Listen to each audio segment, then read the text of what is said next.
Wewe unadu fanya hivi. Umesikia story yangu?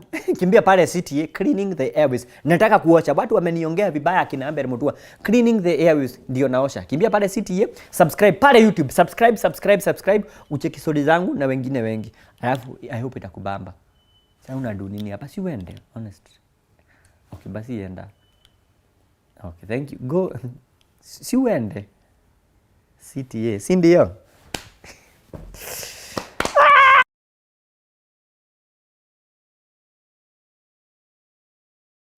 Ladies and gentlemen, boys and girls, welcome to another session of the Playhouse. Shock. Even me, I'm excited about this one. Hii title translation.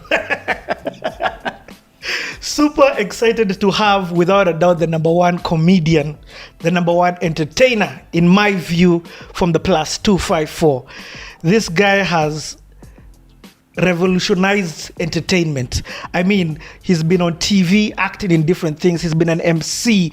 He's been an all-round entertainer. And right now, he is digitally revolutionizing the entertainment space as a comedian. An all-round entertainer. I keep saying the word entertainer because he is more than just a comedian. My intro, iko bogus, iko down sana Njugush, and I would like to apologize. But I know, yani, nitawaka hizi mafans hapa wakiscream just because of the excitement that I'm about to have. I'm excited about this conversation. Ngoja, nisaidie hapa. So ladies and gentlemen, boys and girls, put your hands together for none other than Njugush. Fanya sound effects. Ati umesema mimi ni tall, dark and handsome. Wewe ndio umesema sio mimi. Shukran sana. Njugush, first of all, thank you so much for coming. Nilikuwa na choice. Nilikuwa nashindwa. Hapa nitawai keti. Nipakwe mafuta. Wewe unapaka mafuta. Boys and girls, ladies and gentlemen, welcome to Kenya. Mpaka nashinda. Huyo ni mimi. Nashukuru sana. Asante. So with you, this is, first and foremost, kwa hii show be you. I just like it, making it clear to people. Kama unataka kuingia English ni sawa, kama unataka kukaa. In short, unaona ni kama siwezi ongea Kizungu hichi. Sivyo nasema tu. Watu wa Roido tunadharauliwa.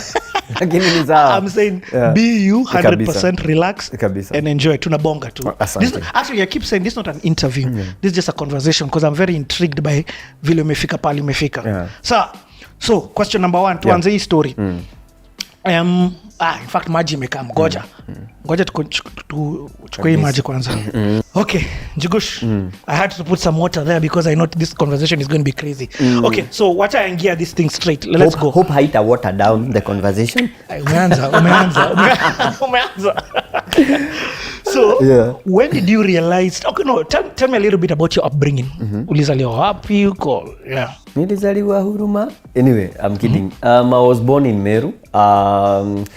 First of all, my dad is a reverend, so that's why we found ourselves in Meru. So I and my brother were born in Meru. I was born in Gobo, St. Consolata Hospital. The nurse was called Jen. No, I'm kidding. I was born in Meru, brought up in different places in this Kenya. So, born in Meru, but I went to 7... My primary school, I've done 7 schools. Okay. From Meru, we went to Kikuyu, we went to Eldoret, we went to Mount Narok, we went to Ololo Itikochi, Mothithi. I've been all over the place. Why? When your dad was being moved? He's a reverend. So, mukisoma unasikia second term inaenda kufika mnapigwa transfer. Mnaenda shule ingine. So, he was always being transferred until I was class 7. Now, when you first born? I'm the first born. Sikai responsible. I'm the first born. Na sisi kwetu family planning ilicheza tuko tu wawili. Lakini according to my dad is the life yenye alipitia, they were 13 of them. So he said, me I'm not for this life. Mimi nitatafuta kidogo ya wawili. So we are 2 of us, 2 boys. My brother actually he married. Niko nataka kusema ako form 3. Thing is the number is he's 3 years behind me. Okay. So and when are you born? I'm born 1991, 20th May. You're 91? I'm sorry. You're 91? I'm sorry. I know. I'm sorry. I know I'm old. I'm born 91. You're born 91? Okay, umenishoka hapo. I'm born 91. But so my growing up was a little bit of everything, because we could go to this parish yenye iko Ocha. Set of life there, you go to ile shule iko hapo karibu. So unapata, like for example, there is a school I went to inaitwa Maunaro Primary School. That school kids never used to wear shoes. So ukidunga kiatu unakaa mtiaji. So ilikuwa inabidi unaenda shule unaweka viatu kwa bag, otherwise wataanza kukuomba nipeni vae nisikie. What? Sasa hiyo like kai, sasa huku ni wapi? Saa hiyo tukitoka hapo, si unacheki hapo vile niko nini, or rather tumetoka Eldoret. So Eldoret is a town. Eldoret ilikuwa inaitwa Central Primary School. Hiyo ni town. I was lost. Hatujai kuwa na fridge. Here we are. Parish iko na fridge kwa nyumba ya mchungaji. Ninaona ice cube. Unafunga fridge ukijaribu kuona ile iti nazimanga saa ngapi. Mpaka there's a time nikamwambia bro, acha niingie kwa fridge. Tukatoa hizo machungwa, afunge nimwambie inazima saa ngapi. So it was culture shock, so to speak. Sasa hiyo mmetoka place. Before to Eldoret tulikuwa tumetoka Ngoriodito. Ngoriodito is somewhere in Sigona, Zambezi. So tumetoka pale, ile nyumba ilikuwa you know this family lands. Family land yenye si ati ni familia guka yako alikuwa na shamba. Guka yangu alitupwa hapo na serikali ya mzungu, because when the settlers walikuwa wananyakua mashamba. Na utanirudisha mahali tulianzia. Ndio nimerudi nyuma. When the settlers walikuwa wanachukua mashamba, they used to go to Elbagon. Elbagon sasa ni kwenye guka yangu alikuwa ametoka. Wanajinyakulia, then nyinyi mnachukuliwa mnaekwa kwa lori, mnaletwa Kiambu, unaambiwa brother yako anaishi wapi, mnaenda mnaekanishwa na yeye. So for my great granddad, yeye kukuja akakuwa mjanja. Akaambia brother yake, wewe nikatae, nikikuja unikatae. So when wazungu walimleta na lori, brother sasa ya great granddad akasema hapana, simtaki, atuongelesha nangi hata hapa tutauana. So they were taken and given land ya forest. So unakatiwa land. Sasa that's where they were. So hiyo land haikuwa kubwa. It's not even 5 acres. But being great granddad, na wanapata watoto 13. Na kila kijana lazima akatiwe shamba. By the time sisi tunakuja kuishi, tunaishi kama juu ya hii meza. Unajua hapo ndio hata nilijua kuku unaweza weka kuku juu na ng'ombe chini, because it's like a small space. It's very small such that hamwezi chimba kila mtu choo yake, itakaa kichungi. So mnachimba choo moja inakuwa communal. So that was where we came from before we went to Eldoret. I want to give the perspective of the culture shocks and the extremes we were, and that later on shaped me to whom I am today. So tumetoka kwako kanyumba, kulikuwa kuna nyesha ilikuwa ya mbao, kulikuwa kuna nyesha madhe anatuambia mkiona mahali pengine kunanyesha maeneo, anachukua naeka carton. It's una grow kichekiwa. Alafu hii nyumba mzaina yani mgamu. Hii nyumba unasikia amejenga hapa, hizo mbao si mpya. Tulikuwa tunaishi na nyuki pia huko, alikuwa amepostiwa. Huko ndio nilianza nursery school. What? Akabomoa nyumba, akakuja akaibeka. Hiyo nyumba tumehama nayo mara kama 5. Hold on. Yes. He lives with the house, like the wood nini whatever. Anahama na nyumba. Agegwire, there is a time tulihama kutoka that place. Bado tunaenda Eldoret. Nitapeleka Eldoret. But there is a time tulihama kutoka hii nyumba ya mbao. So when my dad finally bought a plot in Kamulu, unajua tulihama aje? Mzaya aliita lori, mimi sijaiona. And that's why I think in life hakuna kitu miwa inanishtua. Mzaya hakuna kitu ilikuwa inamshtua. Even to date. Mzaya alisema tunahama. Mzaya akasema sawa. Because ideally kuhama yetu ilikuwa unafunga vikombe. Mnahama juu tunaacha hiyo nyumba tunaenda kwa nyumba ya parish. Mnafunga vikombe na gazeti na nguo mnaenda. Kama mna ng'ombe mnaachia whoever mtaachia. This time round bro, the only thing tuliacha hapo ni mchanga. Unajua niliamka 6, nyumba haina mabati. Inabomolewa, inawekwa kwa lori. Walibomoa, wakaweka kwa lori. Saa 5 ndio walitoka Kikuyu. Wakaenda lori ka breakdown sijui wapi. They had to bring another lorry. By the time wanamaliza hiyo process yote ya ku offload, sasa ni hizo mbao, kuku na ng'ombe na kila kitu zinahamishwa kwa lori nyingine. Then iende ishika tena makarao. By the time inafika Kamulu, it was around 6. Walilala nje. Madhe tu ndio walitafuta place ya kulala. Wakalala nje, wakawasha moto, walikuwa wamebeba masukuma. So from now ako kanyumba kenye kalikuwa hapo juu ya mlima, Ngoriodito Kikuyu, I go to Eldoret. Sijawahi ona fridge. ndio hii tunafungua tukishindwa hii ni nini, ikataa inazimaje, tunaenda tunapata simu landline. Mimi sijaiona simu wakati wazazi wako ni kuchukua kupigia fire engine Eldoret. Nakumbuka siku moja wase wa fire engine walikuja, so si tulipiga asubuhi, hatukumbuki tulipiga. So the guys juu tumepiga sana na wanajua ni watoi wakakam. So mi niko hapo tunacheza na bro, tunaona fire engine iko pale nje, hatushikanishi.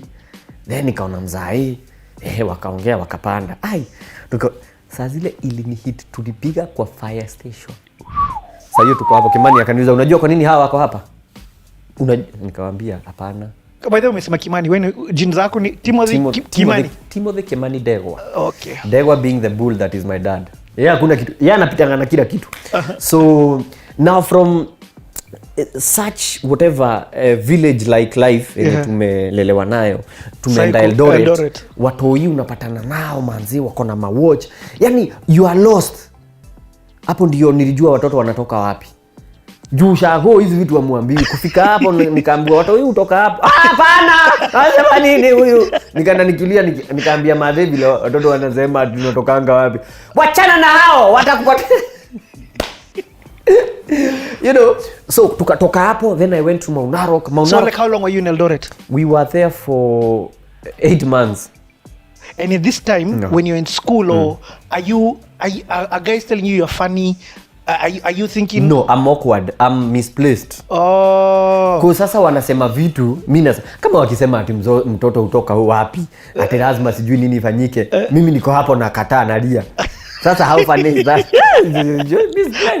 So in LD, and then of course it's also a different tribe and culture. Kabisa all together.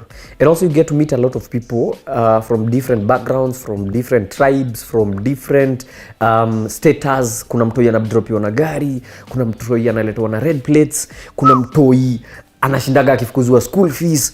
Yani all types of people. So from there Mount Narok nimeenda bro. Unasikia nimetoka LD? Nimeka 8 months. Mount Narok ilikuwa place watu ulima viazi. Yani huko masomo sio sana. Huko ndio naenda na viatu naombwa.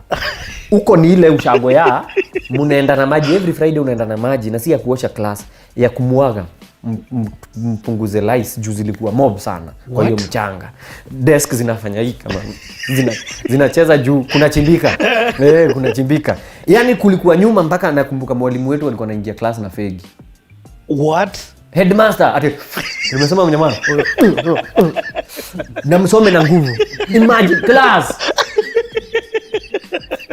Mimi nilikuwa nashindwa. First of all, hizi gara hainisumbui juu ni no smoking zone. Inanisumbua juu kwetu ni kwa mchungaji. Hata anko yangu hangenituma sigara. Anko yangu walikuwa wanajua kila mali. Sisi hatuko tunawatch reso. Sisi ni watoto wa mchungaji. Tutawatch reso tuanze kupigana. Sasa ndio sisi hapa tunapigana na maskini huku nje. Maybe ingetusaidia. So your culture nayo it was I was out of place. So nimetoka huko juu nikaenda Mount Narok. Unajua najifanya aje? Sisikiagi Kikuyu. Nimekaa Eldoret 8 months nikaonja hiyo maisha. Alafu tukaenda Mount Narok, I'm like what we share. Nikadanganya na sijuangi nini. So home naongea Kikuyu, nikienda shule naongea Kiswahili. Unajua ni Kiswahili gani? Turiabiwa tukuje. Ndio ya turiabiwa. Na wakasema turiabiwa. Sasa Kiswahili yangu. Siasoa. So but yako at least imesoma. Yako iko ni hiyo mbaya lakini ya juu. Yangu ni mbaya lakini ya chini. So there is a time nilibastiwa. Nimepiga Kikuyu. So naingia home, sijui one of my classmates budaki alikuwa Eldoret Church. So at that time wame come home, wametulia. Mimi naingia tu na Kikuyu yangu, sijui wako ndani. Wewe mami yako anaenda kile. Saa zile niliona Kamau. You're like guy. Mami uliona nini? Niliambiwa. So it was a mixture of everything. Unatoka extreme unaenda until now in class 7. Hold on, even before class 7. How is relationships at home? How is it the four of you? Are you tight? Is dad available? Is dad busy? Strict? We are so tight. Design even wife karibu akache. We are very tight because the way we've been together, the four of us, and the way my dad and mom brought us up, it was very intimate. I remember even my dad used to peck me nikiwa mdogo. It was so intimate. And also it didn't help that we are just the two of us, so we didn't have anyone to run to. So my dad is very supportive. He's a reverend huko nje, but when it comes to home, he was a perfect cute dad. Perfect. Nakwambia hey, Kimani, hatuwezi kaa nyumba moja na watu toka ufanye. He was so strict in terms of discipline. He was he caned me only once, na hiyo ni wakati nilivuka barabara nili dahuru nilichapwa. Niliambiwa unajua hakuna kitu mbaya, si hata ilikuwa uchungu, but hakuna kitu mbaya kama kwamba uteremshe suruali mbele ya marafiki zako. Teremsha suruali pa. But that was once. So for dad ni authoritative. Akisema kitu dia atakuwa kuspend hivyo. Kimani ni uraka, na hiyo ni kusema unafanya vibaya. Kimani unafanya vibaya. So he's always been strict on morals and virtues and the values, idea he doesn't understand why you wake up late. Anakwambia 6 unafanya nini kwa kitanda mwanaume? I'm like, daddy, hakuna kitu naweza fanya. Oh, hakuna? Oka. Mahuti mali enda ukatakate. I'm like, sasa hiyo. Ingeongojea saa nne. I remember going to high school. I was admission number 1. Tulitoka Kamuru saa 11. Wow. Tulifika na hatuna gari, tunatumia matatu. So there's a lot of time. So we tulifika 6. Hata watu ndio wanatoka prep time. Tumeshafika, hakuna hata meza za admission. I was the first one. Mpaka nilikuwa nasaidia kupanga viti. I was the first one, such that nikiwa form 4 admission number ya kwanza ilikuwa mimi. So tukiitwa na admission number tupatiwe mkate. Admission number 5388 ni mimi. So I've learned a lot of things from him. For my mom, she was the super disciplinarian. Serious? Kiboko. Ai, madhe hapo anapigana na kiboko. Madhe ni vita ya kiroho na kimwili. I remember there's a time alinipiga nikajikufisha. You know what I did? Brother yangu tumenunuliwa, she used to buy things nikasi ni mapacha. So nanunua gumboots the same. So ya brother yangu nika notice ni supu sana. Na inaweza ibiwa shule. Twins. Mapacha twins. Twins. Ya brother yangu. Niko shule hapa. Yeah, mapacha. So ya brother yangu, it was beautiful. So I figured inaweza ibiwa. So what I did, nikachukua wembe, nikaikatilia jina yake SN. Kila siku jua ni kwamba nikikatilia hapa juu inaingia na ndani na make shimo. So by the time tunafika home, brother yangu na nigambo tumpia zimejaa maji. Mavia kaangalia SN Simon Goge. Kauliza Goge, ni wewe uliandika hii hapana? Kimani nani alifanya? Ni mimi. We. Nilisondekwa. Nilitengenezwa mpaka majirani wakakuja kuteta. Yaani nilipigwa nikakufa. Mavia akaniambia mtu akufanya hivyo, nikageuka. Nilichapwa, nikamwambia sasa kama unataka kuniua, ushaifika mwisho, na ukiambia mamako kama unataka kuniua niue, umefika mwisho. So she was, na hakuwa anaweka makosa. Ukikosea kwa kanisa hapo na kutemewa mate to.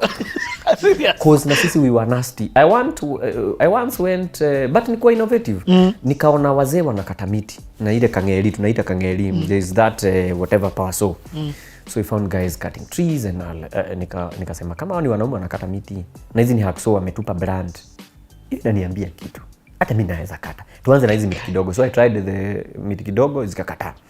So Mungu ni nani akaweka nayo shamba ilikuwa hapo very ready ya mandizi. Unajua mandizi ni soft. Sasa tukaenda tukagonga moja ikaanguka. Aya. So we figured the best mandizi kukata. Na ni shamba ya wenyewe. The best mandizi kukata ni zile zishazaa. Right? Tusikata hizi ndogo. Ziko na life. Na zile zimezaa, they are not ready to be chunwad. Ni zile zimebakisha kidogo, so it's waste. We, mwenye hiyo shamba alikuja akapiga nduru. Alikuja kwetu. Watoto wa mchungaji. Hapo ndiye aliharibu. Mare alikuwa anashikwa hivi. Tulitengenezwa. Mpaka nakumbuka hiyo day tulilala kwa auntie yangu. Tulitengenezwa. So my mom has been a proper yani alikuwa anakuangalia hivi, Kimani. Ati karibuni mmeenda kutembea mmepewa chakula. Asanteni kwa kukuja. Niwaongeza chakula. Hapana tumeshiba. Jeri jabi wade alikuwa moto mpaka watu walikuwa wanatuhurumia. Tukicheza nje wakiona madhi. Madako. Okay. Juu tukipatikana kabla. So they were a bit of that. In the initial stages tulikula viboko vizuri. But now growing up unafika place na wewe na brother yako. Yes mimi na bro mko tight. Tuko tight. Because ni through thick and thin mmekuwa pamoja because hatujui mtu mwingine, we just been the two of us and also hatukuwa very apart na age. Okay. So tulikuwa tunajipata hatuko mbali sana, only that hiyo time waliniacha. So when I was saying waliniacha kwa auntie yangu, so they went Kamulu after mzaya amenunua plot hivyo. Mimi nikasema manze naenda kufanya exam, sitaki kuhama ama nikabaki kwa auntie yangu. So apart from that time all the other time tumekuwa together. Okay. Yeah. Ebu turudi, nilisikia ulisema class 7. So what happened in class 7? In class 7 I figured I'm going to do my KCPE. Na ikuhama, already I've been to 7 different schools. Mimi sitaki kuhama tena. So what we did is nikasema nataka kubaki kwa auntie yangu Kikuyu, and then they went to Kamulu. So I stayed with my aunt for 2 years and I cleared my class 8. I got 371 marks out of 500, not 700. Oh, I was going to ask out of how much. That's good. Yeah, I was good. Mungu alisaidia. So after hapo I went to secondary school, at least for So in primary now, wacha nikuulize. Are you so you're awkward that you've said you are misfits, let's call it. But then in terms of arts, ulipenda arts at this time, ulikuwa na act sana because as shule niko awkward and everything, but in church that's where church mini celeb juu ni mtoto wa mchungaji, that's where I was active in terms of life. I was not awkward per se. I was privileged because ni mtoto wa mchungaji. Hata tunaenda kwa lunch tulikuwa tunabukiwa. Mchungaji anakula lunch kwa nani? Tulikuwa tunabukiwa. So when kanini. So I remember there's a time I made my mom cry. Alicheka akalia nikidance. Nilikuwa na dance academy kwa drama festival za church. So that's where it started. In I think I was in class 1. And how it started, it was very funny. Tukiwa ile maunarok yetu, so watu wa church wana act, wanatafuta mtoto. Hakuna mtoto anaweza act. Hii kitu yote ni foreign. Kuact aje? Jua kina madhe ndio wamekuja na vitu za kuact. Because what my dad does, every parish he goes to, he introduces something new. Something new all along has been drama festival. So in every parish I remember we've gone to, my dad, kwa Kikuyu tunaita madhako. Madhako is michezo. Michezo is games. But sasa medhako ya Gerekano is mchezo ya kuigiza. Is drama. So all along naona aki-introduce hii. So in a church unapata, like for example this church, it's one congregation but with different districts. So hizo districts ni partition za place mnaishi. So yeah, kwa Catholic wanaita moto, I think kitu kama hiyo. So those districts you compete. So my dad always organizes the drama festival for the church. So wanakama wana compete, wenye wanashinda in that congregation they meet with other congregations. And now inaenda hivyo mpaka inafika kwenye itafika. So it's like drama festival for schools but now for church, for grown-ups, so to speak. And it is very interesting when you see watu wazee wana act. So it happened that one of them, our district walikuwa nataka mtoi na hakuna mtu alikuwa na mtoi anaweza act. Hakuna mzee anaweza act kama mtoi. Madhe akaniambia, Kemani, usikiwa nauliza mtoto. I'm like, lakini niliingia stage kaa sitaki. Nilikuwa kazi yangu tu ni kukaa na tulia. Hata watoto hawajakula. I remember that mama alikuwa na watoto hawajakula, mzee wangu amekuwa wa pombe, anaombewa, mzee anaokoka. That was the script. But something struck me that older people, watu wakubwa, adults could listen to you. Because growing up, we were never to be heard. Mgeni akikuja tokeni hapa. Ukienda kwa babako toka hapa, uoni utadungwa na msumari. Ukienda kwa mamako utachomeka na maji. Sasa utaenda wapi? Na umeambiwa usiende kwa barabara. Utafanya nini? So for us, you are to be heard. I mean, you are not to be heard. Ni uonekane na uonekane ukienda sana. So for the first time I got attention from adults. I get it. So naingia hivi na ulizo mekura, nikienda kuongea na kila mtu amenyamaza ananiangalia. Nikaona hii attention ni tamu. Unajua hata polisi unapenda attention. Attention sasa. Oh my god. So from there, that's when I knew nataka hii kitu. I knew. When you're one? Yes, class 1, not 1. Okay, yes. I mean, when you're in class 1. Yeah, Pole. Yeah, I was in class 1. And so for you, yeah. that it was the attention from the audience. You liked that. You enjoyed the spotlight. I loved it. So what will happen is that the next drama festival now for Sunday school, not for big people, for Sunday school, volunteer. I was like, I must get into this. So I was given, because mimi ni mtoto wa reverend, na nilionekana nikiact na watu wakubwa, nikauliza unaweza act hii place, nikapatiwa nini ya jamaa alikuwa chokora. I killed it. Juu nakumbuka wakiniuliza, ushai act? Una nini aje? Juu mpaka mwalimu, and all along, if you think about it, my life, walimu wamekuwa akiuliza, ebu look at what Timo anafanya. So that's when I had hiyo, juu nashindwa nafanya nini. Have you ever been doing something, una guess wewe, but kila mtu anaambiwa afanye vile unafanya? So it was natural. There's something natural ulikuwa nayo. So we went na nikashinda. That's when I got my first certificate. Ilikuwa imeandikwa best actor with 97%. What? I was like, do you know hiki tu sijui? Nilikuwa class 2. Naenda class 1 naenda class 2. Juu ilikuwa after tumefanya class 1, sasa tunaenda hiyo December. And from then on, then mzaiwa like, usiwahi kosa drama za nini. Nice. Anytime kuna drama, enda. So that's why it started. Wakati kuna music festival ama drama za kanisa, ilikuwa inajulikana lazima Timo atawai. I remember there's a time niliingia kwa set piece. Tulikuwa naita set piece is a choir sort of presentation. And nilikuwa kadogo. Unajua sasa mkiwa wadogo hakuna watoto wengi wako na base. Mkiwa Sunday school. Nilikuwa natoa kabase. Oh no. Na sasa hiyo ni kujinini. Unajua it's not the dog that is in the fight. It is the fight that is in the dog. Nilikuwa na sijui kwenye mgurumo inatoka. Juu sitaki kuachwa hizi festivals kiendo. And again the set piece mwalimu akaniambia, sasa niko class I think class 6. The set piece mwalimu akaambia watu, can you listen to Timothy? Hebu sikia. Si mkubwa but sikia ile base anatoa. Wewe toka, walikuwa natoa base, tunabaki watu watatu. Toka, wewe kuja auto. And all along, I found that I enjoy art sana. Sana than anything else. Shule, maybe I could be something else. I could be something better. But for me, school was ilikuwa mtihani. From being bullied, because nilikuwa very skinny.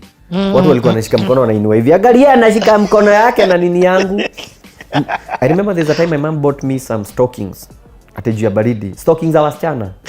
Zile unavaa zinafika huko. Nilichekelewa. Guys, zinaenda mpaka juu.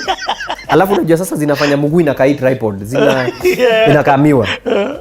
So shule for me it was never, Monday ilikuwa inagonga, I was like shule tena because you're gonna be bullied, mtaenda kuchapwa, walimu ni wakali, haushiki kitu. I remember again culture shock. In all the different shows, it was the same feeling. Yes, same feeling.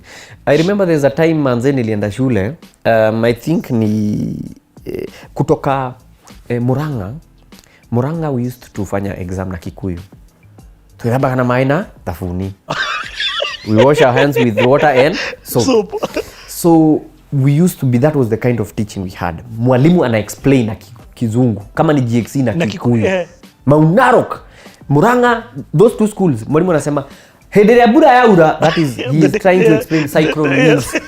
Hede ya bura ya ura ni mwigu wa muru mwamune.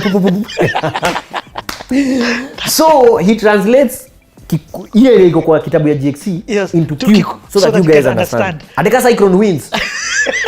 Cyclone winds. Cyclone yani man. So for me sasa ku switch from that because they don't know Swahili or English. Watu hii wako hivyo. So here we are, nimekuja tena Kikuyu tena tukarudi. Nasikia mwalimu anaongea Kizungu. Take one, remove. Who will answer? Sitawahi inua mkono juu. Shule for me was I remember there's a time nilikataa kwenda shule because it's too hard for me. One, hizi culture shock zote zinaniumiza. Because kabla utulia hapa umehamishwa. It's crazy. It's insane. So I got to a point I got to a point sitaki kwenda shule. Juu sio kuwa bullied, nilikuwa naitwa Kamuhenja. Kamuhenja is someone konda. It's like skelemaba hawa for people who lived in Nairobi. Hiyo kitu ilikuwa inaniumiza sana. Juu watu wengine wakitoa sweta mimi sizitoa. Unacheka? Why are you laughing? No, why are you unacheka ni? Before I got used to it, ilikuwa inanisumbua sana. Every time I think of going to school, I'm like, not again. So for me, church na drama was amazing because kule napendwa, kule naonwa kama msee. Nikienda shule tu ni kuchongolewa. So in school you're not even acting? No, sasa utact aje? Oh, because you're so timid. Ulikuwa in your shell yote. Unaenda unaona tu basi ikienda, you know what you love doing. Unaona tu basi ya Kari, Kenya Agricultural Research Institute walikuwa nakomboa basi huko. Inapeleka watoto music festival but huwezi enda. Juu kienda kule utachongolewa. Kwanza sisi mchongoano ilikuwa moto. Kuna siku nilichongolewa nikalia. Wacha kucheka. Walisema. Mwanzo nilichongolewa. I remember there's a guy na mtu huanza kazi yake mapema. Ule jamaa alikuwa anachukua karura, anakuja akiwapima. Anapima bottom zetu. Sema, wewe ni 30 cm. Alifika kwangu akachukua mpaka kale kadogo. Guy, 6 cm. Bro, nililia nikaenda nikaambia mwalimu, "Huyu amenipima na rura." Mwalimu alicheka. I'm like, "But unisaidie unacheka." Akaambia that guy, "Can you go?" Say as we speak, that guy is a very great designer. You design manguo. Oh, nice. So unajikia alianza job mapema. But so for me shule was never my shule was never nini. Okay, wacha nikuulize this other one. TV. Has TV and you seen, because okay, nimesikia in church you're being nurtured. In fact church, I have to comment church. Church ndio imekutengeneza. True story. School, the external pressure, the peer pressure, the bullying, and all of these things is inakuweka ndani your shell. You've not come out of your shell. So was your imagination running now? Were you watching TV and being like, I like beautiful. Yes, really nice, beautiful. Juu unauliza maswali fiti, yani mpaka sasa nimejiposition vile naenda kukujibu. Now when on top of bullying, remember in primary school, that's when mnataka kujua nani anaweza piga nani. So every school you go to, same cycle. Lazima upigane na kila mtu ndio mjue nani anaweza piga nani. Same unapigwa mpaka na wasichana. Now coming to TV sasa ilikuwa something very foreign. I remember our first TV ni mimi niliombea. So I went to some guy's place, nikaona wako na TV, nikauliza iliko how much, akaniambia 3K. So when I used to pray for a TV. I used to pray for God to give my dad 3K so that he buys a TV. So every time before he knew why I was praying for 3K, ilikuwa tumekaakaa. So like 1 month, I'm always like, mimi ndio leo naombea food. So I pray, God, thank you for food and also give my dad 3K. Amen. So my dad was, okay, he thinks that's a lot of money. So after 1 month akaniulizaga, he was curious. Akaniuliza, why do you always pray for 3K? Si hata uongeze ifike 10. Nikamwambia hiyo ndio bei ya TV. Do you know my dad, sinimwambia kama Tuesday, saa tatu tulikuwa na TV. I don't know where he got the money. Wow. Alienda and to date you niambia, when I said that, kitu tu ilimshow kama mtoto anaitisha TV mpatie TV. So he bought a great hall. And how old are you at this time? I was in class 2? No, class 3. So from the day you were born until class 3, you guys didn't have a TV in your house? Wapi, natoka wapi? My dad had a small receiver. Nasikiza BBC na Radio China kimataifa. For TV it came nikiwa class 3. And it's because I prayed for it. Okay. So my dad akasema juu chini hata hiyo doa kwa nasijuangi alitoa wapi. He bought, my dad hakuna kitu mshinda. He went and bought a TV. Not only a TV, we didn't have steamer. He bought a TV and a solar panel. And a battery to make sure that we will never miss watching telly. Akakuja akaiekelea. That must have changed your life. I remember haikuwa na mali. Manzi, hapo ndio nilianza kuwatch vitimbi. Nilikuwa naita vitindi. Tuweke vitindi, Nilikuwa na watch vitimbi. Naona akina mzee Ujuang. I'm like, manzi, kitu something, this is what we act, but ini deadly. It's like ile tunafanya ni child play. Ini deadly. But in my mind, I never dreamt of being on that telly. For me ni ile kitu, ni kama for example unacheza tu futa kujibamba mtaani, but unaona Champions League, you're like, kali. But you never ever imagine of being there in the first place. Right? Yeah. So now watch vitimbi vyo jamaa Kamani, akina Alexander. It was actually a dream come true when I finally met the guy. Akina Ondiek. I meet them, I'm like, you guys. I'm Jui bana. Because you watch them, you're like, yeah. Nilikuwa mpaka niko na timetable. ungetaka kujua ni kipindi gani nilikuwa na kadari, ungetaka kujua ni kipindi gani inakuja, kuna vitindi, alafu reso. Reso nilikuwa nimeweka X juu hatuko tumekubaliana kuona. Imagine nilikuwa nafika time ya reso tunazima. Then you wait for news. Kulikuwa na progi kali sana. Kulikuwa na TV inaitwa Metro, ilikuwa na kadunia kanazunguka, sijui kwa nini walimaliza. Ilikuwa na vipindi kali na Makura Kanyike. Bro. Yani watching telly, you are like, so wanaishi fiti. But that was never part of your dreams. Juu ilikuwa tu kuclip, juu vile hiyo battery ilikuwa una clip. Sasa kama sasa hivi vile kuna mawingu haiko inaokota kitu. Mzaya kwa rada ati anafanunue panels mob na battery kubwa. So ilikuwa panel kadogo, battery ndogo. So inatumia moto haraka, inaisha haraka. Mulikuwa mnaona ikikata. Sijui kama ushaiona vile TV ukata. TV ikiisha moto, it reduces inside. Inaanza kukata kichwa inaenda hivi.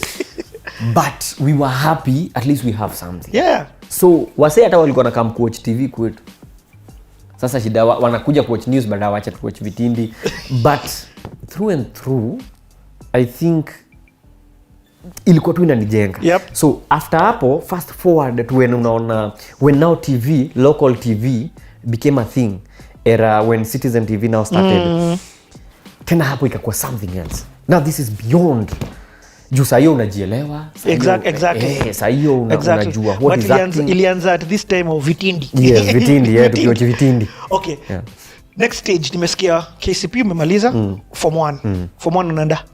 Form 1, I got 371. Nikaitwa shule poa sana. But my dad opined. Nilikuwa nimeitwa shule ya boys only. But my dad was like, no. You need to go to a mixed school.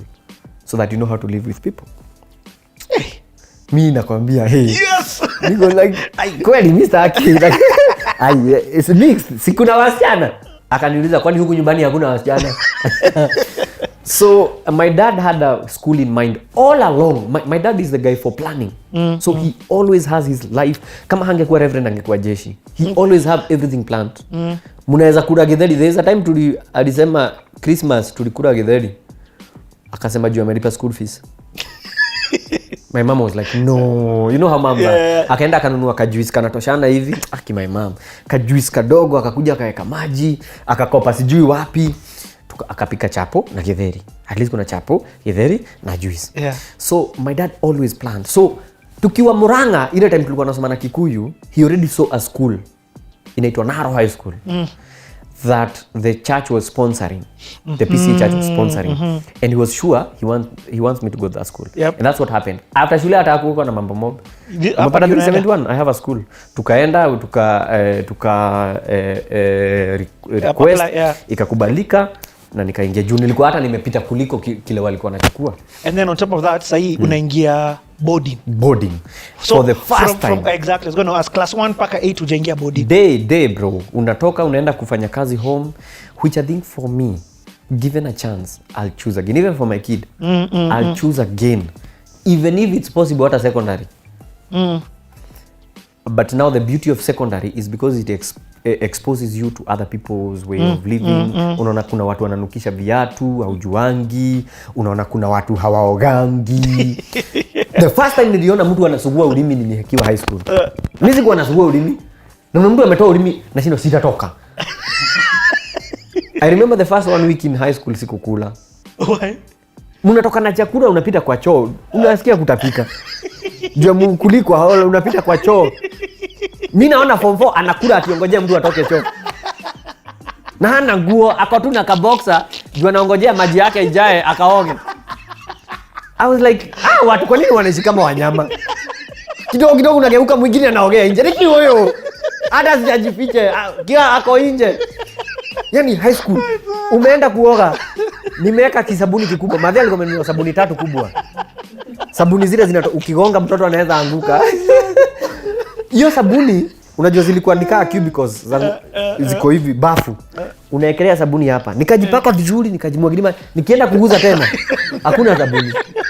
Mimi high school hapana bana. Mnikaa unaishi na wanyama. Unavua shati 4 vizuri umenunuliwa na mama yako mpya. Ukienda kuinama uvue socks hakuna shati. Umeenda wapi ya? Nini? High school ilikuwa nashindwa mimi mpaka nasema mimi na mzae niachia 200. 200 inaisha na wiki ya kwanza jua ukuli, unakula tu mkate ya duka. Kununua hiyo mkate hata ni shida. Kuna siku nilituma form 4.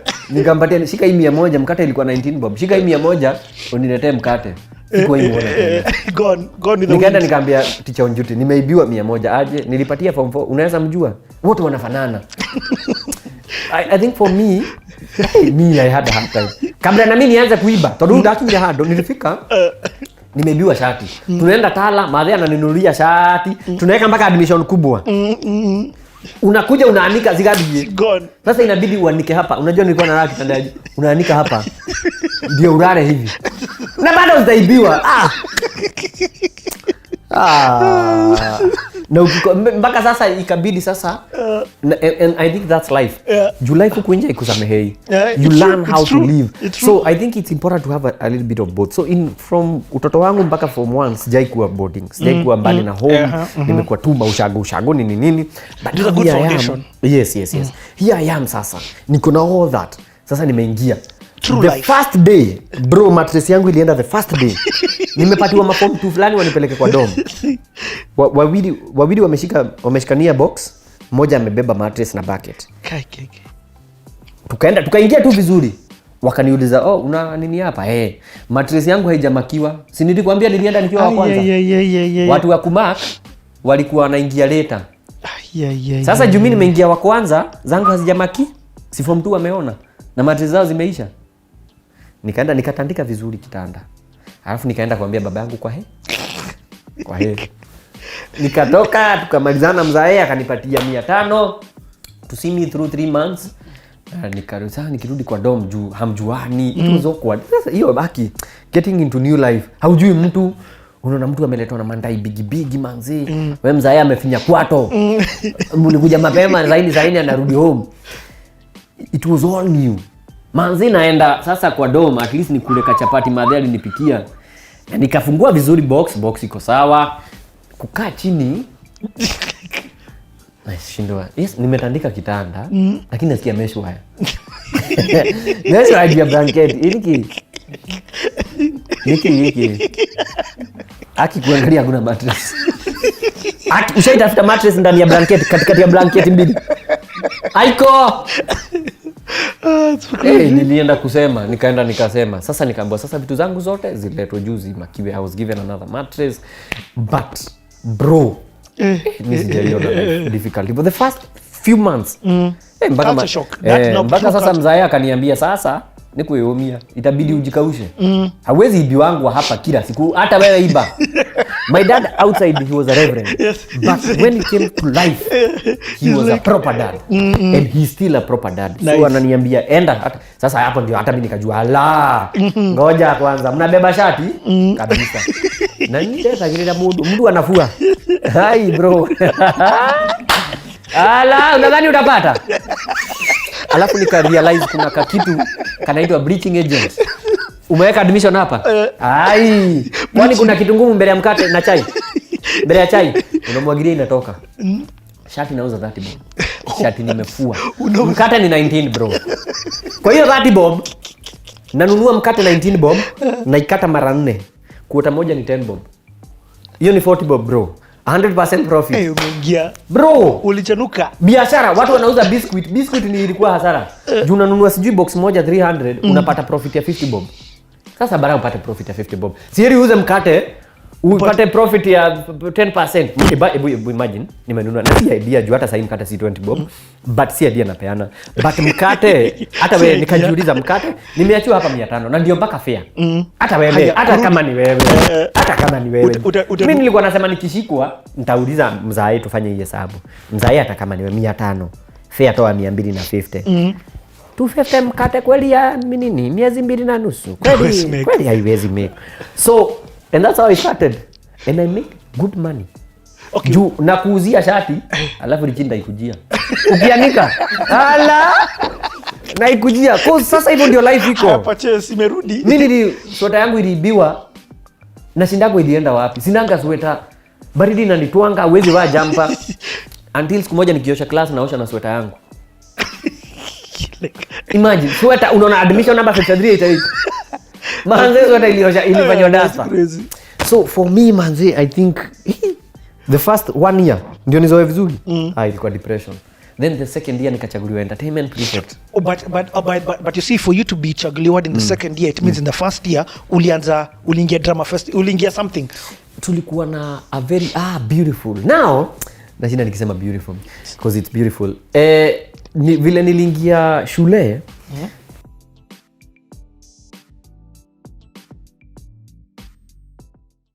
So for me manze, I think the first 1 year ndio nizoe vizuri. Ilikuwa depression. Then the second year nikachaguliwa entertainment prefect. But you see, for you to be chaguliwa in the second year, it means in the first year uliingia drama fest, uliingia something. Tulikuwa na a very beautiful. Now nashinda nikisema beautiful because it's beautiful. Vile niliingia shule so here we are, there is no much of church. So you're doing school, nilikuwa na sintajera, you uko hapo, umefungiwa hapo, so you just have to make the best out of that situation. So zile watu walikuwa wanafanya ni extracurricular, ulienda na hockey stick na table tennis na hautaizitumia. Sasa hawezi cheza. The only thing that I could do ni music festival. Drama shule yetu haikuwa. Okay. So primary school, secondary school, no drama, but music festival is where it was at. Nilikuwa nafanya public speaking. I used to do public speaking because sasa huko Naro na watisha na kizungu kidogo. Let's talk about corruption. You see now in our country, how can we finish corruption? Anyone? Thank you. I have an idea. Public speaking. I was okay. Until mnapita zonos, mnaingia provincials, mnapatana na Mangu na Alliance girls wanakuja wanakupigia hapo public speaking. Wanaanza na anthropology. Sasa you don't stand a chance. You know, so music fest was my kind of thing. Nikaingia kuimba, folk songs, public speaking. All this nilifanya kutoka form 1 up to form 4. Nice. And wasa walikuwa wanajua Timo there was a time hata nilienda public speaking peke yangu with the whole bus. Tumeenda wewe pekee? It's mimi na mwalimu tunapeleka, yani unacheki vile Friday kila nini, I don't know the school you went to, but in our school kila Friday mlikuwa mnasomea brief za hiyo wiki. Journalism club wanakuja wanasema, and today this week we are pleased to note that we took one of us to ABCD. One of us ni nani? Wewe. Kidole. Nimeenda pale manzepa although tuligongwa, but I was happy. Nimefika Gandu Girls. Gandu Girls is our alliance huko Murang'a South. Gandu Girls ni wale watu mnawauliza nyinyi mnamkaga saa ngapi? Unachukua notes. So it was hard to adapt. And hapa you stayed in the same place. So did you begin now to form relationships with people? Unajua hii time yote tujasikia ukisema my friends. So for me, now do I explain the way we've grown up at home. We've really grown up bila a lot of nimeenda kucheza na akina nani. Because my mom used to discourage that because alikuwa anasema tuna tabia mbaya. Na kama tunaenda kucheza anafaa kujua ni akina nani. Kuna watoto hayaezi approve because they are known for misdemeanor and misbehavior. So growing up we're just me and my bro, tunacheza. If tutaenda nje ni madhe amekubalisha. Mmeosha vyombo mmefanya haya, and then dakika 10 mnaenda mnacheza mnarudi. So that was our kind of life. Then it didn't make things better that we used to live mnaenda hapa but we used to live in a church compound. So in a church compound there is no a lot of people, there are no kids that you wanacheza huko. It's only you get your church kifungwa ni hivyo. So it didn't help. Okay. So you grow up very independent. Even to date I can tell you I have like 4 friends. I'd lie to you nikwambia siko home ndio usikamu. Because I just want my space. I get. I'm so introverted. Ni vile circumstances hizi na nibidi ni jumuike na wasee. Na tutafika hapo because that's insane. The way you're so famous, I can imagine everywhere you go hata kuingia hapa. People know you automatically. That's very different from who you are talking about growing up as. Growing up, exactly. So in terms of relationships in school, I had a girlfriend. And alikuwa mpoa. That was my first girlfriend in form 2. It was beautiful. Anyway. Beautiful. But yeye alifanya nikaanguka. Niliingia na 371. Nilitoka huko na C- yangu baridi. Was your dad upset? No. Oh, he wasn't, eh? It was like, it's your life. I love that. I've given you the best. all I can. And my dad kitu mupenda na yeye, he used to take me to the bank. Ananiambia unaona nimejibakishia nini?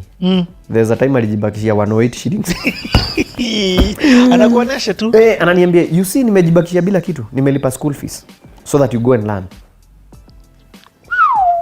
For him, he was not for pressure ati enda usome. He was like I've done my part. Best. Yes. I've done my part. And from huko mbali pale tukiwa kwa ile nyumba ya mbao, he used to tell me, unaona mimi sikurithi shamba. So don't expect anything from me. So he used to be your dad was alikuwa anakuambia, me have done my part. I've paid school fees. Sijawahi kuziwa school fees. There's a time my dad was not paid for 2 years. But sikuwahi even one day go home because of, actually nilikuwa natamani kwenda home.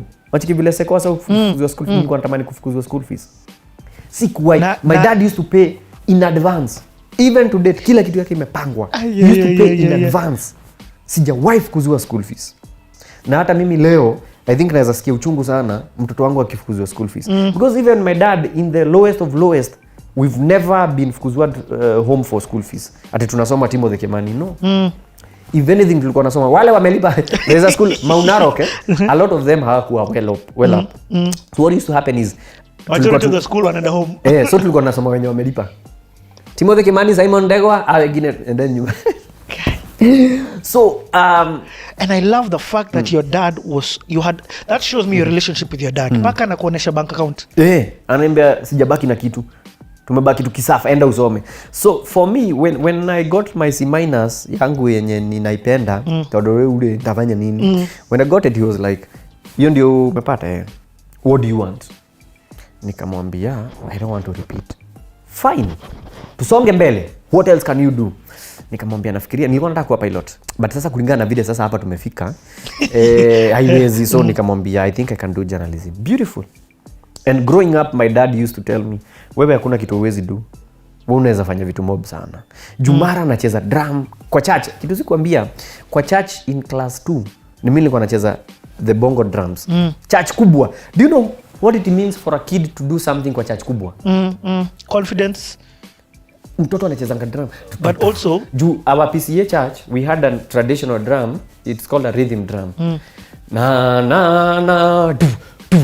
It gives rhythm. So I brought kulikuwa na bongo drums tule choir. The congos. So ni congo kana ni bongo. Yeah, okay, the congos. Hizo. So nikaanza kucheza. Todo. Elders wakasikia hivyo. Wakasema unaweza chezanga hizi kwa kanisa kubwa. I was like, why not? Sasa church kubwa. Inashika. Mpaka there's a time mpaka nikaletewa mtu wa picha nipigwe. So my dad was always, wewe mimi sijui utaikuwa nini, but you can do a lot of things. And hiyo kitu ilikuwa inanikeep. I'm like, do you know what it means for your dad to kukupatia you're telling you're special, yeah. Kukupatia hiyo affirmation, kukuambia there's nothing you cannot do. Bro, hiyo kitu mimi kumbuka mpaka wa leo, na hakuna kitu mimi huinitisha. Bro, nikiamua tunapitia hapa, hata kama tutaruka juu tutapita. Cause in life our bodies they take what we give. Ukipatia pombe, that's why utapata mtu anakunywaga nini mzima, crate mzima na halewi. Cause ameipatia na imehandle hiyo. Kuna mtu mwingine akichapa ka grass kamoja ni hivyo. Huyo aliokotwa huku akitukana mdosi wake.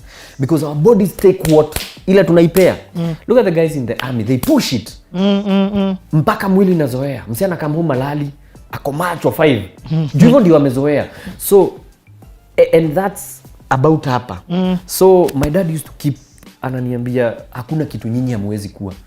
Unaona brother yako anafanya, unaona nini? So hiyo kitu ilikuwa inanichocha. So all along he didn't know what I'd become. So anything I chose to do, if it was in his whatever, alikuwa anasababisha.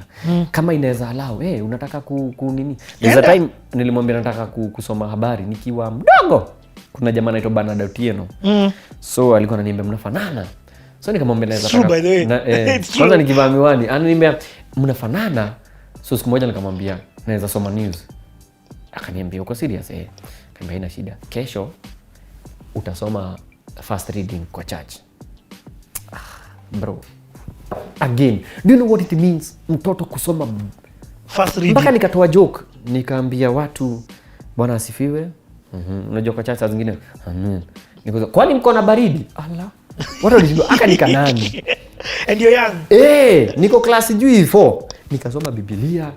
Mzee akaniambia, unaweza kuwa nini? So by the time sasa tunakuja kusettle on journalism, but I was like, you know what?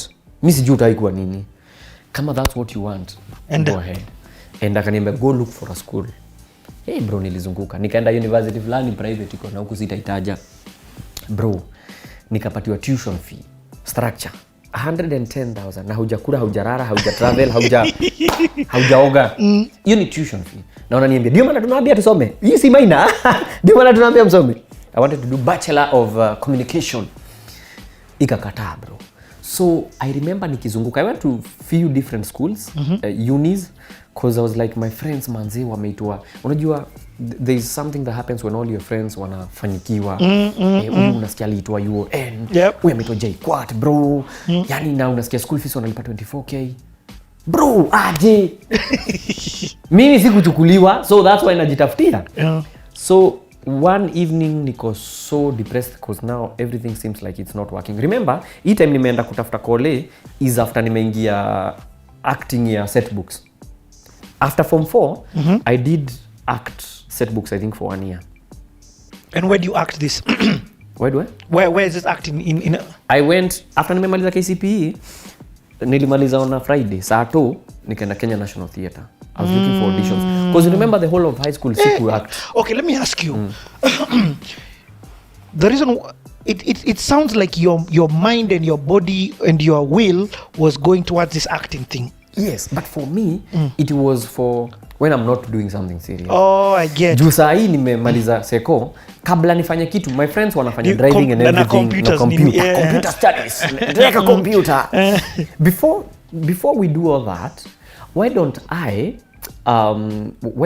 I do something else, which is acting? Kwa sababu in high school nilikuwa starved, I didn't act, I only did music. So I was like, wacha tuingie tucheki. So but sorry, just this one. So zile uko high school, high school lazima uko na holiday. In holiday are you acting in church? Yes, ish, because again we are at home. I'm at home only for 2 weeks and then we're back to tuition. Ile ilikuwa inaitwa tuition. Mnafunga alafu mnarudi kusoma. Ulikuwa unafanya tuition? Yes, mnarudi tuition. Mnafunga 1 week, mnaenda tuition, then mnafunga wiki ya mwisho. So it was disrupted. So I can't say really I was doing something meaningful. Okay. So I was very starved. So when I cleared, there is a teacher of mine, Kiswahili teacher, alikuwa anaitwa Mr. Buragori. He was like, you dude, uko na talent. I'll give you a number of a guy mwenye atakusaidia in doing set books before you know what you want to do in your life. Before we to a uni or something. So that's where I started. So he directed me, but I tried to call the guy, the number, na ni mtu anajulikana. Nikamcall, akaniambia kwa sasa wewe tulia tu hivyo. Mimi manzi ukiniambia nitulie na nasikia kwenda. So Friday nimemaliza, nimempigia. Nothing. Saa 2 nilikuwa KNT. Ulienda tu? Akaniambia sasa unless uangalie, actually he told me unless uangalie Kenya National Theatre kama kuna kitu, for now sina kitu, which was very genuine. So saa 2 nikaomba madhe fare. Actually I had money I saved from loaf. Na si pesa nyingi, hata iko imefika thao. So I went. And what year is this? The year is 2009. That's when I did my KCSE. You did, hold on, Njugush, Ebu rewind selector, come again. You did your KCSE in 2009. Yes. But I feel like you've been in the industry for 50 years. 2009. Wanasema one day before God is 1000. Okay. Let me stop. Let me then come back even before we go into this KNT. That means umeona vitu kama Tidy High. So now you're seeing young Kenyans already acting. Yes. That's when I said when now local TV ilipata boom. At this time where uko high school. But sasa muskia two story. Unajua cause kwetu again stima sio reliable, but all the same we used to watch. Actually in form 2 that's when my dad bought a colored TV. So I'm like, hey, kuna hii kitu inaitwa, and my dad actually told me one thing. Alikuwa anapenda Tahidi High sana. So he told me ile siku ndakuona, cause by this time now, by the time nini ina happen, my dad amejua napenda kuact, nimepatiwa awards mob. I have a lot of awards home za kutoka chuo. So tukiwatch Tahidi akaniambia ile siku ndakucheki kwa TV nice, halafu tukaendelea kuwatch. So I was like okay, tukaendelea sijui nini. So by the time namaliza form 4 hata sikumbuki hiyo story. So when I cleared na nikamwambia journalism, he was like Songa. That's why he didn't ataleta mambo moba tirudia nini, ningetaka ufanye engineering. No, Songa. And he had seen us, mimi na my bro. He knows, even there's a time in church. And my dad, I think this is something I'll always be happy about. He never shied away of saying things to us. Nakumbuka wakati mmoja alisimama kwa chacha akasema, hey, my kids are gifted. He said he feels he almost sheds tears when he looks at us with our gifts. So mzai wako akisema hivyo bro, unajua mabuda vile huwa ameficha, you know. So that's powerful. That's affirmation on 101 bro. Ukisikia hivyo wewe niambia siwezi fanya kitu. But also it shows me that your dad, it's like ulikuwa incubator and your dad was the only one who was privy to this. You get? Nika your dad was seen, he was having a first hand seat to your greatness, even though you yourself ukujua kabisa. Unajua haujuangi wewe, you just about life ni hiyo yenye unaona sai, but okay. For him ametizama huko. Turudi KNT. So nenda hapo. So nimeenda on a Saturday, I look at auditions, na on auditions mob, tukaamba turudi Monday kuna auditions. I go for auditions. I auditioned 6 auditions. 6. I got 1. That's the only audition nishaipata in my life, nishaipita. From then on, all the other auditions I did zilikuwa zinagonga inchi. Hakuna hata moja nishaipigwa. Mpaka yani nilienda auditions mpaka there is a director for Spillworks. Then nimeenda auditions zake mob mpaka ananiambia, bro, we've seen what you can do and what you cannot do. We will call you when we need what you can do. Because I've done a lot of auditions. Hakuna.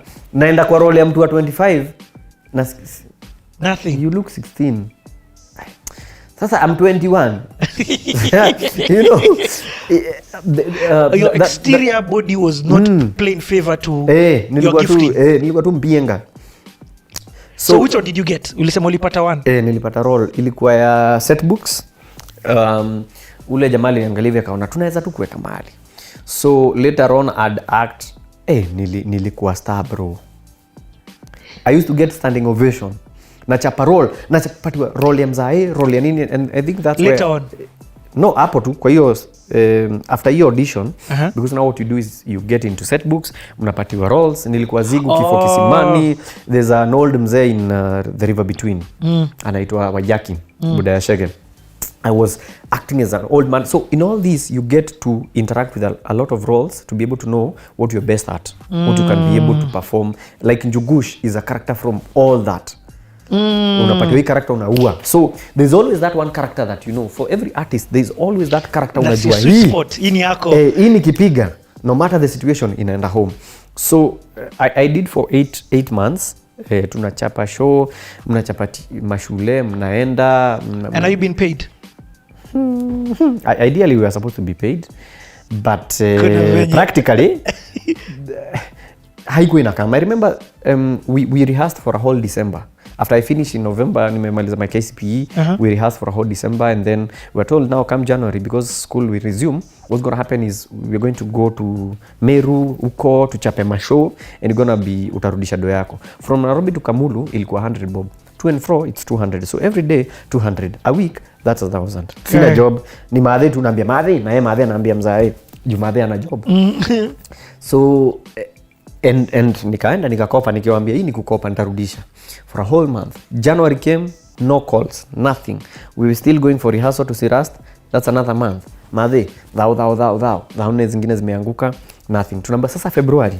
Unajua sasa mashule wameanza sasa kuingia kwa vitabu sasa. February nothing, March nothing. Tuliitwa second term. Na second term tulichapa show. Hiyo show ndio ilinifungua macho. Tulichapa show moja, shule mob zimeitwa, mchapa show. tukaokota pesa. Tunaziona tu zinaokotwa, alafu tunaambiwa hatuna do. Do hazikutoka. Director akatupatia kila mtu 500. Niko na deni ya dhao ngapi nyumbani? Kila mtu anapatiwa 500. Anaambiwa na hiyo kazi ya huyo jamaa ilikuwa kutufikisha Nairobi kutoka kwenye tumetoka kuperform. Kufika hapa kwenda nyumbani ni shauri yako. So already nihesabia 100 imeisha, kwa hiyo nilio kwenda home. Na 100 nyingine yenye nitarudi nayo siku ile tutaitwa tena. Yenye hatujui ni lini. Tuliitwa second term ikiisha. Same story. Tunaenda sijui tukalala wapi. Man, it was I was like, I love acting, but this is not what I want to do. Because for me, mutaka, and that's why nitakwambia why I quit my internship KBC. Mutaka kitu ina move. Tukikaa hivi like there's nothing you're doing. Ni kama mkiekewa exam, mnaenda kufanya exam, naambiwa put your books aside, mnatoa books nje. Alafu exam inakatua hawasa ijaletwa. Iletwe bwana tumalizane nayo. Exactly. So here was tuna rehearse, niko home, hata si enjoy hii acting. Juna rehearse alafu naenda home. I'm not performing. So I was like, I need something else. Hold on. When you were performing, how was the reaction from the audience? Were you feeling like, kweli niko na hii kitu, niko na hii gift? Because now you're going all over. Bro. Unajua kama kuna performance mpaka wale umupenda ni stage performance. Stage is gratification ni mara instant. Ukibot tunakwambia, bro nilikuwa nachapa show mpaka time ya ile inaitangwa nini ile curtain call. Naambiwa baki nyuma. So kila mtu anasema I am flani, I was acting as I was flani. Wakimalizika wako wapi Zigu? Sasa hiyo Zigu ni nini? Natokea nduru bro. Ile deafening. Juleo character nilikuwa nimeioa. Kuna time nimechapa show mpaka director anafaa kuanalia, ni mtoto wangu. Nilikuwa nachapa kama kaguka. Yeah, na hiyo by the way that role is what made me meet Abel. So hapa kwa setbook nilichapa role ule director hakuwa ameona ikikam. So nikakumbuka tukiwa hizo maziara zetu za mzae za kutumatumwa, kuna mzae fulani alikuwa anatujenga, alikuwa anakuja kukula kwetu. Sasa alikuwa anapiga story. Tunabaki tukimuimitate. Nyawake mani. So I did hiyo character ya Buddha ya Shege na that and that was it. Director aliisha. Like ananiangalia mpaka anajishika hivi. Namwambia my son usijifunike kama utacheka cheka. It was so inaingia. But I messed. There's a time I messed and I didn't mess because of my doing. Ule jamaa alikuwa anachapa main role ya Dr. Stockman. Dr. Stockman is it's a book in Enemy of the People. Can't remember who wrote it. Enemy of the People, Dr. Stockman. So there is this character Dr. Stockman. A whole chapter anaongea peke yake is a speech. So he's in four what tulikuwa tunazitaje sio scene. Kuna vile zilikuwa zinaitwa sijui kama ni chapters or something. He's in the whole book, he's the main. So this guy, something happened and he's a no show. Nimekuwa nikiambiwa cause director alikuwa na nini na mimi. Amekuwa akiniambia bro shika lines. Tulikuwa kila mtu alikuwa double cast wa character fulani. It was for security. Yes. In case msee afanyikiwe kitu kuna msee anaweza ipiga. Nani yako na hizo lines za Dr. Stockman? Ni wewe. Uzuri hiyo time yote yenye tulikuwa tunapachapa show mimi nilikuwa nashika lines zangu. Dr. Stockman and I tell the people of sijui what the birds are going to be clean. No. A whole paragraph, a whole page. It's a whole monologue. Nilikuwa nimeiva. The only problem is hiyo act 4 ilikuwa inaitwa act 4. It's a whole I don't know 10 pages of monologue. Nilikuwa nimeishika but the only way ningeikumbuka ni ukinipatia line ya kwanza. So what do I do? I'm smart bro. Mimi nikaandika karatasi act 1 Dr. Stockman I hereby mimi ukinipatia line ya kwanza bro naenda nayo mpaka mwisho. Dr. So juni speech si nimekubalisha kusoma karatasi. So nilikuwa naangalia line ya kwanza. Ile karatasi nikaeka kwa shati. Shati nikaeka backstage. Nyanga fulani imetoka huko haina costume, ikakuja inaangalia shati yenye haina mtu. Ikaona shati ya black. Huyu jamaa kwa show anaitwa Aslaksen. Aslaksen na Dr. Stockman hawakuwa wanakaribiana, walikuwa wanachukiana sana. Kasia ya mtu ilikuwa mpaka inachapa watu makofi stage ndio wasichana wacheke. Sasa ikaenda ikachukua hiyo shati yangu. So mimi niko backstage, watu wanaongoja Dr. Stockman, natafuta shati yangu sioni. Na bila hiyo shati hiyo akona ni nyasi. Bro, nilichungulia hivi backstage, naona kijamaa kimevaa shati yangu ya black. Nikaingia stage. Unajua nilikuwa nafaa kuingia na hii monologue. Juu Dr. Sockman alikuwa anaingia. And for the people sijui of nini. No. Na ilikuwa tamu kama unajua kile unasema. And they looked at me and said, yani watu wao walikuwa wanashindwa, "Guy, yani ameshika hizo lines zote." Do you know monologue? Na unaichapa na confidence. So ya kwanza nilikuwa na nikaingia nikachapa nikamaliza. Natafuta Dr. Aslax na mwambia kuja. Anambia, "Don't call me doctor." I'm like, hiyo line hata haiko mahali. Najaribu kumkaribia, "Don't come near me." Ai bro. Na kuna wacha nichape line za kumaliza show. Must you know now ni nani? Ai! You see lines. Wanachapa. And he went, wananichapia hiyo bro. Ni kuenda sasa. So tulimaliza hiyo show wakinichapia lines. No way. And he went la. Na nyamaza wanajua nimepoteza. Come by la. Yani hiyo show bro ilikuwa iende chini. Saa zile tulimaliza, hiyo ilikuwa Loreto Kiambu wenye wanavanga I think red. Saa zile tulimaliza hiyo show. Director akasema tumefurahia kama hapa and we are really sorry for what happened with Dr. Stockman.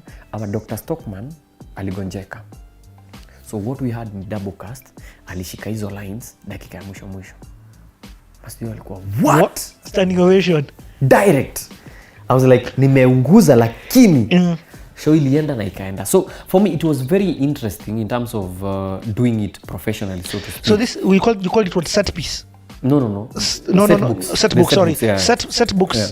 This was the first time now you are in a word professionally acting. Hata kama haukuwa na kulipa, yes. But you are with a team and going around. Yes. But hata nimesikia ukisema it was very clear that you stood out in that team.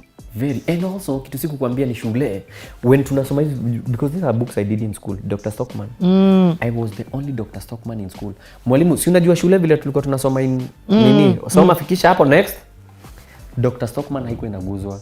Mrs. alikuwa anaitwa Mrs. nani? Mbona inanipotea? Hapana. Mrs. Shege. She was my English literature teacher. She used to say Dr. Stockman, I was called Dr. Stockman. She used to call me Dr. Stockman. Dr. Stockman? Now someone else to read Aslaxen. Let's go Jombe, read Aslaxen. Timothy to read Dr. Stockman. Now you see such a coincidence that even later on I came to do the same Dr. Stockman. So in all this nilikuwa na stand out somehow. Unajipata tu sijui kama nikierehere but unajipata tu in all, and I'm very sure if I were not acting right now, if I were not doing what I do right now, I'd be doing something else, and wherever I'll be bado ningestand out because I think the virtues are the same. The kujiskuma, passion, the passion, the grit, because hizi zote zina. Hebu tuongee juu hiyo grit. Umesema grit na there's something that for me stood out so major when you were explaining.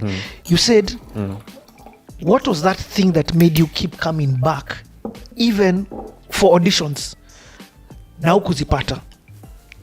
You know that thing, what made you not quit? It's had you and just to add a follow-up question also on that, had you decided this is what I want to do with my life? Up until Sainiko Theatre, I'm like, this is something I'd love, but I'd love for it to make sense. It's beautiful and everything, but I love for it to make sense because now if I had a family, wangekuwa nakula nini hiyo time yote naenda rehearsal. And I used to see guys who have families, they are going through tukiwa hapo. Ananiambia manzi unaweza kuwa na 100 juu sasa narudi home na hakuna food. So I was like, I want this, but I want it to make sense. So I'd look for something, I'd go and get hiyo masomo kidogo and do journalism, and probably, who knows, I'll end up, I used to look up to Lolani Kalu. Lolani Kalu, the kind of pieces he used to do on telly were not news. They were more art-based. Anapiga poem, anaenda anapata wasee sijui anafanya nini. When I look myself, then when I look at myself, I'd say, I want some Lolani Kalu-ish kind of life, career.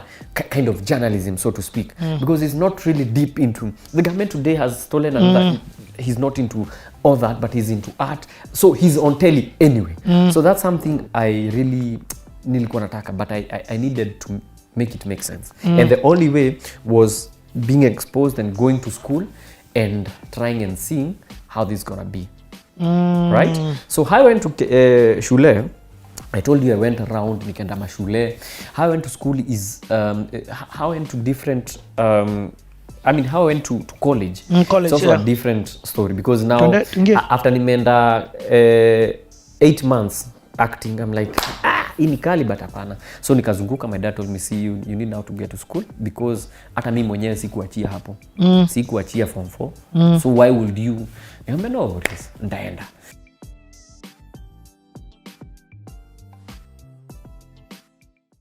And the only way was being exposed and going to school and trying and seeing how this is gonna be. Right? So how I went to shule, I told you I went around nikaenda mashule. How I went to school is how I went to different how I went to college. College, it's also a different story because now after nimeenda 8 months acting, I'm like hii ni kali but hapana. So nikazunguka, my dad told me, see you need now to get to school because hata mimi mwenyewe sikuachia hapo. Sikuachia form 4. So why would you?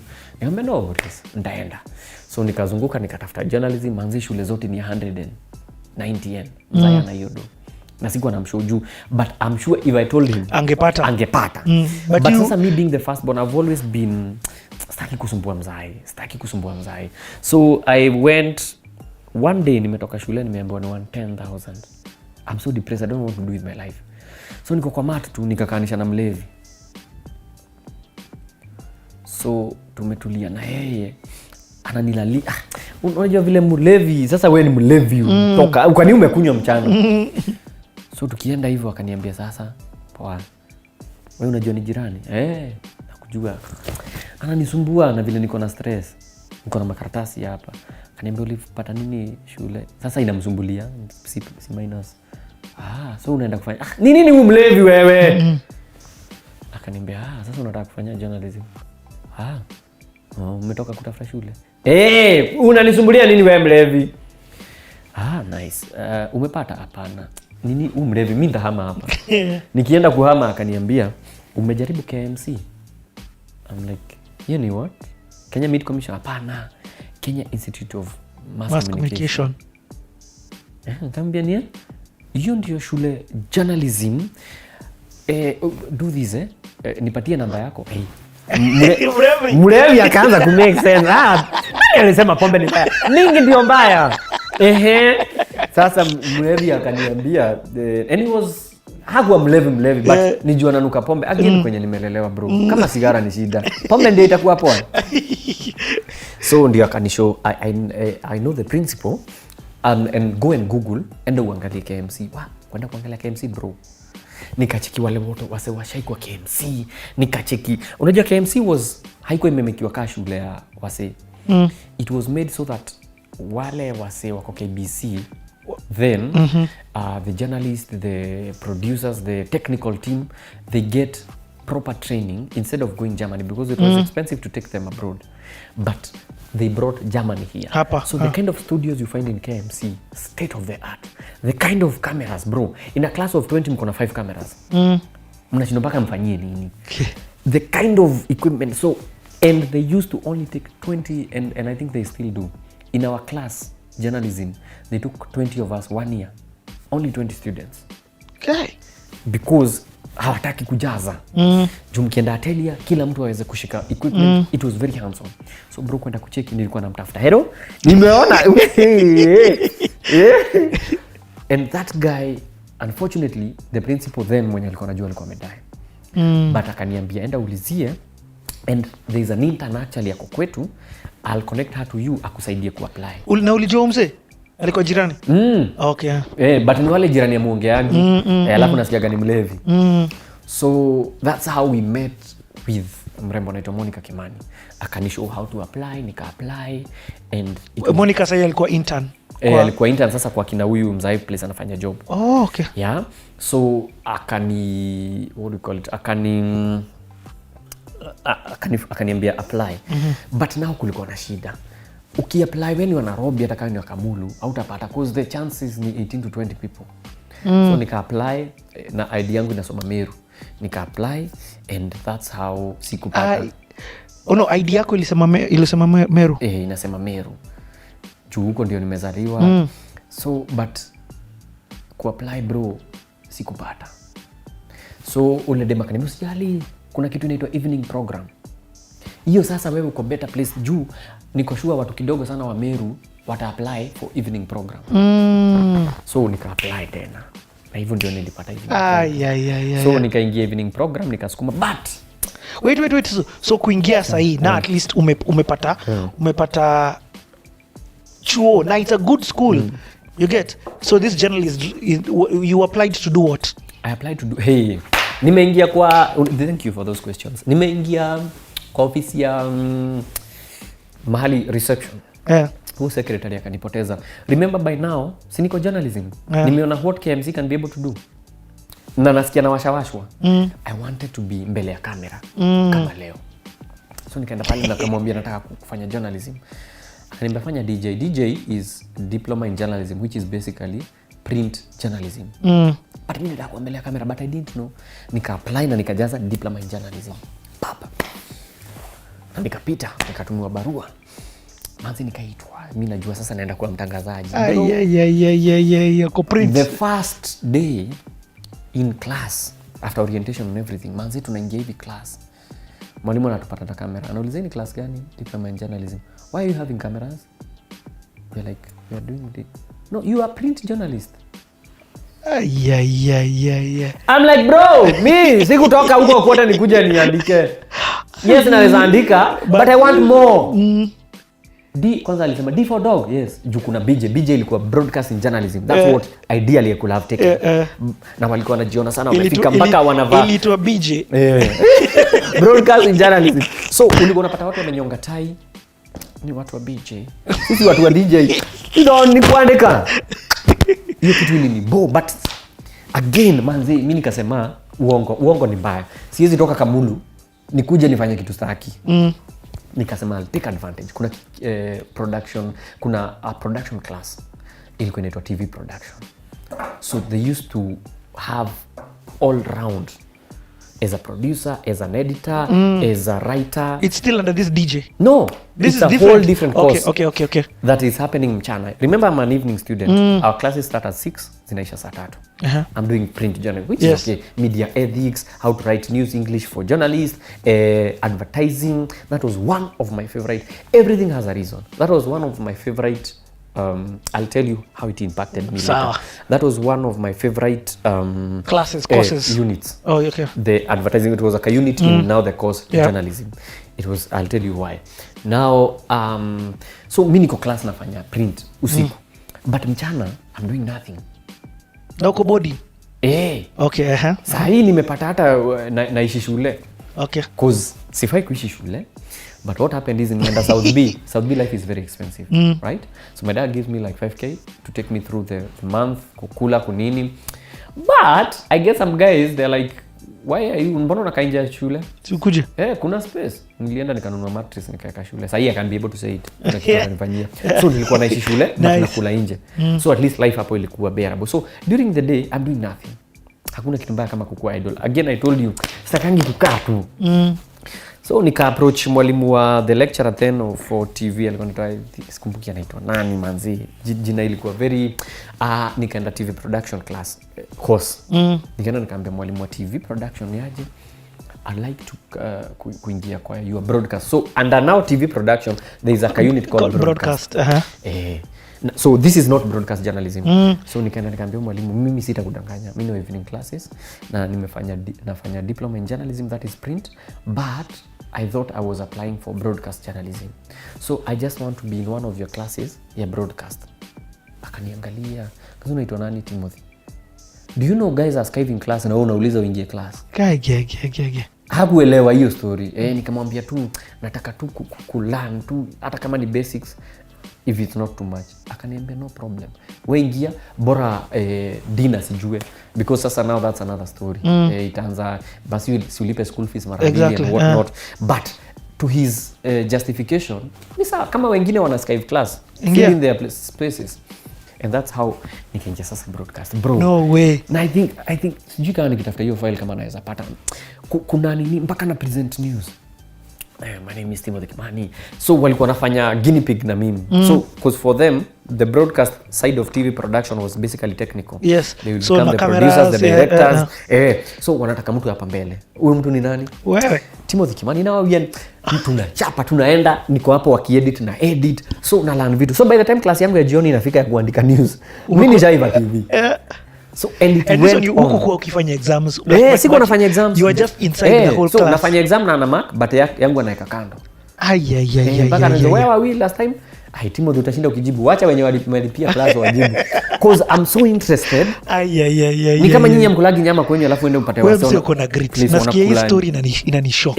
So first and foremost, nataka tu we just slow down this because the lessons are just mind blowing. Nataka ku understand your mindset.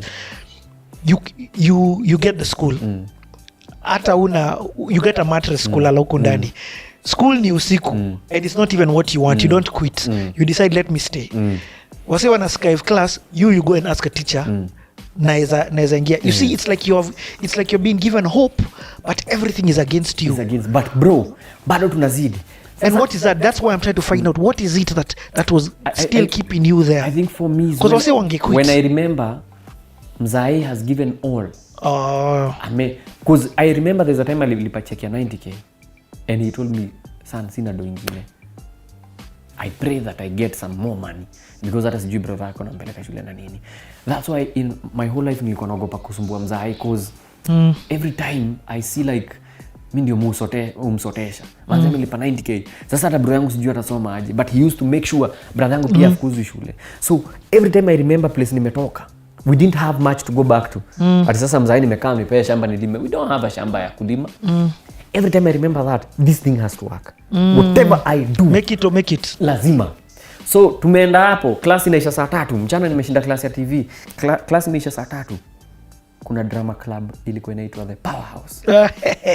That's what made akina OJ, akina Abel Mutua, akina Ninja, a lot of people, akina Freddy Nimuli went through that drama. And are you hearing their fununus?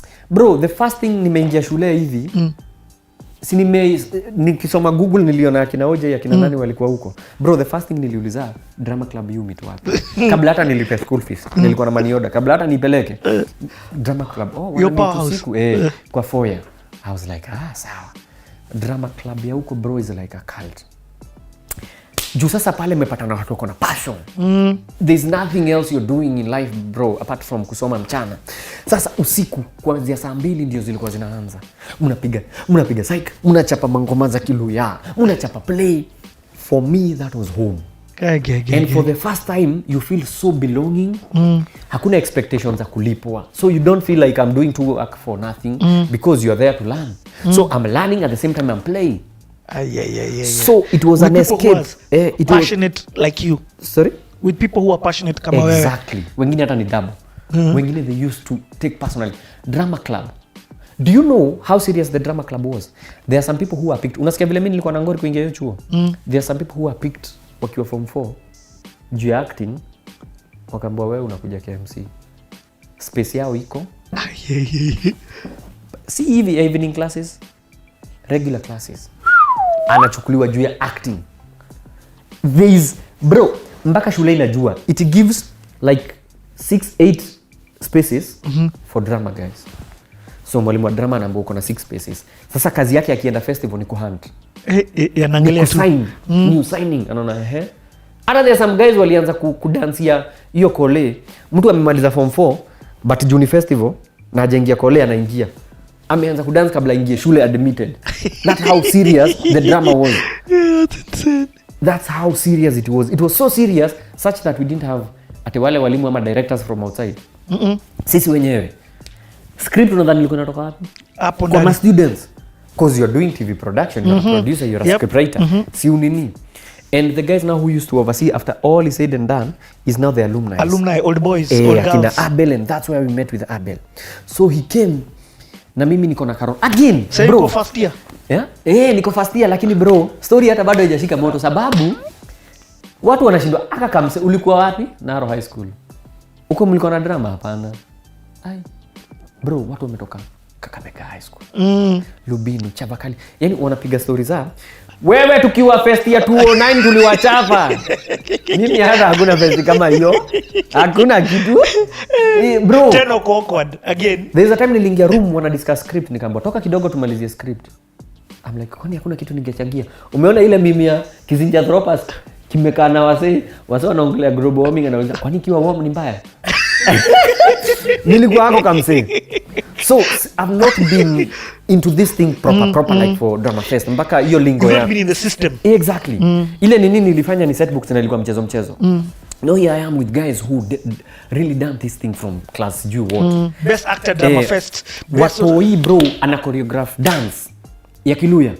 Tutaingia hivi la la la la la la la la naliaka na na na la la anasema hapana sio hivyo so go mpaka kuna hizo terms za music nichapie G na ni student bro do you understand nimetoka high school alafu nikaingia into this unasikia mtu anaongea jama G clef alafu akisema nani na usichape ukichapa hivyo haitaingia so chapa nani na yani bro unashindwa say but still mimi na belong hapa you know so nimeingia siku anajua ku dance Kiluya cause Kiluya you have to be fluid lazima mwili ya chani unajua siku dance bro niliingiaga nikamwambia wase tafadhali nipatieni chance nikaekagwa huko nyuma so kama hujui ku dance fiti unaekagwa nyuma ya line ndio usiharibu cause mwenye yako mbele ni mwenye ameiva juu akienda chini nyinyi wote muende chini yeye ndiye ana lead bro nilidance mpaka by the time tulikuwa tunafika first year second year no way bro nilikuwa hapa mbele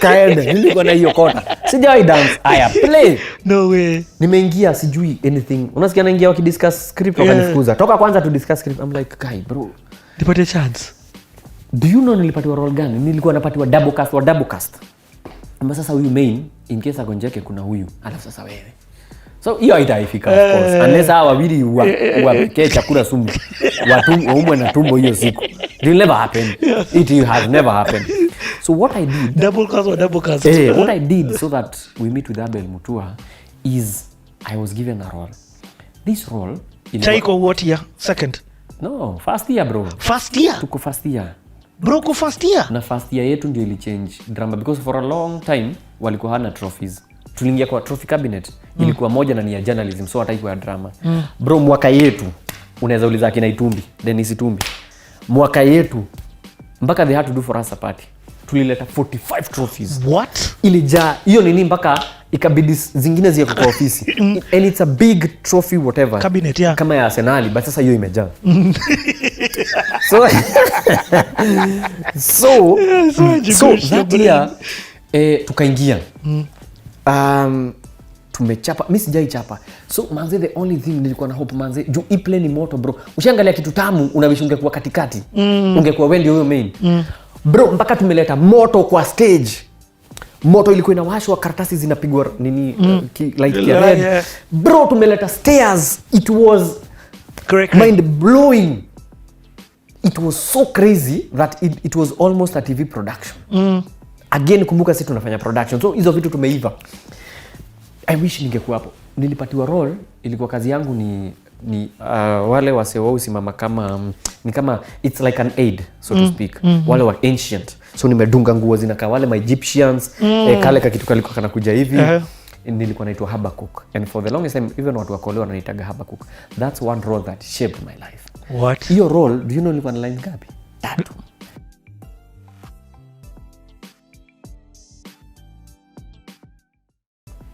it was so crazy that it was almost a TV production again kumbuka sisi tunafanya production so hizo vitu tumeiva I wish ningekuwa hapo nilipatiwa role ilikuwa kazi yangu ni wale wasewao simama kama ni kama it's like an aid so to speak wale wa ancient so nimedunga nguo zinakaa wale my Egyptians kale kitu kalikuwa kanakuja hivi nilikuwa naitwa Habakkuk and for the longest time even watu wakolewa wananiitaga Habakkuk that's one role that shaped my life what hiyo role do you know nilikuwa na lines ngapi 3 hizo lines 3 ilikuwa kusema yes my lord natoka naongoja wachape naitwa naulizwa swali nasema yes my lord natoka nachapa naongoja tena ikikuja kuisha naitwa yes my lord 3 lines but for me I was glad I was doing something.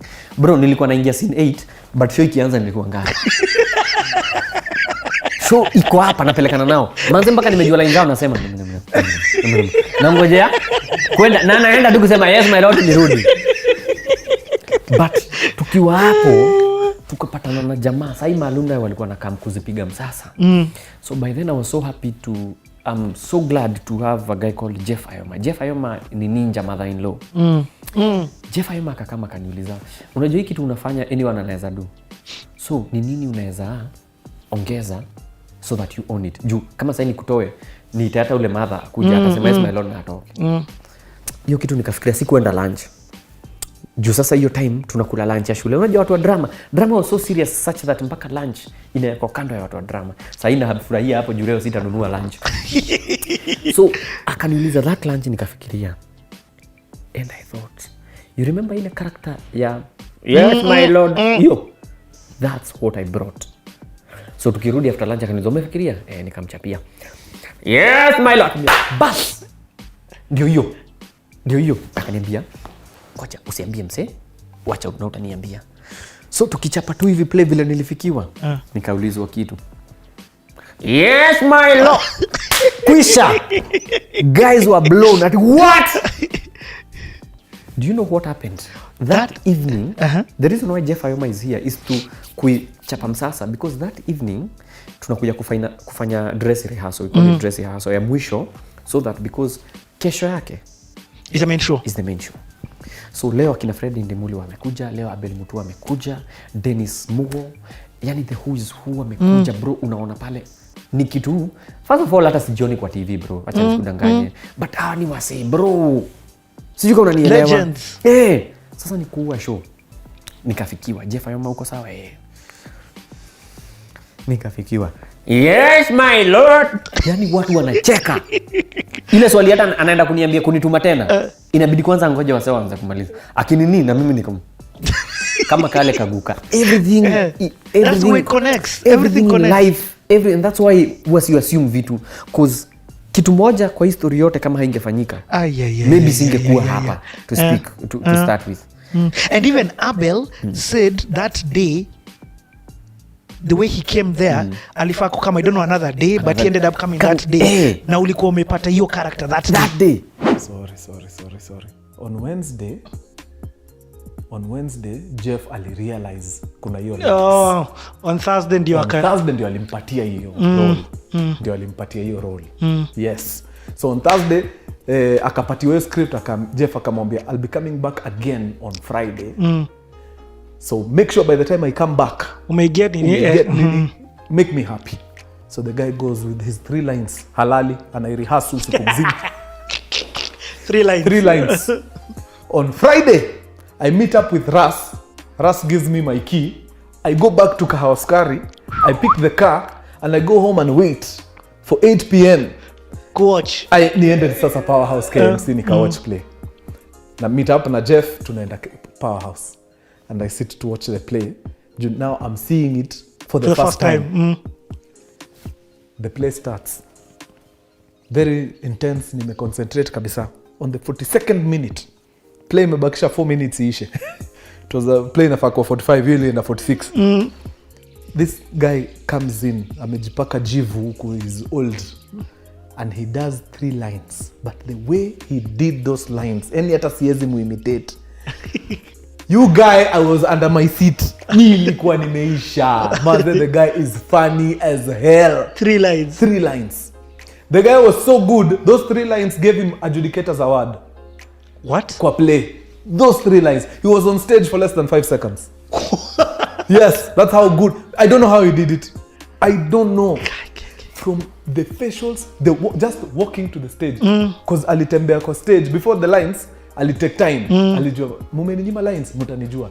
So the way he was walking to that stage, ndio ende ashike position, aseme hizo lines started. Hiyo tu walk ni funny. Then aseme apungue tu mdomo. That is funny. Maze and I knew huyu lazima apate award. Alipata Adjudicators award wakati waliperform. That's the judges who wamemdis. So the judges for drama festivals are called Adjudicators. So they are there are times when you have your people kabisa, you have your best actors, you have your best actresses, but there's one guy somewhere who did something outstanding. So now them they are given a special award called the Adjudicators Award. Hii role, it was very minor, designer tungemweka hapa kwa the main actors category, lakini yumse ni mnoma, he was outstanding. So chukua Adjudicators Award, he scooped that award. This guy is Timothy Kimani Ndegwa aka Njugush. juu ilikuwa nitolewe. The reason why Jeff Ayoma ananikalisha chini ni juu inasemekana hiyo role si necessary. Yes my lord. Hiyo ni kitu hata anaweza uliza wale watu wako nao. Like for example we are talking here, niulize stima iko. Bala mtu mwingine akuje, stima iko? Haiko. Haya, tuendelee. Si nikuulize tu. So ika change. So hiyo jioni ndio wase wanasikiza hizo nini kabla sasa tupeleke show Bomas of Kenya. The reason why hii show ni high stakes, it's because kuna shule inaitwa IAMI, East Africa Media Institute. Walikuwa na jeshi bro. Walikuwa wamechapa kazi. Unajua nani alikuwa na direct? Cleopas Malala. Senator Cleopas Malala. Cleo productions zake they were not just plays bro. Alikuwa analeta nyoka stage. Kuna wakati alileta mpaka mto. Unaona kabisa ni mto. Alikuwa analeta vitu. Cleo alikuwa na production. There's a production alifanya mpaka ikabaniwa. Ilikuwa inaitwa what was the name? It was very political. It was very political conscious. Mpaka ilikuwa inabaniwa. Show yake ilikuwa inaja hivi. So Cleo alikuwa nao. Bro anakuchapia show. So si walikuwa wanatutingisha juu tunataka kureclaim hii glory yenye imepotea. The former glory. But wanataka kuchoma. So stakes were very high and that's why those alumni came. Now that evening bro tukachapa show ikaenda hivyo. Freddy ni muli akasimama akasema kuna hako kamseka kwa wapi? Kwa nini kana lines kidogo? I'm like kamse because it's never in my nini kuongelelewa. It was always nimecheki huyu jamaa amechapa. But mimi amenimulika aje. Nikasimama natetemeka. Freddy ni muli ni sayo nilikuwa namuona Kiss, alikuwa anasoma News Kiss TV. Akasema this guy where is the scriptwriter wenye walinifukuza bro. Huyu jamaa ongezewe mistari and they came with a solution. Wakasema huyu jamaa huyu king alikuwa na mtoi kwa hiyo palace. Anaenda kukufa king but hana any known boy child mwenye ana take over from him. But kwa hii mtaa kuna maid ambao walipata naye mtoi na yule tu mtu anajua ndio maid. Maid of course anajua. Ule tu mtu anajua katikati ya king na huyo maid. Indimuli akasema ikuwe ni mimi. Wacha kamzee kakwendio kana siri. Si hata ni kamzee kumaanisha kamekaa kwa hii palace for long. Wacha jamaa kwendea kwa siri.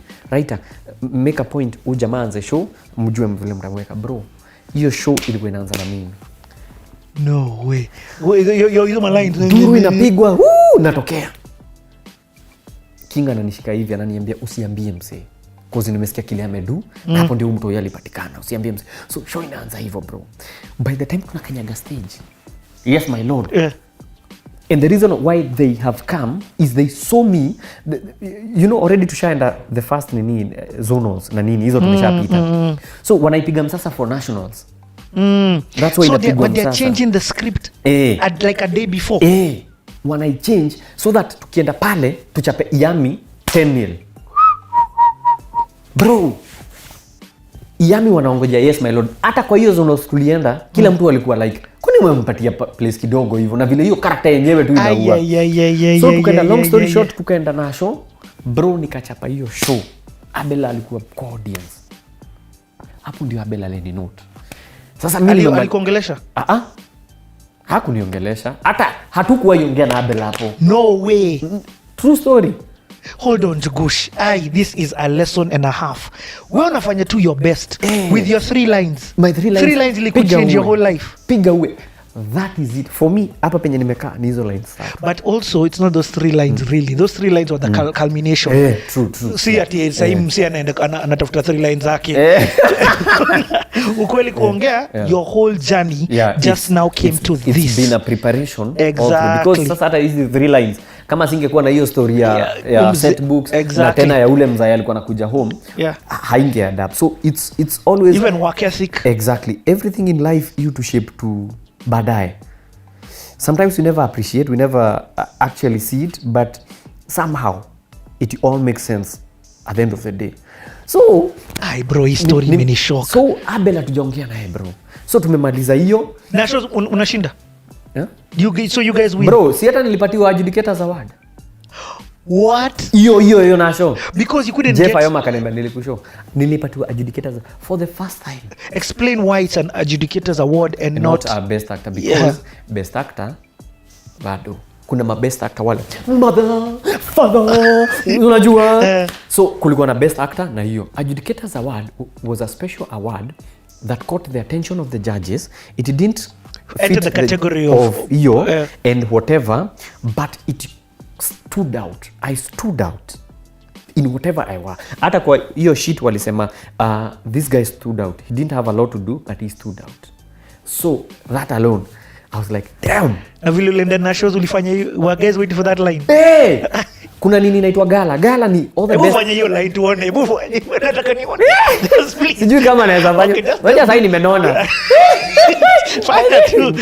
Ilikuwa yes my lord. Unaingia kwanza unaangalia watu hivi. Ukichapa mdomo. Ayaya. Gala guys used to wait for that. Mpaka wanaita Habakkuk. For the guys akina Jasper Murume.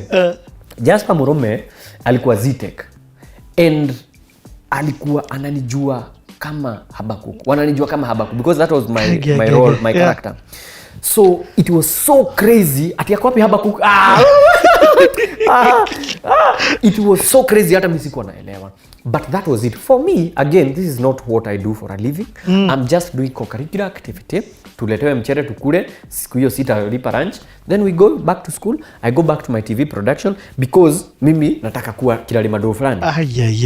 Right? So tumemaliza hiyo show, imeisha. Then nikasikia manzi, Kaidi hayo wanatafuta wasee.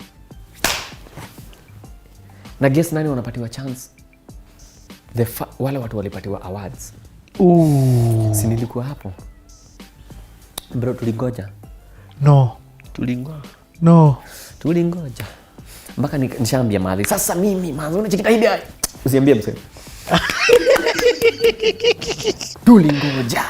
Saa hiyo behind the scenes hatujui hata akina Abeli walitoka. Because hapo ndio wazo ilitoka. Juu walikuwa wanataka kuspice up hii kitu. Akina Abel ndio I think walikuwa wanaandika script then. So bado hii time hatujaongea na Abel. So nikachukua makaratasi zangu. I remember nilikuwa na fare ya one way kutoka KMC pale Nyayo roundabout all the way to Nairobi Academy. Karen. So nikaenda nikafika huko. Sikuwa na fare ya kurudi. Nikafika huko nikapatia na makaratasi zangu. Sasa hiyo Filoni alikuwa na direct. Nikaenda kumbe hata sikupeleka hata passport yangu. Kaniangalia kaniambia wewe ni wa KMC Sawa. Sawa. For him I think alikuwa anajua he'd rather we do something different. But for me this is your chance. So nikampatia makaratasi. I remember hata niliomba lift. Kuna contact wale nihurumia nikamwambia naenda shule na sina fare. Kaniambia sawa. Ikija utasimama sawa. Nikafika Nyayo. So it didn't happen. It didn't happen. So niko hapo. Hiyo ni first year. Ebu imagine ningeanza nikiwa first year. First year ikaisha. So I'm back to school nini. Bado drama napiga is the love. Mpaka nikachaguliwa prop manager. Yani bado tunachapa show. Shule bado nachapa TV production. Ulianza ku scriptwrite sahi? Bado. Okay. Bado. Because what I'm doing is bado sijafika huko. That came later. What I'm doing is just my coursework. Tunafanya. But I was asking in drama in Powerhouse. Wewe ni actor tu. Lakini sasa hii wanajua kuna ka something wanakupatia more lines. Mpaka sasa Kiswahili play mimi ni main character bro. Second year.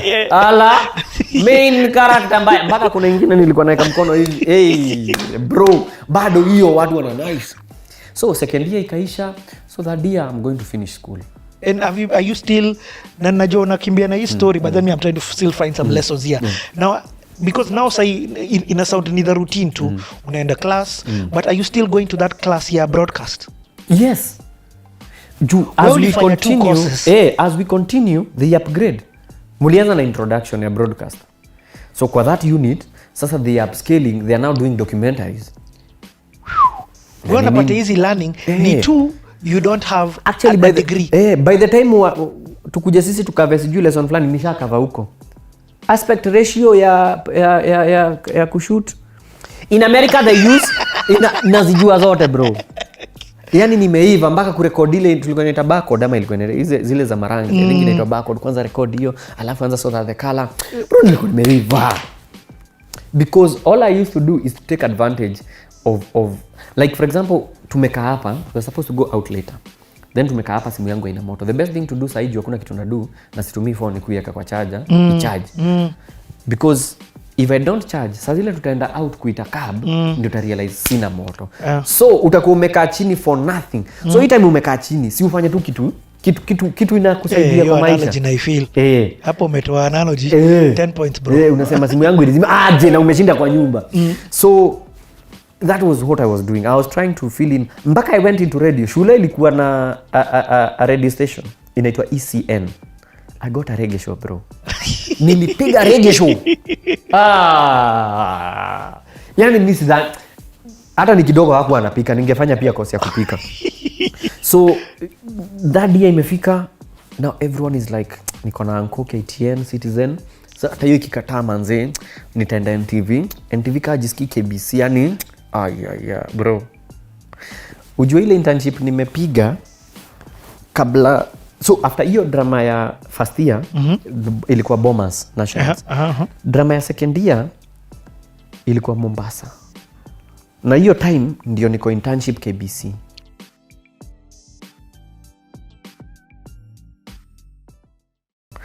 Ujue ile internship nimepiga kabla. So after hiyo drama ya first year ilikuwa Bomas Nationals. Drama ya second year ilikuwa Mombasa. Na hiyo time ndio niko internship KBC. Okay, so hii internship ulianza when? Internship, we used to have 2 internships. One is katikati, ingine ni ukimaliza. So mimi ile the time tulienda Mombasa for nationals is the time I was now in the internship ya KBC. Hiyo ni ya kumalizia. That's like the serious internship. Manzi nimeenda KBC, manzi kuamka asubuhi sawa. I used to kutembea kutoka, it's not far. Yeah, it's not. Kutoka South B, tunavukia pale Kenya Poly, there's a daraja pale railway, unaanguka Kenya Poly, and then mpaka KBC. So we used to trek, ilikuwa fiti. Sasa manze, unaamka asubuhi, unaenda huko, alafu by saa 4 umemaliza. Juu kazi yangu ilikuwa kutranslate news. Na translate kutoka Kizungu kutoka Kikuyu for Shoro FM, natoa newsfooter.com na edit inakuwa inaweza someka kwa radio, vitu kama hizo. So by saa 4 ushamaliza. Juu news za sport hazikuangi mingi. Na mko interns kama wa 6. Wasenye wako in charge washawachia. The beauty about KBC is when you go there you're in charge. Kama ni kamera, mse mwenye anafashika kamera ana step aside. Ni gava. Nice. Anasema wewe ndio utanini. Na ilikuwa inatusaidia juu sasa unatupwa deep end. Yep, experience. And again KBC kama kuna production house iko na equipment bro. Ni hapo. Even some of the best live broadcasters ni hao. Because in terms of experience hours. So remember the other guys who trained wa KMC. Yep. So over time they have gained experience. Na wamekuwa kwa ground. So I just did that for 2 weeks. 2? Yes. Umesika. Hii mambo ya kuamka asubuhi unakaa saa 4, sasa saa 4 mpaka 5 nafanya. Wenzangu kwa na rehearse play yenyewe wanaenda kupeleka Mombasa. Ni baki na sijaienda Mombasa bro. Hapana bro. Huko ama Mombasa. Sikuwa ni waienda Mombasa. So I quit. The second week I was like, you know what? Hata sikuambia mdosi ikuende. I was like, no, this is not it. Hii sikuwa nataka ile nini tulikuwa nazunguka ya setbooks. Na pia hii sidhani ni sidhani ni ya kuketi, sidhani ni. Remember mimi nataka lola sikukaa chini. So I quit the second week. Hata sikuambia best yangu anaitwa Jera. Aliniona tu siendi. Kwa nini uendi? Nimechoka. So nikaanza kutulia, naenda na rehearsal, tukaenda Mombasa. So now towards the third year. So at this time have you said hii ndio nataka? Because you've quit the internship. Umeona kwa ground when I'm working, I'm not feeling that joy and passion. I'm still looking for ways and means of coming up even with programs.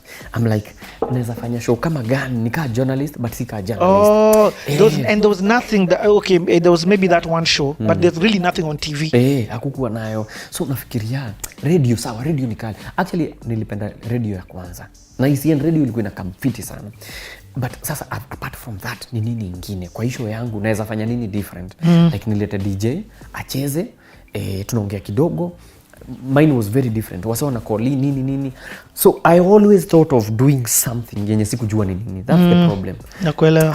Haujui unataka kufanya nini because no one has ever set a precedence. You don't know nothing about this. There's no one in a home ashaikuwa kwa media. The only mtu alikuwa kwa media wa kwanza ni nyanyangu. Wakati alifariki aliwekwa kwa gazeti. Hakuna mtu alikuwa kwa media. So for me, naingia and even my dad is very proud. Kijana wangu anafanya hii mambo ya TV. Hebu kuja uambie. He was very proud. Mother same. Like sasa tutakuwa tukiona kwa TV. Akikumbuka nilifanya diploma in journalism ni print. Anyway, they were so proud. They were so proud. And so you go to Costo. How is Costo? Mombasa tumeenda na. Any nationals? Na show. Pia kwa tulienda so kwa chapa. So by the time you're going to nationals, lazima qualify all the way. Si ati unaanza nationals. Yes. But sisi ni nani? Tulikuwa tumetandika watu mpaka wakati. So by the time nafika huko hata nyinyi ni maceleb. Hadi yule Habakuk ni aje? So this time uko na nini? Ngojeni mtaona. Mnawachapia show. Mombasa being the first time it was. So Njugush, you already had a name. Ulikuwa na jina already. Yeah. Ilikuwa but ilikuwa underground ya the film. Exactly. So Habakuk.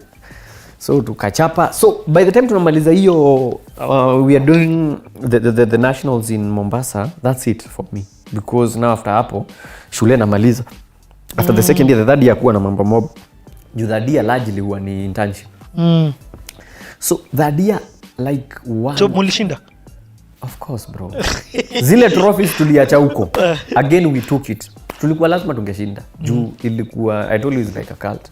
Watu walikuwa nalala saa 8 juu ya drama. Unapiga huwa na sasa unalala saa 8 hata huna food. Juu ulimaliza 1500 ulitumiwa. Na tarehe 19 unaogopa kupigia mzae mwambie kutumia kitu. So towards sasa kumalizia shule something happened. Naenda kuclear shule, kila mtu ako na hopes. Kila mtu wako hapo. A lot of people do it's how do I put it? Journalism and let's say for example TV production it's not something you just think of. Mimi nikiwa mkubwa nataka kufanya TV production. You must have seen it somewhere. Someone you know is doing it. Na connections. Like kwa architect umeona msee akijenga. Lazima you've seen that from someone to want to be able to do that. Because growing up we didn't know walking on TV haujui kuna watu nyuma hiyo TV. So unless now you have someone who knows what goes behind huko, ndio atakwambia usifanye hiyo, fanya editing ina market, usifanye hiyo, fanya nini. So a lot of people had people in high places. Me I only had high people.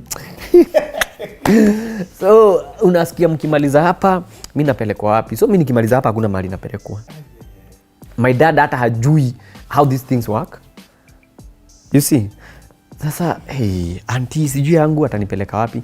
And some of them even after second year they never came back to nini. As in mtu alikuwa anapata job. The beauty of KMC nayo. Guys used to get job wakiwa wanasoma. Unasikia mtu alikuwa regular class change to evening program. Sababu sasa job yake ni mchana, anapiga works. Ati some of us are going to school to work. So let's not bring classes mchana. Wewe uko hapo hata ujui mbele wala nyuma. Maisha yako yote umekuwa ukiact hapo na kusoma kitu hata haikukupeleka shule. Are you scared? Yes, very. Because I think for me the greatest fear I have is failure. Mzae aliacha bila kitu.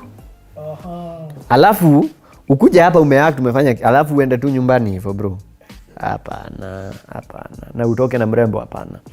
So it had to work, something had to work. So towards kumaliza like one semester before nimalize, I got a phone call. Nikailenga, nikaona namba 072, nikailenga. Then nikaangalia inbox yangu ya FB. Abel Mutua. Aliniambia, "Niaje bro, ni Abel Mutua. This is my number, call me. There's a program we started called Hapa Kule News. I don't want to feature you there." Bro. Bro. I'm like, Abel Mutua ni nani? Jumi siko namjua Abel Mutua. Mimi namjua Freddy. Hebu cut one sec.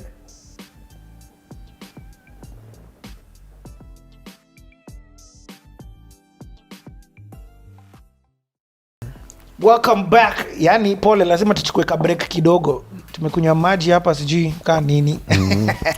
Before the meal. Anyway, Njugush, let's continue with the story. If you're catching us here, do your life a favor. Go back and begin from the beginning. You need, lazima ujue the back story pali ameanza, so that you can understand how he got here. Okay, Njugush, now the story gets interesting. Kwa sababu umeniambia where we left off, umepata message kutoka kwa Facebook. Mkurugenzi aka Abel Mutua. Abel Mutua. Sasa hiyo alikuwa na nywele, sijui alikuwa anakaa nini. Alikuwa na afro, he thought he was cool. Nimepata inbox. Jamaa anaitwa Abel Mutua. Mimi simjui hivyo, mimi najua Freddy. Nikamwona chairman wa Freddy Budu Boss. Freddy. Tahidi Freddy. Yeah. Tahidi haya anaitwa Freddy. But hapa ameni inbox kama Abel. So nikamwona drama club chairman, unatafuta na Abel Mutua. I'm like, who is that guy? Haujui? Anakutafuta ni kama akona job yako. Hapo tunaenda kumaliza shule. Kila mtu bro akona godfather, godmother mahali. Mimi niko naambia God manze, mimi sitaki kurudi home bana. Sitaki kurudi Kamulu. Okay. So nachiki Abel akaniambia tuende date fulani, atanichukua town, tuende Kiambu tukashoot. Hapa kule news. Nishaiona. The one in like the second episode. Kipindi imekataa kupika, so they are looking kuongeza utamu. Akafikiria mimi. So manze, nimejitayarisha hapa kule news. Mimi nadhani ni news ya ukweli. Nienda nimenyonga tai. Kufika pale bro, Abel ananiambia hata shoot imekuwa postponed, but fanya hivi, si unipeleke napeleka ndai garage. Bro, tulikuwa Uhuru Highway. Hapo ndio nilimpatia mashida zangu zote. Tumekuwa Uhuru Highway, namwambia manze, mimi namaliza shule sina kwa kwenda. Relax. Nimekuita. Relax. Kwanza tupeleke gari. Na that's the last time hiyo gari ilikuwa kwa barabara. Ilienda kulala. After hapo ilienda ikachapa engine, ikatafutiwa engine haikuwa haipatikana. Saa hii mtu mwingine alichukua hiyo body akaekelea gari yake. Mbuvi anakuata kawaya. Hiyo gari haikuwa yaamka. But for me that trip, cause alikuwa na life, akona Benz, akona ngoma, all the things. Unajua growing up unataka debe. Mimi ushago debe ilikuwa mataya, unaweka spinje moja bigi sana ina hata usikii ngoma inaimbwa. But that was the life I wanted. Here he is, he's driving. Tahidi bro, wewe unajua niko wapi wewe? Nikiambia watu wetu mahali niko haezi amini. So we went, tukamaliza lienda. After hapo akakama kaninunulia nyama. Akiniuliza tu, so kwa life unatakanga? So mimi namuelezea tu, nikafunguka. Mimi kwetu tuko hivi. Kwani mko hivi? Alright, kabisa. So it was so interesting. Sasa akafanya makosa. So akaniambia, so after nyama akaniuliza, bro, so uko fit? Mimi sikunywangi pombe. So na yeye akunywangi. But sasa anajua watoto wako ole. Nikaona nini chupa zikipelekwa hapo. Sijui alifikiria ni, akaniuliza unataka chupa? Mimi ni kama sikusikia kile kimesemwa. So unataka chupa. So I'm like so ushaisikia kitu hujasikia poa. Manzi niliona taska zimeletwa hapo. I'm like guy. Akauliza ufunguliwe zote. Sijai kuza hii kitu bro. Sasa zilifunguliwa. Unajua sasa yezi rudi. Sasa nasijai tumia hii kitu bro. Ilifunguliwa. I was buying time aende. Aboeke aende niseme staki. Tulikaa hapo. Nakula nyama pole pole siguzi chupa. Akaniambia bro. Akasema the magic words. Bro, mimi pole nitakuacha. Wacha ni happy. After ameenda nikaita mlevi fulani hapo. Wewe unataka? Hata. Akaenda. So that was the first meeting. So hiyo show ikakuwa imepostpone ikasukumwa the next week. The next week nikatokea. Bado kama nimenyonga tai. Kumbe ni it's a parody news show. And that's where I started scripting. Because kila mtu alikuwa anapatiwa lines zake. Vile nimeingia hapo nimeambiwa hii show tunataka tuipatia new punch. So bro nimeingia pale, I'm like guy, what do I do? What do I do? Nikapatiwa lines, unapatiwa lines, unafaa kuingia kama kijana, nikajita hapo mkutano, nikahadisia mavitu zangu. Juu kwa drama clubs hivyo ndio tulikuwa tunafanya, hadisia mavitu. Naingia na ichapa Abedi ananiambia, "Hiyo iko sawa." Simkuwe kama Timo. Timo mumpatia lines anaenda huko anazipika. Nyinyi nikiwapatia mnaingianga tu. And that's how I became a creative director hapa kule news. No way. So I tell them I have a guy. Wacha tumweke kwa episode 4. I think ataleta kitu. I call the guy. Ni aje? Ni Abeli jo. Tuliongea na wewe 2 years ago. Abeli! Ya. Una do nini? What are you doing on Tuesday? Kuna nini? Tunarekodi show inaitwa Hapa Kule News na tunataka tukupige role. Hapa Kule News. Nice one. Nimesomea broadcast journalism nakuja hiyo. Ile broadcast nilikuwa nasema. Kwa hiyo in fact hata short form yake ni BJ. Watu wako wanapenda hiyo kitu.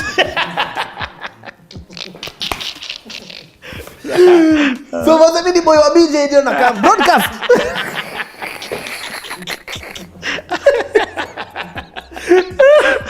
So in his mind, the guy thinks we're shooting news. I know. Kuja na suti.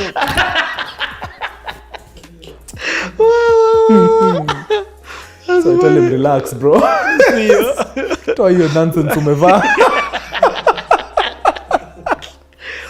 So we do the first episode with him. Episode 4, Hapa Kule News. Bruh, internet shut. One app. What was he doing in that first app? He was a stupid guy hapo. So something had happened in Saudi Arabia. A guy was, wanasema the guy was too cute mpaka he was deported. Juu anasumbua. Wasichana wanamuona undergarments zina dissolve.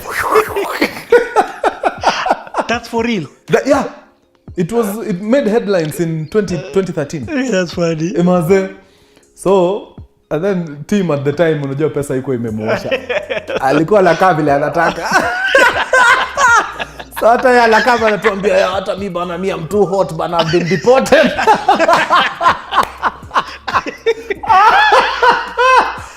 It was stupid. Maze, imagine hizo ni content we will never see. Because the drive that had those episodes iliangushwa hivi. Lakini sasa saidia hawa wasi. Ukishaongeza zako utamu, ongezea hawa wasi. Mpaka ananiita team. Ushaona mtu amekupatia confidence yenye hata wewe una. Team, hapa tunaweza ongeza nini? What? Na hapo akisema bala aseme kanjo. Kitu hata haiko but ina make sense. Sema hebu jaribu inaweza.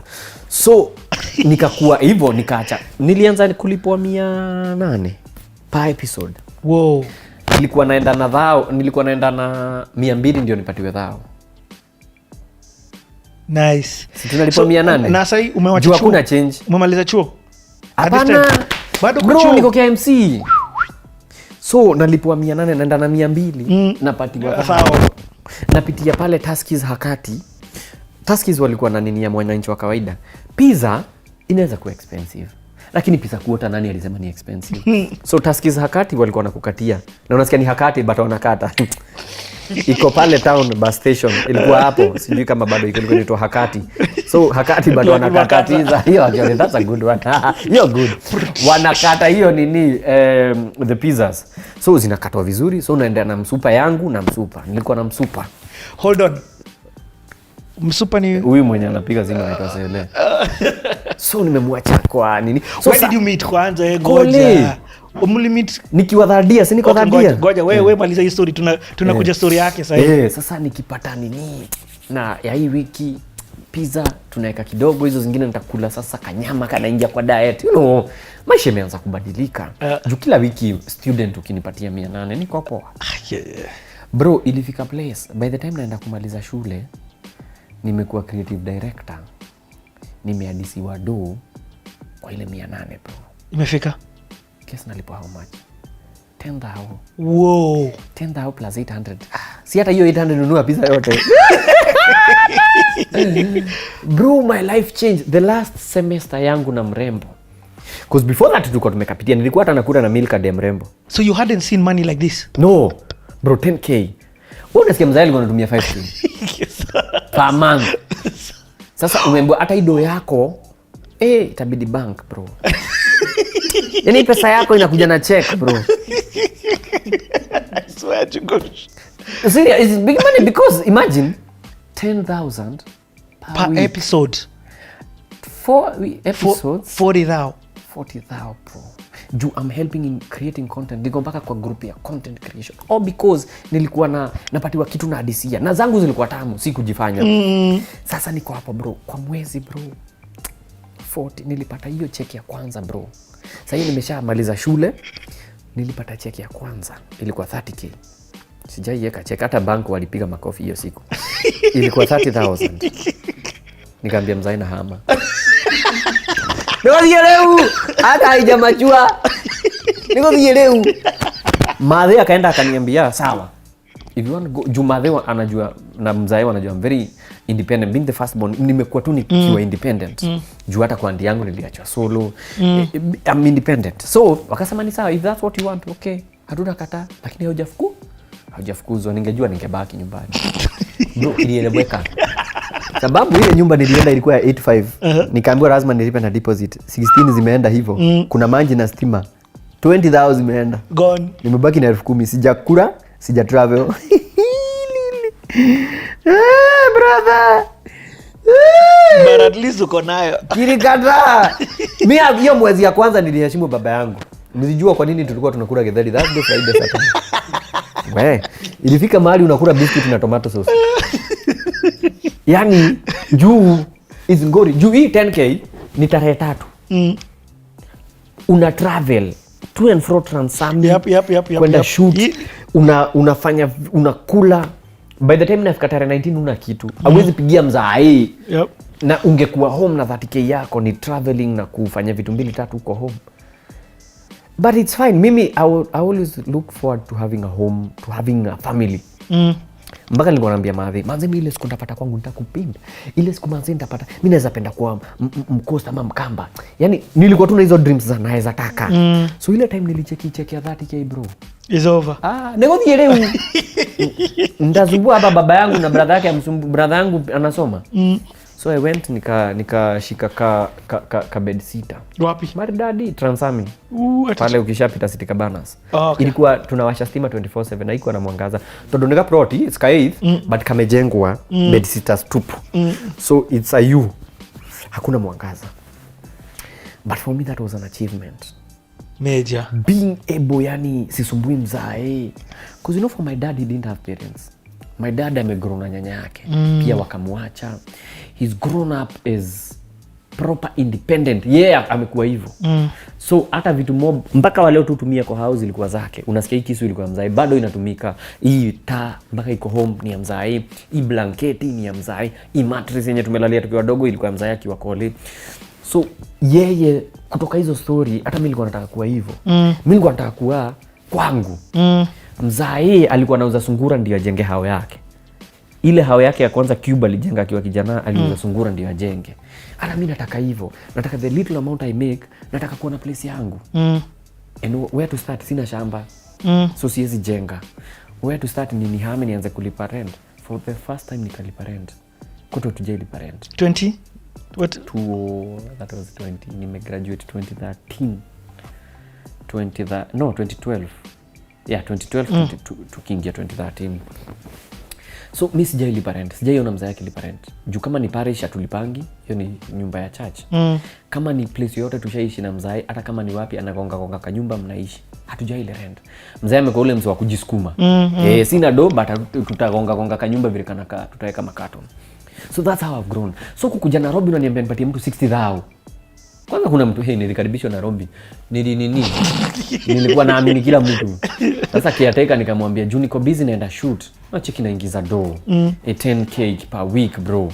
So what's gonna happen is huyu msee kiateka nitamdunga do kidogo. So nitamdunga do ya hii month na next month. Sijui kama unanielewa. So juu si nililipa ya kwanza 16. So haiwezi nishtua. Ndio hata next month nisipopata do juu zilikuwa pia zina delay nitaweza kukaa juu nishalipa. Juu mimi na rent bro. Mimi nilikuwa inanisumbua. Kwa nini nipatie msee do? Ati nimempatia juu naishi. Sio unanielewa. Having not paid rent in my whole life. Sijai na mzee akilipa. Sasa nachukua shika ni juu nakaa kwako. Ya hiko inaniwakia. So nimelipa ule jamaa kumbe hivyo ndio alipona. No way. Kiateka nikampatia 16,000. Akaenda. So nikarudi nikapata kiateka mwingine, maisha ikaendelea. Mwisho wa mwezi ikafika. Mimi nilipata naingiza mkono nasikia padlock. Kwani B12 Oh no. Nikaenda nikamuuliza, kwani ni kwangu naona padlock? Ni kama mlifunga nyumba. Pana hujalipa hii mwezi. Nilipa hii na hiyo ingine. Ikawa receipt. Nilipea nani? Kaniambia nani alienda. So nilitafuta 16K but ni sawa, nililearn my lesson. Sele akaniuliza, kwani haujui? So Celestine yeye ameishi hii mambo ya kukomboa. Yeye anajua. Mpaka akaniuliza, kwa nini hauna receipt? Mimi niko tu na 200 kwa simu. Hiyo namvutia. So wait, in fact let's go back to her. Where did you meet? Let's just cause sababu sahi Powerhouse. Tulimit kwa drama club. So mimi niko dhadia, sina mdem.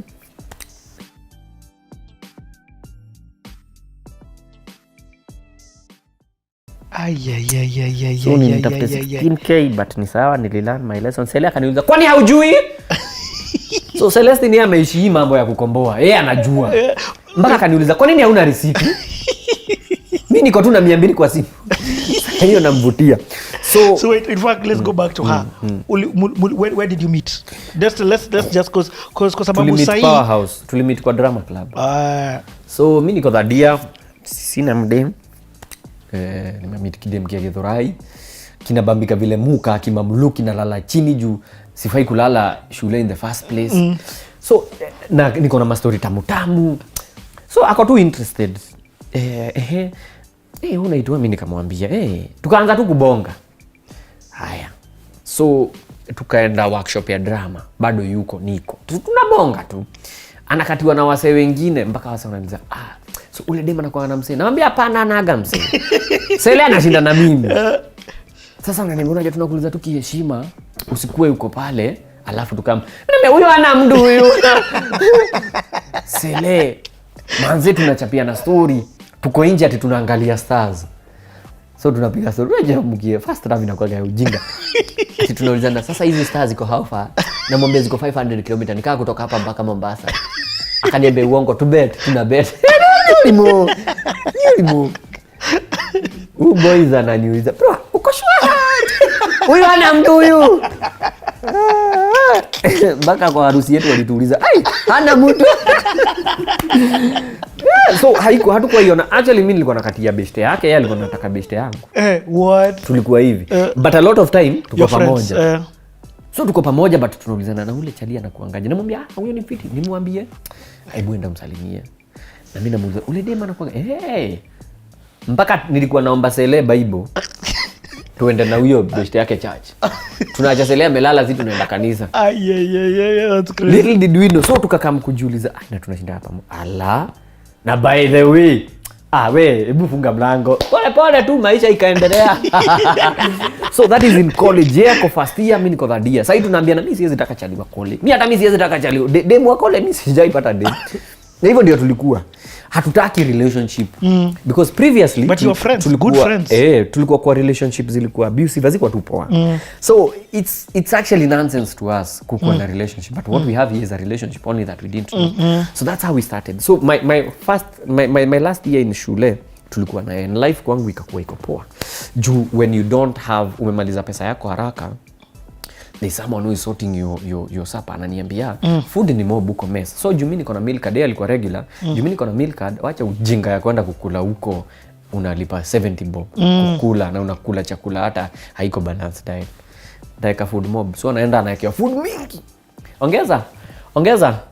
Anawekewa food mob, kumbe anawekewa ya wawili. Anakaa mtu na split. Bro, hiyo mwaka nilikaa fiti bro. But all this time tuna have too fun. There's no commitment, there's nothing. Tuko tu mabishi juu mimi sinanga dem na yeye anaga chali. So tuko tu hata wale tunatafuta pia wako busy wanatafutana. Wanatafuta kwingine. So sisi tukakaa chini tukaanza si tuko tu mabishi sawa. So that's how we ended up. So when nimaliza shule, when naenda huko nini, hapa kule napatiwa hizo 800 mimi nakam, hakuna mtu mwingine tunaweza spend na hido juu yeye wakati kwanza shule zimefungwa she used to go and anafanya kwa stalls Githurai anauza manguo, so by the time tunafungua yeye akona do na unajua do yake hatumii juu yeye amelipwa kila kitu, analala shule, anakula shule, so akikama anzeni yeye ananisort, nafaa kwenda shoot sina do ananisort, namba niko na 200 ananisort.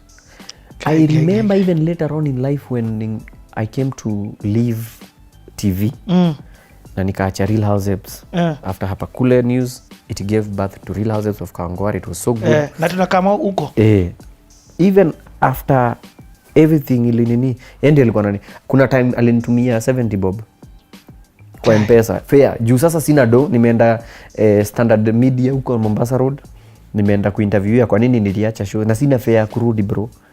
Sasa niko kwa parking lot naongojea kukujiwa, kumbe naongojea MPESA 70 bob. Sasa nikwenda MPESA kuuliza ndio nitoe nini, niko na 70 naweza toa ngapi mingi juu kuna ile ya kutoa aibu ilioje. Aya Njugush ni wewe Kenothi akuja uone Njugush ati unatoa ngapi sasa, natoa nini, niko na 70 we Michael ndio haka kale kana kuanga nini na unachapa sana na vitu unatoa ngapi. So literally for her I think she's been that enabling whatever yeye amekuaga tu au nini chukua au nini chukua, and later on in life ndaacha pia hata vile tulianza online but she's been na sahi hata kwa dem alikuwa tu ule msebeshte yako you come to through. So nimemaliza shule sasa ndio transami hata yeye kutafuta hiyo hao juu mimi sijui Nairobi vile nimelipwa 30k yeye ndio mtu alinitafutia hao what akaniambia wacha kama best si kama your dating no sahi mna date okay. Ni ile sahi iko clear iko clear okay hata ukiona akiongea na mtu mwingine unasikia kikitu hata wewe mwenyewe hata kama mja unajua okay sana kuget. So after nimepata yeye ndiye alipatafuta hiyo hao, hata nakumbuka tukienda tukaiosha akaniambia msee atutafutangi padlock tafuta hii, so I'm like sasa nitakuwa napikia wapi, si ndio hapa wapi akacheka hapa akaniambia sasa tuna need kwenda tutafute mitungi si ndio itap maji upotea yeye anajua hizi story zote kwetu hatujui hizo story sasa nikamaliza nikamuuliza sasa sina mattress sina nini, yani ana sort kila kitu anamaliza juu transami na South Bini hapo, anarudi shule anaendelea kusoma, anakaa weekendi niambia sasa hizi nguo unaweka hapa, hebu kama tuteremke hapa chini, anaenda anachukua kile kibasket kia nini ananiambia sasa hii ni nguo chafu nguo safi juu hauna box utakuwa una hang hapa bro he was who find mrembo amenisaidia Nairobi so that is nimemaliza shule sasa nimeingia hapa kule news bro na ume progress huko ndani paka creative director bro sai nadungwa 40 juu hata ile ya hapa kule news nikaamba sasa hata hiyo 800 ni madharau juu bado una act tutakuongezea 5,000 so mwisho wa because mwezi ulikuwa na act kwa hapa kule news so mwisho wa mwezi bro every week I'm making 15k 15k times 4 bro hata usifanye hesabu hiyo ni hapa kule news incoming the Real Housewives of Kawangware. Guess nani yako ndani kama character? Hewe Timothy Kimani Ndegwa. Guess analipo how much per episode for Real Housewives? Guess I don't know 9 10 inaingia 10 bro, so ni 10 plus 10 plus ayalala msewa 5,000 ni 25 per week nalipwa kama football. Wow. So fanya hesabu yako haraka. Kuna wakati tulienda kubonyeza na mchumba tukitafuta nini, tunataka kwenda kununua utensils. Unajua ulikuwa na ngwado imewekwa, sasa mnashinda mkienda kwa bank kuangalia. Nilienda nikapata 120. Okay, wait. Tuingia Housewives of Kawangware. Tell us about that then. Bro, nilikuwa nalipia huyu mrembo, namfanyia shopping ndio ni mlipe ile maugali alikuwa ananipatia. Now Real Housewives of Kawangware ilitoka hapa kule news tumefanya ikawa fiti. We did a segment on hapa kule news inaitwa Real Housewives of Kawangware. So tumepata director fulani anaitwa Waithaka Mukuria. Ana watch Real Housewives of Atlanta hizo vitu. For us it was so funny. Wewe ni ndume, hizo ni vitu gani unaona bro? Hizo ni vitu gani? So tukamchekelea alafu tukakaa akasema those days content ukauka. Sasa juu segment ya mwisho hatuna kitu. Tunaweza fanya juu ya wale wanaume wao watch hizi vitu. Idea tu ikatoka hapo watu tukasema badala ya hiyo si tufanye badala sasa Real Housewives of Atlanta. Wakasema si tufanye Real Housewives. Vitu ziuendelea hapa. So prior to that kuna msee alikuwa amechapa story vile housewife wake alimkarangia nini smoky akaeka supu. Alikaranga akaeka supu. Na mzava anaona vitu zinacheza. Vitu zinacheza kwa supu. So it was so funny. So wakafikiria hapo kasema kwa nini tusifanye Real Housewives of Kino? Kwanza ilikuwa Kino, then ikakuwa Kawangware. That's how it started. Tukafanya ka segment. Kuna housewives, kuna OG. Vile ilienda kwa mtandao bro, watu YouTube wanauliza iko wapi tu? Iko wapi tu? So hiyo the first Real Housewives iko kwa hapa kule news hata YouTube. Man, after hiyo imeenda hivyo, ikasemekana lazima tu create show. Abel ni akae chini ya create show Real Housewives of Kawangware. Damn. Ikapelekwa KTN bro kama pilot. Before hata itengenezwe. Before hata ikaekwa coming soon. Kuna direction hiki tu hakuna. Daddy. Abel alikuwa na pressure hajaiona but ikakua and tukaenda bro. When we started again people will say haiwezi. When we started wakauliza show ya Mamboch nani anaona. I remember na hiyo kitu mimi sijaisahau mpaka wa leo.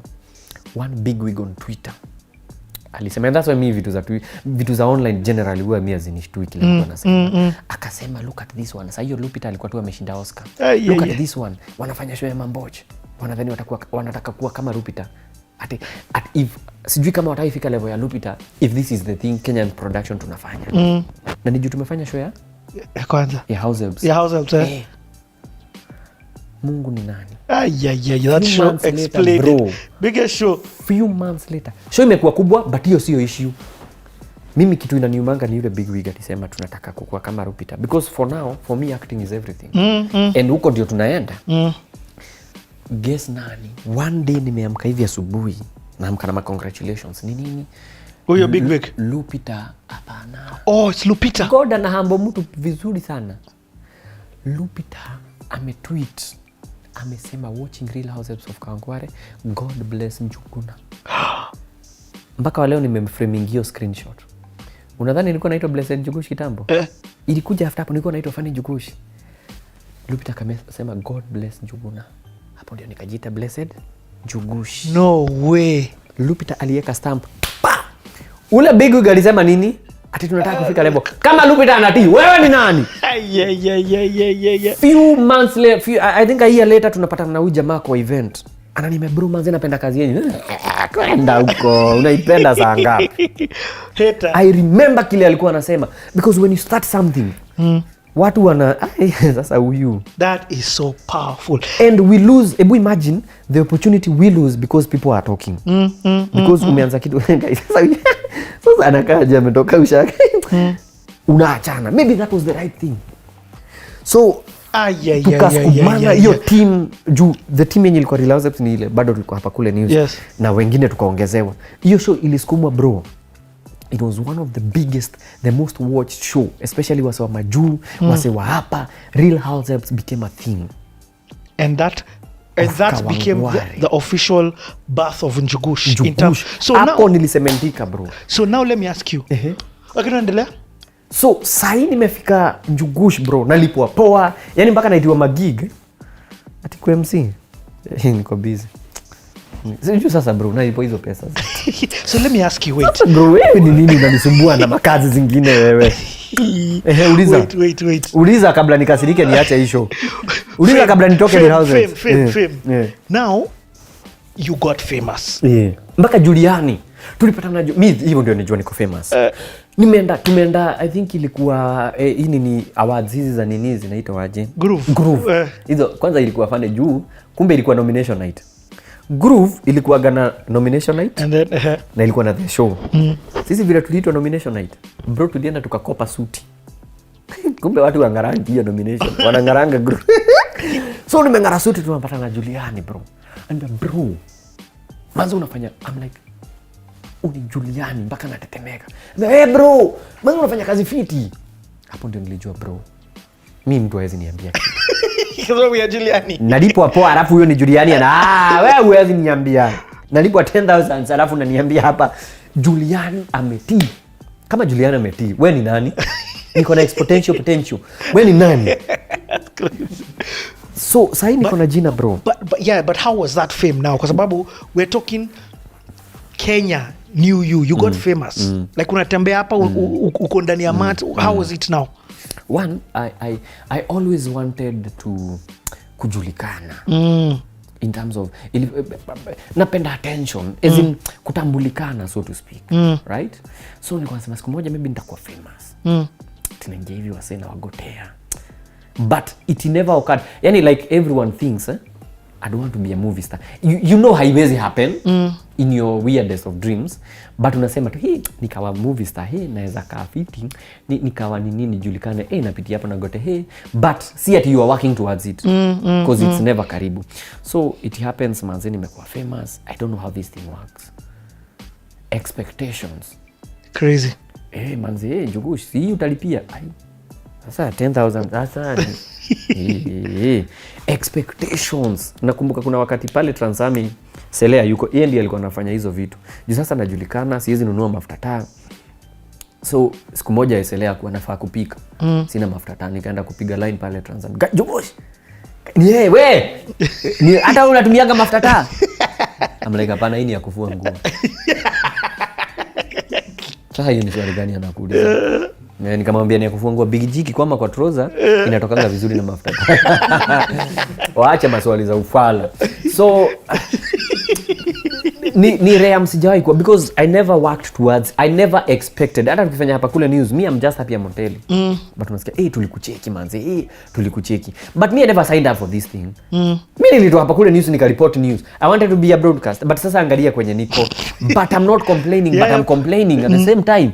Juu kuna pressure uko kwa matatu, unapatia conductor man, kuna time Sele manze alijam mpaka akaongelesha makanga vibaya.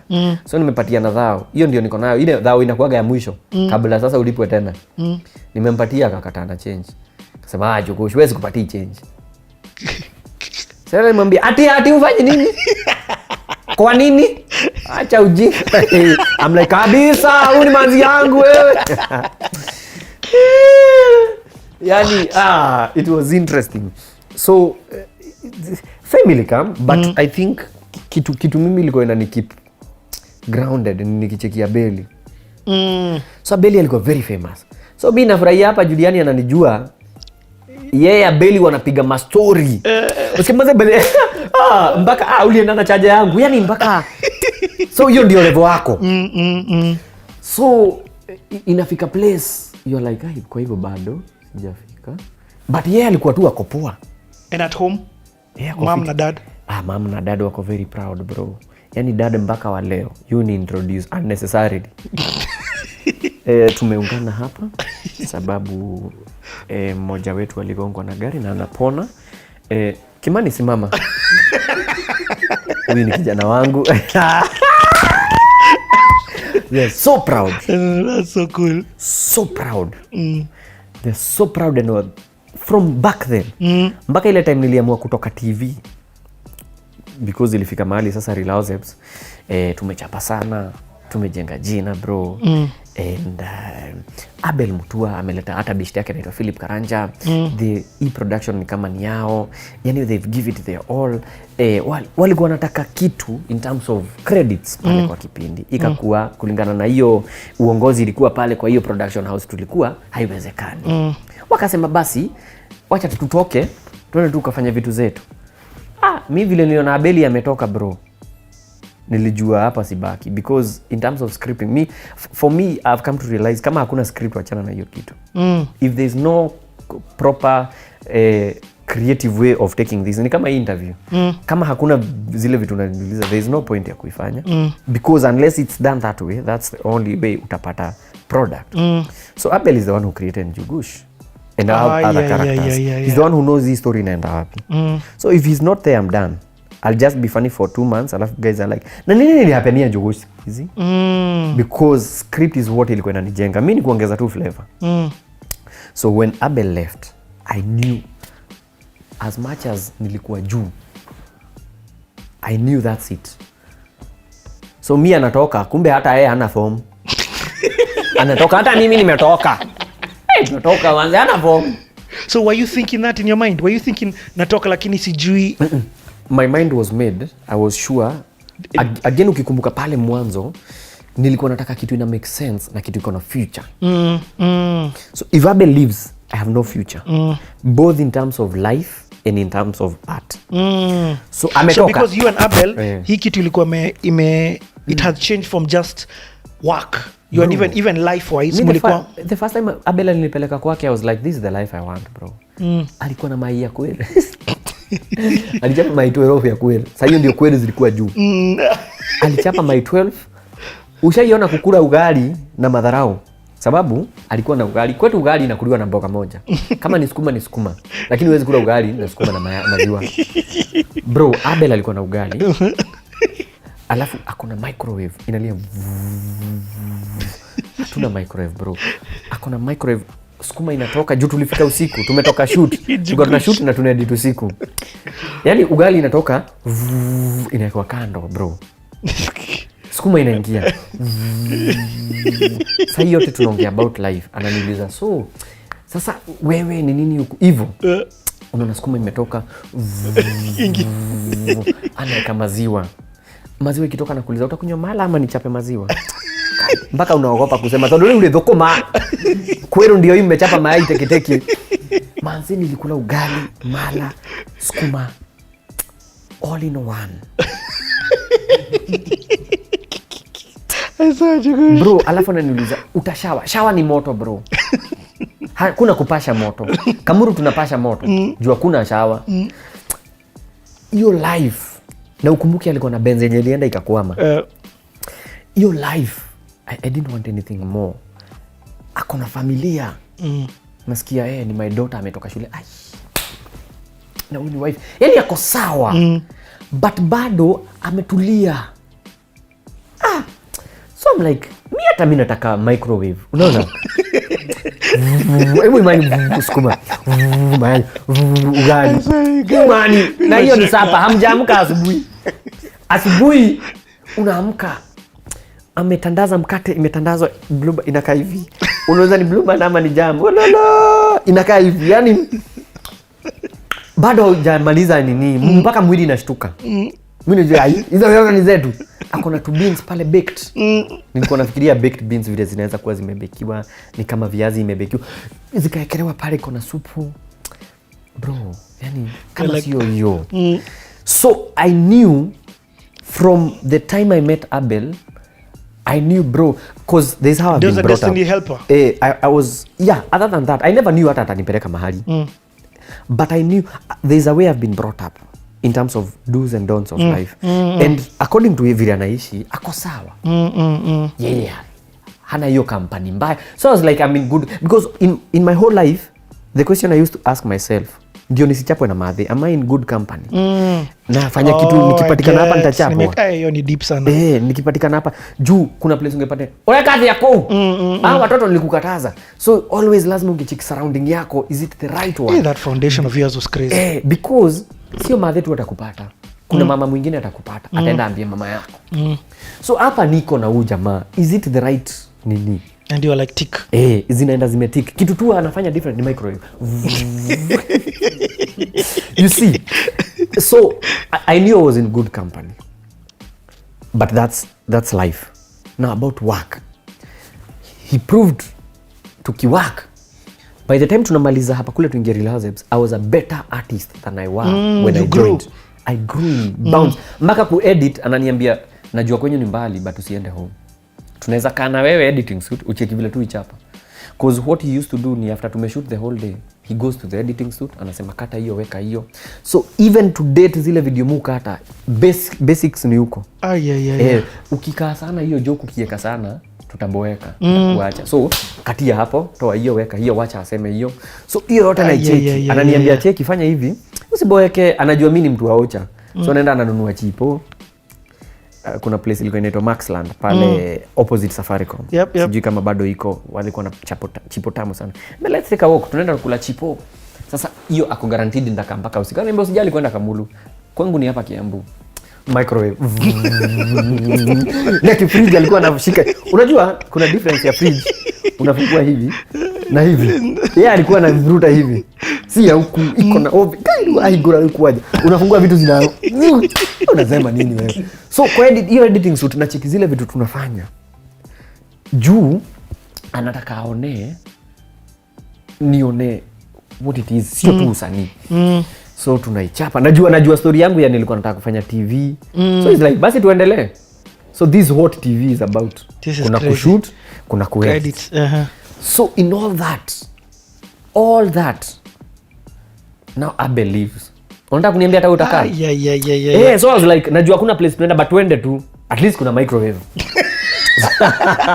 You know, tuende tu. Juu sasa nikikaa hapa sijui nitaenda hapo wapi. So Abe left, same to Philip, and tuko nje. Sisi wote hatuna job, tuko jobless. Tuko nje mbaya.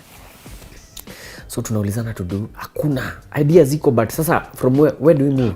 Hawana kamera zao. Exactly, I was going to say nothing. Wamekuwa wakijengana kwingine, hawana cameras, wewe olega, hawana.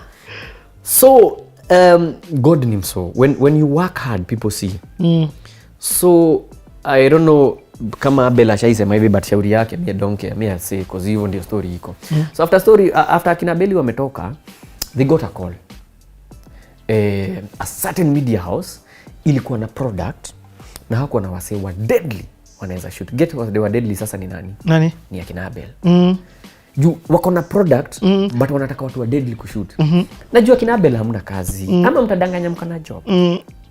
Hatuna enyewe tungetaka kusema hawakuwa na kazi. Abel and Philip, that's when they formed their company. It's true. In fact, when they say that. Yeah, Philip Production. So, and this is after tumekaa nini, but so, they are good work. So, in this time umekaa unalipa rent aje?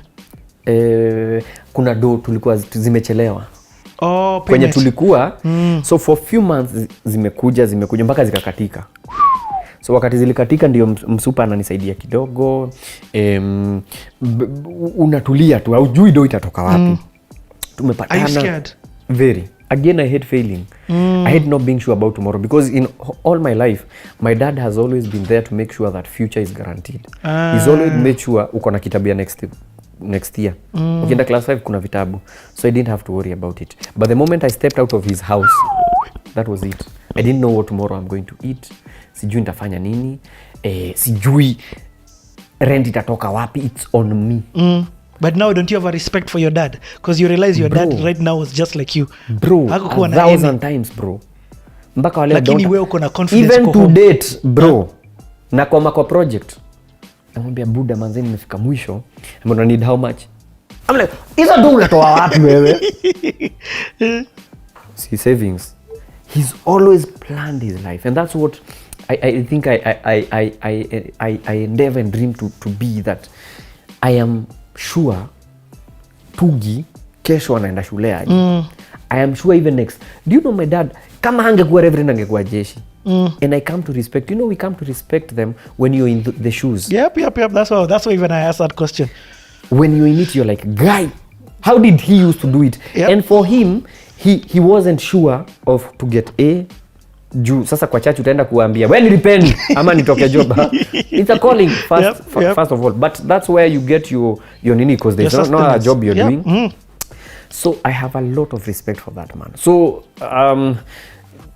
nimequit, hatuna job. So akina Abel get the first gig. Si nilikuwa poa scripting, wakaniingiza. So this time is when sasa tumekaa na msupa, sasa tunataka kufanya wedding.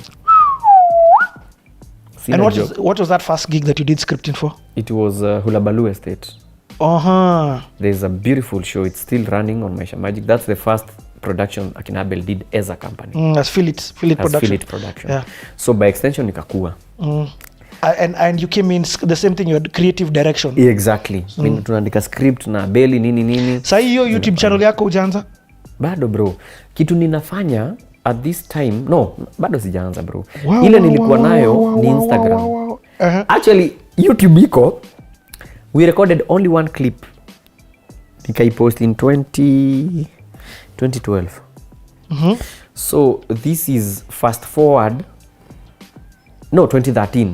So saa hii tunaongea, it's vile nimetoka show, it's 2015 January, no, it's 2015 ikikuja kuisha. Because the next year 2016 is when tulikuwa tunaoana December na mrembo.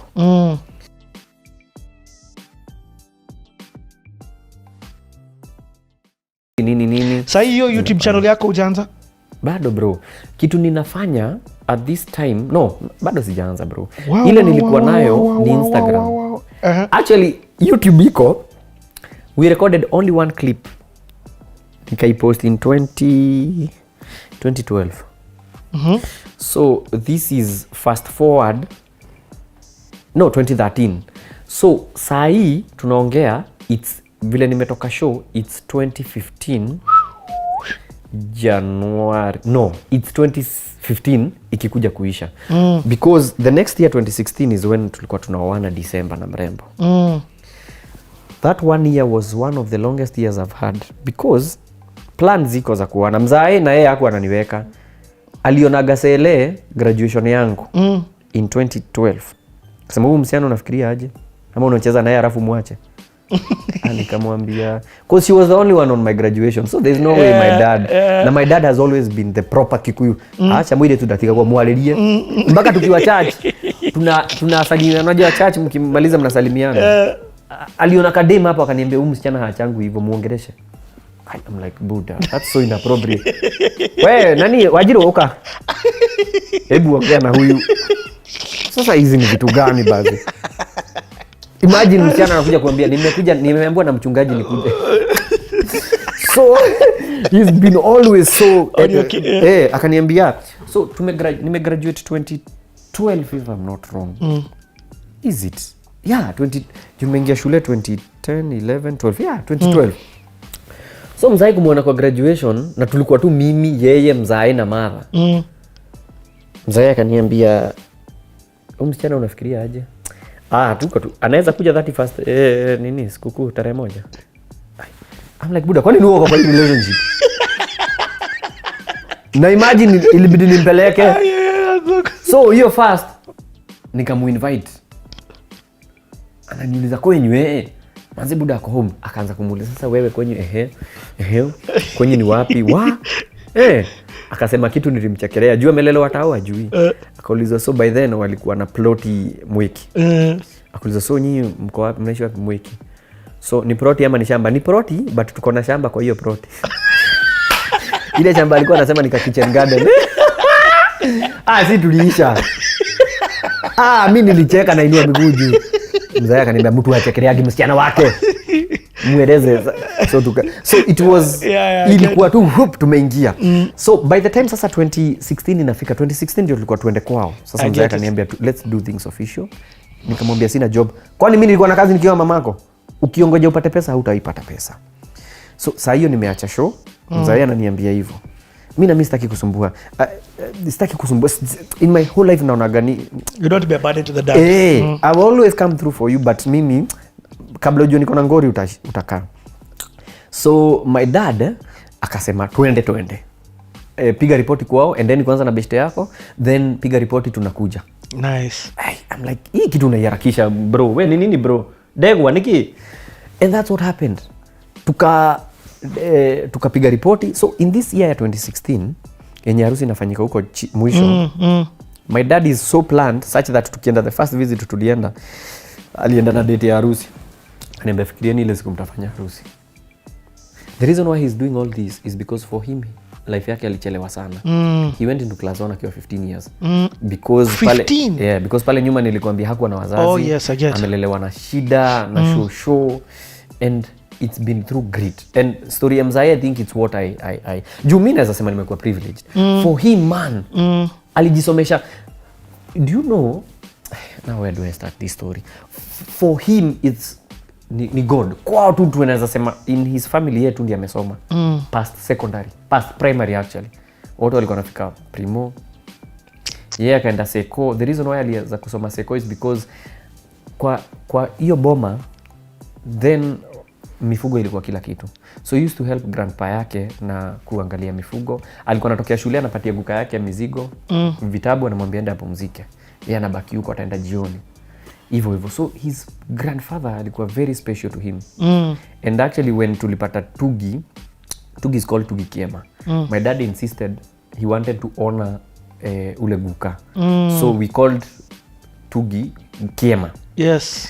Because for him, if it were not for him, naye hangesoma. So guka on his deathbed akaita watu wote akasema ile ndume niko nayo iuzwe, huyu kijana aende secondary. Wow. Asimalizie primary. Na nimesema huyu ndegwa. Hao wengine ng'ang'aneni. But huyu hii ng'ombe nikianguka iuzwe. Nikianguka na hii ndume ibaki, itakula hizo zingine zote. So that's what happened. After amedai, ng'ombe ikapigwa bei. Mzee hivyo ndio alisoma mpaka akamaliza. After amemaliza form 4 akachukuliwa sasa na kanisa. Akafanya theology. And that's how he was able kutupeleka shule. Kama hangekuwa able kutupeleka shule, singeenda hizo shule zote na singewaifika KMC na hatungewaipatana na Abel Mutua. Right? So that's my dad's story about may Tugi watch this CTA later on in years to know. Manze. No, I mean of course you will tell him, but it's but good. if I'm not in a position, let him watch this. Because I think we learn a lot from hizo nini zingine. So that's why he's for let's go. Maisha kuna, that's why I think unasema I'm young. Is because my whole life imekuwa tuende. Hata shule niliingia mapema. Do you know vile niliingia shule? Si tuko kwa kanisa, kwa church compound. Ukatembea tu. Kia shule inaekwa kwetu. Madhe anaenda kuhubiri pia. Hana kwa kuniacha, ataniacha wapi? Kwa mwalimu hapo class. Na kana watoto wengine. Juni baby whatever. I went to class before my school, before my time. Niliingia class hata. So unasikia 1 2 unasema. You see how chap to giz. Hivyo ndio nilikuwa. So unashika vitu, so hata wanasema si basi asome. That's how nilisukumwa. Nikasukumwa na nikadufiti. So that's one. It's always been twende kaende. So mzaya akasema ni 2016 sawa umeacha job, I don't care. Hiyo inishtu. Kasema mkishindwa kukura si tunalima viazi. Mtakuja huku tulime viazi mtanini. And that's how it happened. 2016 ikianza ndio niliacha job. Akina Abel ndio walitoka. So by the time hii gig ingine najipa ni some few months, like 8 months later. Huko 8 months 9 ndio naenda kufanya harusi. So process yote tumeitishwa hizi nini? Mzee naye anasema zitapatikana. Na sasa hii ananiambia Kimani, umesikia video tumeitishwa, henda utafute. Na mimi nitafute kile nitatafuta. Exactly. So ni kupambana. And I have him to thank. Because otherwise bado ningekuwa na dilidali. Na kama ningedilidali, maybe singekuwa grounded. Because you know when fame comes and money, yep, and women, that's it. Kama sasa sina dem, kutafuta dem ni ngumu. Because kabla upate mtu true bana, itakuwa ngori. So if things were not or fast, even somebody to explain pali umeanza. Exactly. Ati sina do, you know with kuna waku explain, anaweza explain akiwa kwa relationship ingine. But you need someone who's gonna be there then when hauko. Yep. You by the time tunapata na sele unasikia Nicole, hata siko nimeingia kwa TV. Exactly. Na tumeongea about dreams. Na nakujua bila bus fare. I've told her my dreams. I've told her na yeye ananiambia zake. So ni mtu ana nini. So by the time sasa tunafika hapa sasa nikaende. Hakuna uwezo. So tunangangana 2-3 tunaenda tunaambia hizo zingine tutaleta. Tukieni hizo mbuzi hizo. Pole. Long story short 2016 ikafika mwisho tunafaa kufanya harusi bro. Niko na pesa. Nothing. Mimi nilisema sieki committee juu ndasumbua watu. Hello, sasa mlisemaje tent nini? Tulizunguka but finally that same year another story. So nimeacha acting kwa TV. I went back to theater. Ala? Because that's all I know. So nikaenda KNT. Kuna show ilikuwa tufanye. Hatukuwa ifanye, inaitwa 12 Angry Comedians. But then nimerudi nione vile itakuwa. Show ikaflop. It's a long story. Of course it was not in good terms, but by then wale wasanii wako hapo wakasema wameingizwa baridi, wakaambiwa wasiperform. Sitaongea sana, but wakaambiwa wasiperform kwa hiyo show, na wakiperform kwa hiyo show wasiwaienda kwa hiyo show ingine yao. So hivyo ndio show yetu ili flop, because we were supposed to be 12 angry comedians, now we were 2 very angry comedians wenye tulibaki. What? So show haiku happen, but kwa hii show nikapatana na msee. He's a very great comedian, sitamtaja jina, but the guy akanishow, you're so talented banza, sijaikaa na wewe. Na mimi on the other side, me I'm like, you guy, you're the epitome of talent. Na tukaachania hapo. That is around February. So around March, napata simu. Ule jamaa comedian kaniambia niaje, nilipata gig BBC na natafuta wasee wa kuhost. It was a show ya governance, but wanatafuta msee atailighten up for the youth and governance. Tukaenda BBC Sema. So nikapata hii call, akaniambia come ukue guest wangu wa kwanza juu nataka ku make impression.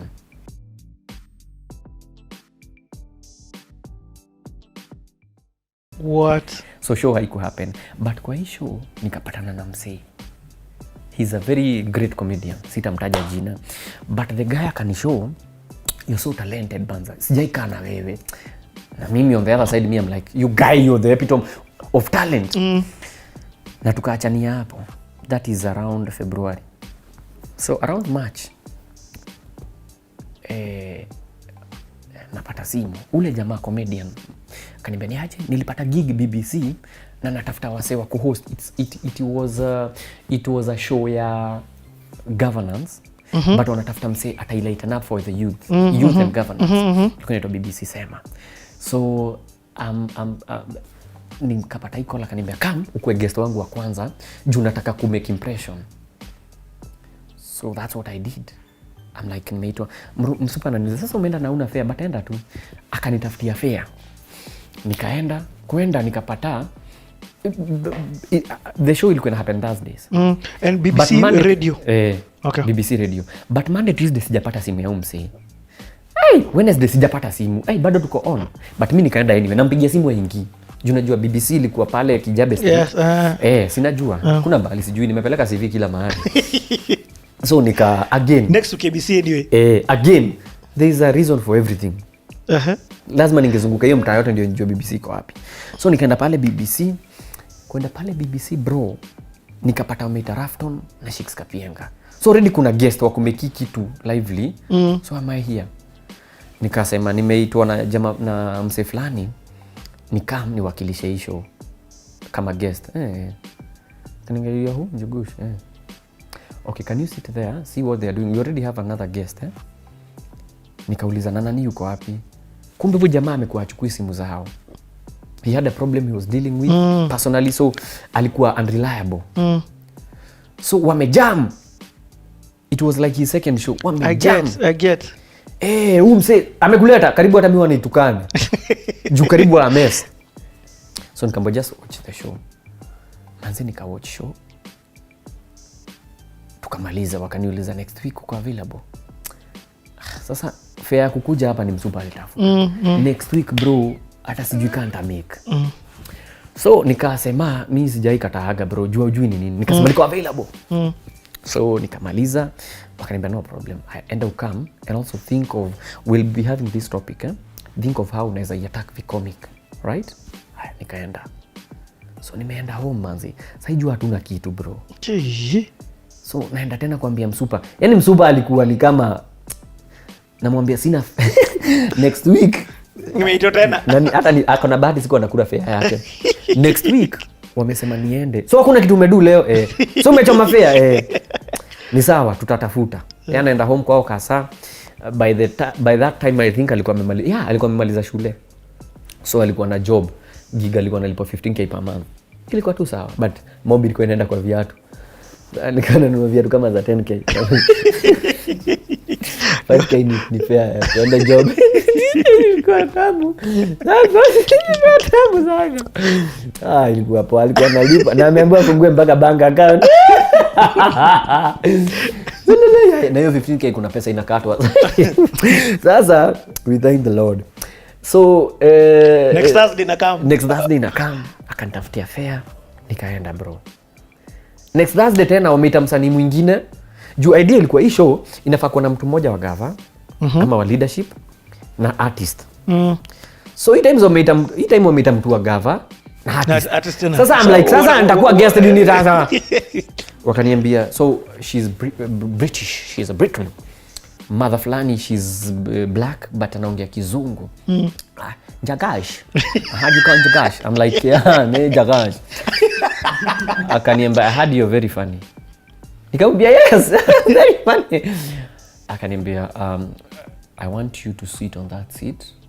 So artist amekaa na ule jamaa anafaa ongee. Sasa huyo jamaa so kuna seat hapo ya co-presenter bro.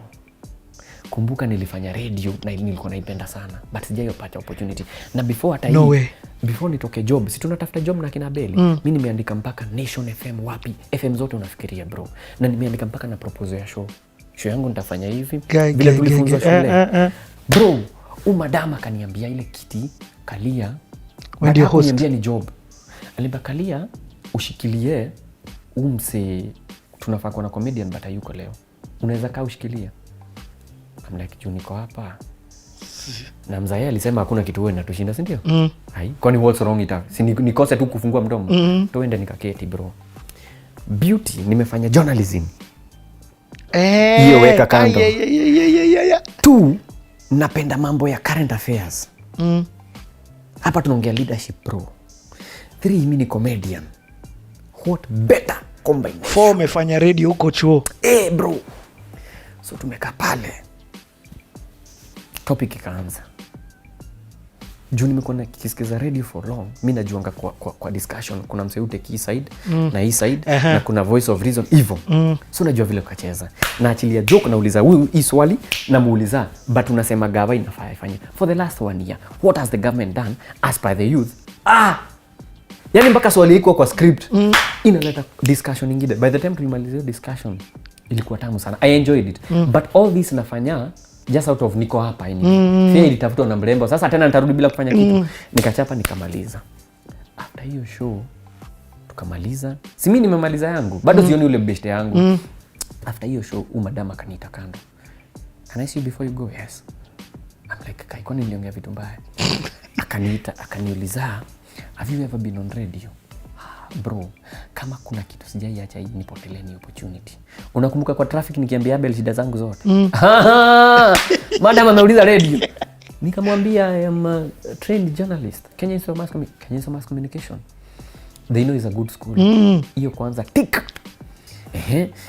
You've done radio, Yeah, I hosted radio. I've also okay. How busy are you? Guy. Ukiwahi uliza how busy are you? Sema you are busy but I can make time. Usiseme I'm not busy. Sema I'm home nimetulia. I can make time. As we speak nimeacha msupa home. Tunakaa tu. Kijana hana kazi. Bro, tunaenda kufanya harusi end of year tujui tunatoa wapi. Oh no. Already as we speak tunafaa kwenda in like 2 months. Tunafaa kwenda kupeleka do. Sina pesa bro. Ile reserve ilikuwa huko kwa job imeisha. How busy are you? Nikasema I do shoots. I do shoots on Monday, Tuesday. Akaniambia no, I don't want all the days. Unajua BBC wao kama wazungu bro. Sisemi Afrika ni wabaya but in terms of timing, vitu zao na structures ziko nini. Actually mshahara yetu ilikuwa inatoka London. I got the job. Pesa ya London ni tamu. So this is the thing. Akaniuliza I just need you Monday half day and Thursday full day. I'm like guy. I'm like yeah, I can make time. I'll just clear hizo vitu zingine, I'll make time. Akaita project manager. Jamaa mpoa sana anaitwa Roni. Kamwambia Roni huyu kijana ABCD. Bro, Roni akaniambia sasa next week Monday half day ilikuwa ku brainstorm, making the show. Thursday we record. Ukapata show? Bado sijapata bro, relax. Kwenda. God works in mysterious ways. So time yote Mzuba ako home ananiongojea njende home. Akijua kama niliua kwa nini. Juu yeye anajuanga every time menje ama nini inawaka. Ni a game. Yeah. Because you don't know from word go. Yep. You don't know who is watching. True. Kama singechapa ile kama kitu. Sahi. Hata kama sahi. Kama singechapa ile kitu Abeli ya cheki. Abeli anilete hapa. Nionekane niletwe Rehearsals. Nifanywe creative. Kama hizi vitu zote kama sikujituma bro haingewahi happen. Sasa a game lazima iende. Najua ni kierere but ni a game. Juu nimepata you only have one chance. Bro ikienda it rarely comes back. So hiyo ni show ya pili nimechapa. So Ronnie akaniambia tupatane Monday to discuss show. Tukienda. Hatujaongea do. Na hata sitaki tuongee do. Because for me at least I have a job. Na going forward this is more like it. This is what I went to school to do. I went to school to be a journalist. Now look at me. Nafanya show. It's serious but I'm given the leeway ya kuleta art and what not. So what better place? Again ni BBC bro. Nilikuwa nikiomba hizi radio zetu hapa. Sai bro. Nasikika TZ wasio wanapiga simu wanasema ambia Njugush kanono. Nilikuwa naita Njugush kanono. Hata juu mtu akiniambia nifanye kitu baya anasema no. Juu nilikuwa nimekonda. I know. So long story short. Ati no. Njugush kanono. So the next nini it was Monday. that funny. You know hata unacheka. So the next week manze naenda Ronnie alikuwa kitu guide anatuambia hiki kitu haifai kuwa hivi. He was very soft spoken but anatu guide. So hapa mimi najiona maybe hata nikikaa hapa nitaenda shule ni kuwe kama hao. So nirudi shule. Sasa manze aliniuliza swali sijaulizwa bro. Na ni swali sipendagi kuulizwa. Anza bro, unataka how much?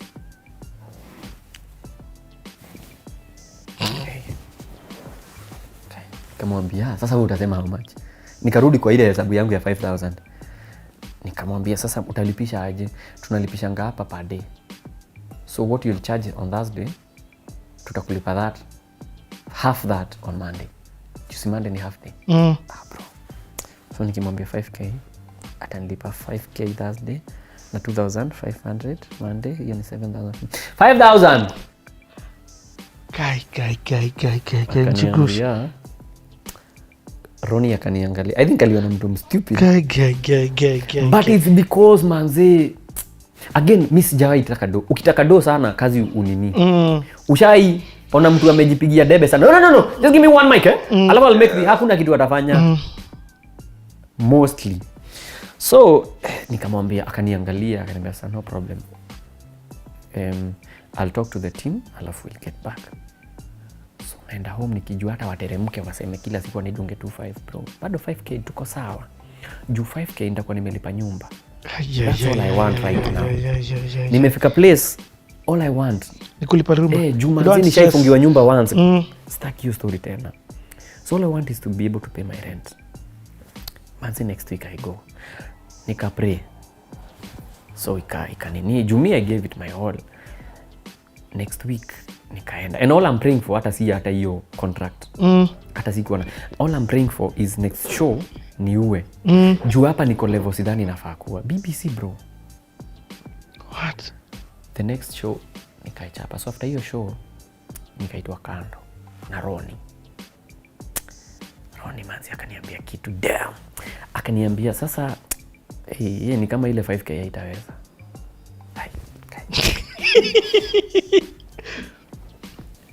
Akaniambia 25k itaweza. Ay bro. Si paman. Pasho. Bro, si pasho. Inapia we. Hold on, hiyo ni deposit ya Monday. Per day, no. Oh no, so deposit ya Monday ni 12.5. Exactly. So Thursday ni 25. Any.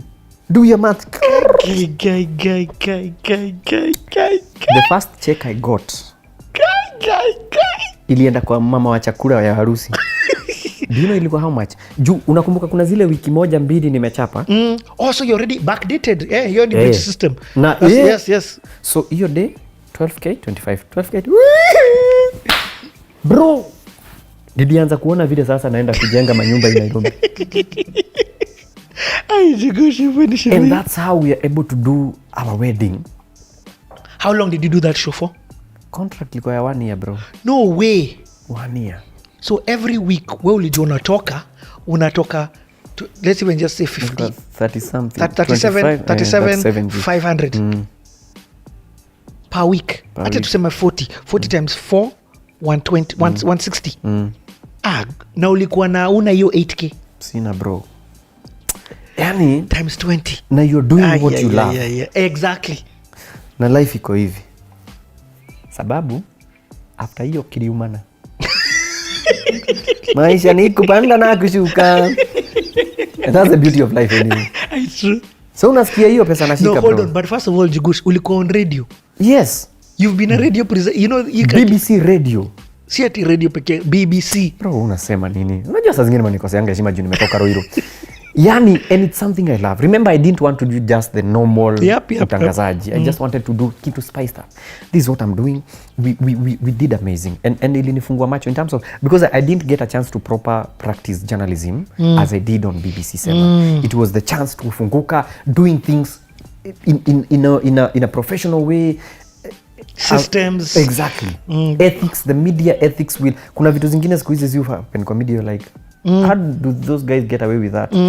Yani hapo, yani everything, yani it is shaped how I think in terms of, like for example today I can be able to talk about current affairs. Because pale tulikuwa talk about leadership. Nimeona hizo ma jokes unafanya. You're able to articulate yourself in artistic way, you know? Yep. So aya, sasa BBC meisha, tumeoana, tukafanya beautiful wedding. Sasa tumeoana, tuko kwa nyumba sina kitu. Contract iliisha, so hiyo show ilikuwa a project, so hiyo project iliisha. I get. So tukasema kabisa juu liko contract sawa. Sasa niko home, sina job. After nipate nini BBC, niliambia msupa aache kazi. Anisaidie kutengeneza content. So hold on, at this time unatengeneza content ya YouTube? So this is 2016, 2017. Sahi bado. Okay, bado. Sahi after kuoana ndio sasa the hit the fan and the pan in the frying. Ugua. Sahi ndio kumetoka from the frying pan to the pan. To the fire. Ini kugoli.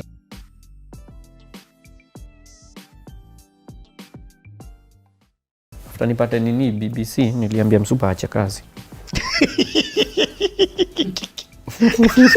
Anisaidie kutengeneza content. So hold on, at this time unatengeneza content ya YouTube? So this is 2016, 2017. Sahi bado. Okay, bado. Sahi after kuoana ndio sasa the hit the fan and the pan in the frying. Ugua. Sahi ndio kumetoka from the frying pan to the pan. To the fire.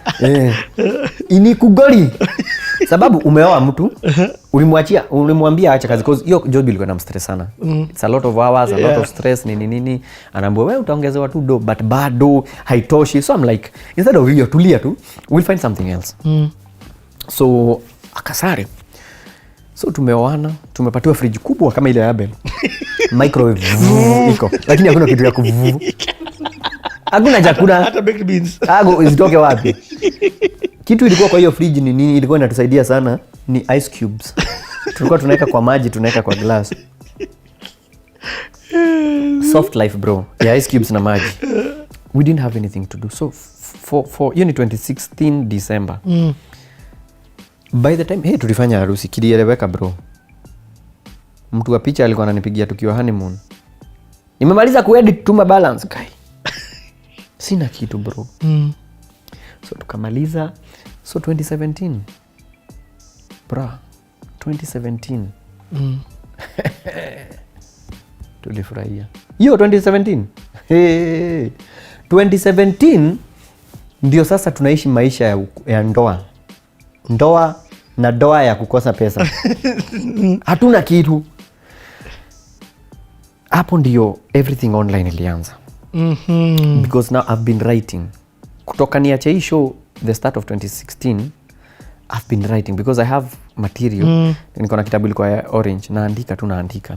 So Sele akaniuliza. So when you say you're writing, give us an example of what inakumaanisha nini? Inamaanisha, like for example, I think of a scenario. I write it down. Scenario, Njugush ameenda kwa duka, akaangusha change, but ameenda kujidai. Nini. Hiyo ni scenario 1. Haya, naandika ingine, ameenda kwa butchery. I had a lot of ideas. I had a lot of short skits. So nazinote 2 down, naziandika. Sasa ile nimeanza, hii kitabu umejaza but you don't do anything about it. Ulikuwa umeijaza? You don't do anything about it. Nikamwambia sasa nitado anything, hatuna kamera. Akaniambia, so by hii time yote tumechapa gig moja hiyo ya Feel It. Na ndio ilisaidia mambo na dowry and what not, vitu 2-3. So hii ya BBC nayo imesaidia harusi na imeisha. So unfortunately nikakuwa for writing for that particular show give my all. So I cannot continue, otherwise itabo. So I had to step down. So 2017 you need a new creative juice. Exactly. So 2017 sina kitu na do. So Msupa akaniambia, nikamwambia sina kamera, akaniambia si uko na simu. Tu record na simu, nani atajua? Na umeingia world yangu. Hii nimefurahi. Umefurahia? Sana. So akaniambia tu record tu na simu. Si una post Instagram, kwani una post wapi? Bro. Nika post Instagram, nikapata. Nilikuwa na I think na 14,000 followers. Tulipata I think sijui how many.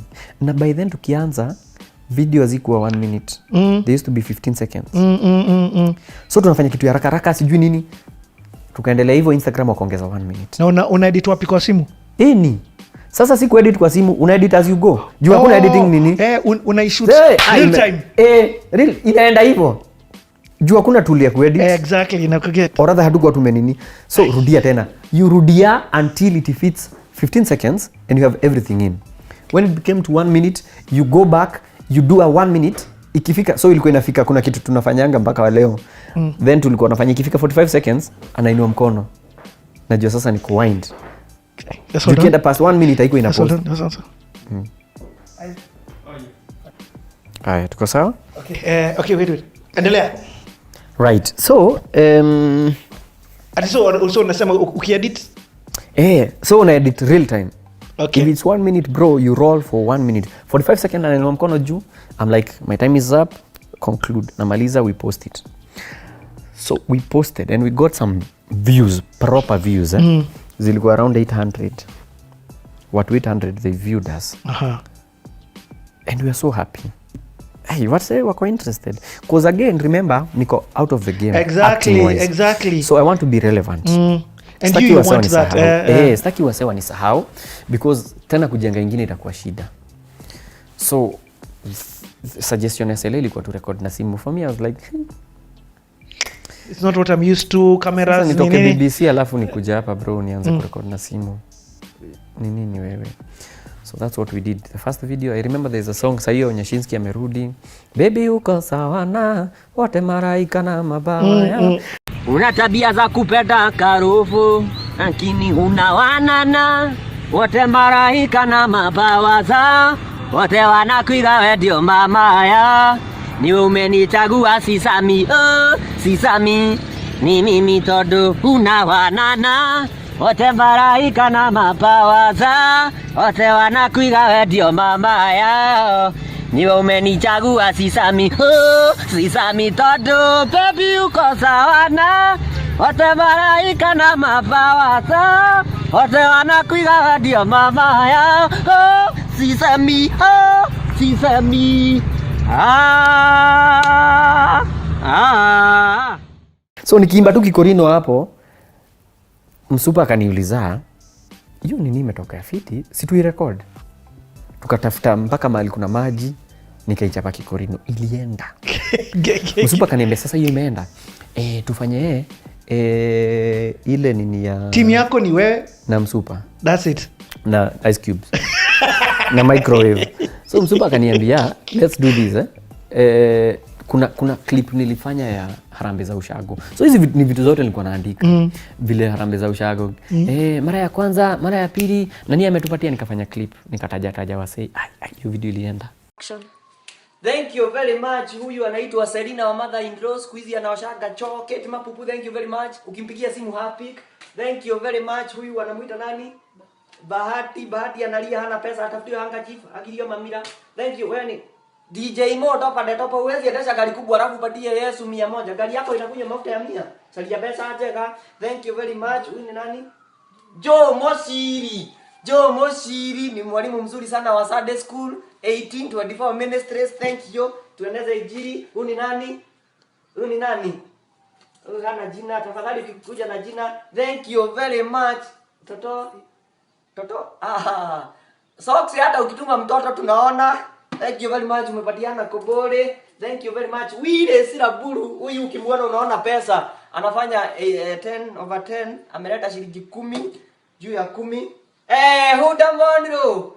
Huda ni kairetu gaito kasichana ketu kujizalia na kujilelea, ametupatia 1000. Huda ungejua unatupatia 1000 tungefanya harambee. Najua hiyo story harambee imeisha na district ya Neema, tafadhali tupatane nje baada ya service.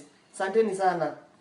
Sijui ile Saraburu ametupatia ngapi, Joe Moshiri, sijui nani. Hiyo video ilitembea.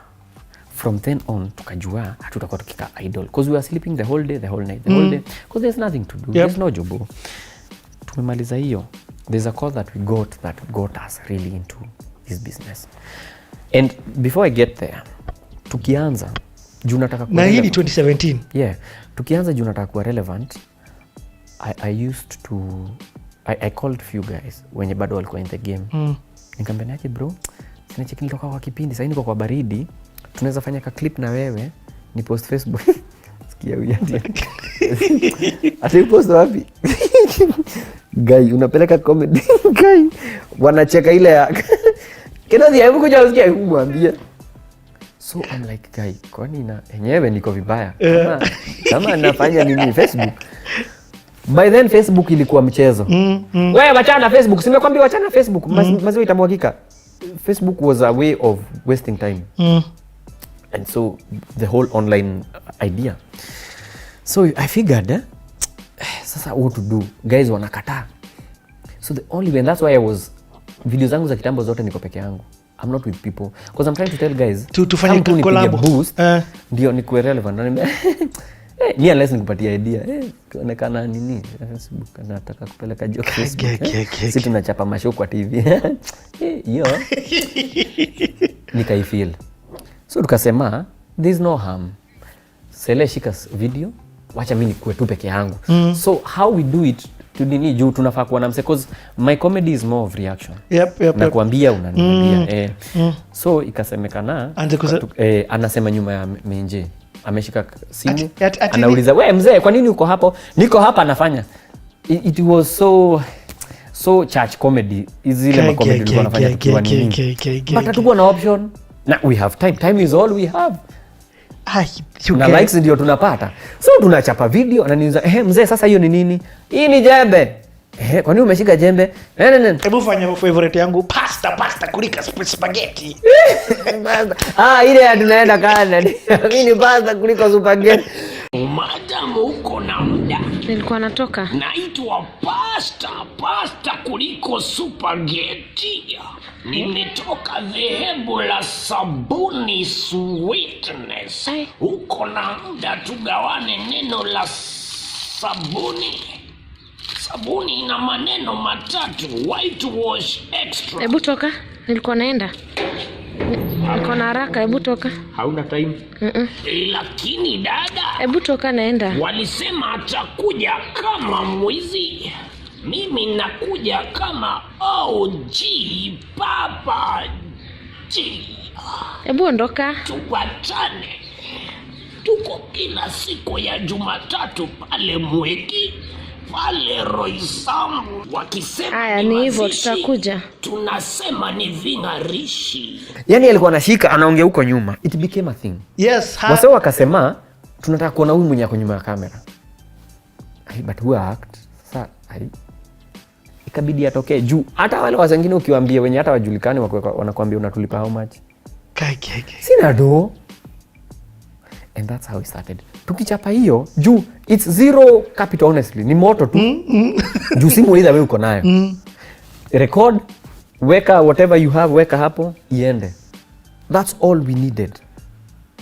Okay. That's And all. it's not that you're seeing anybody else doing it. You are the one people were seeing doing it. Si nasema sasa tunini twende tu juu tunafanya as hii ni kama ile drama club.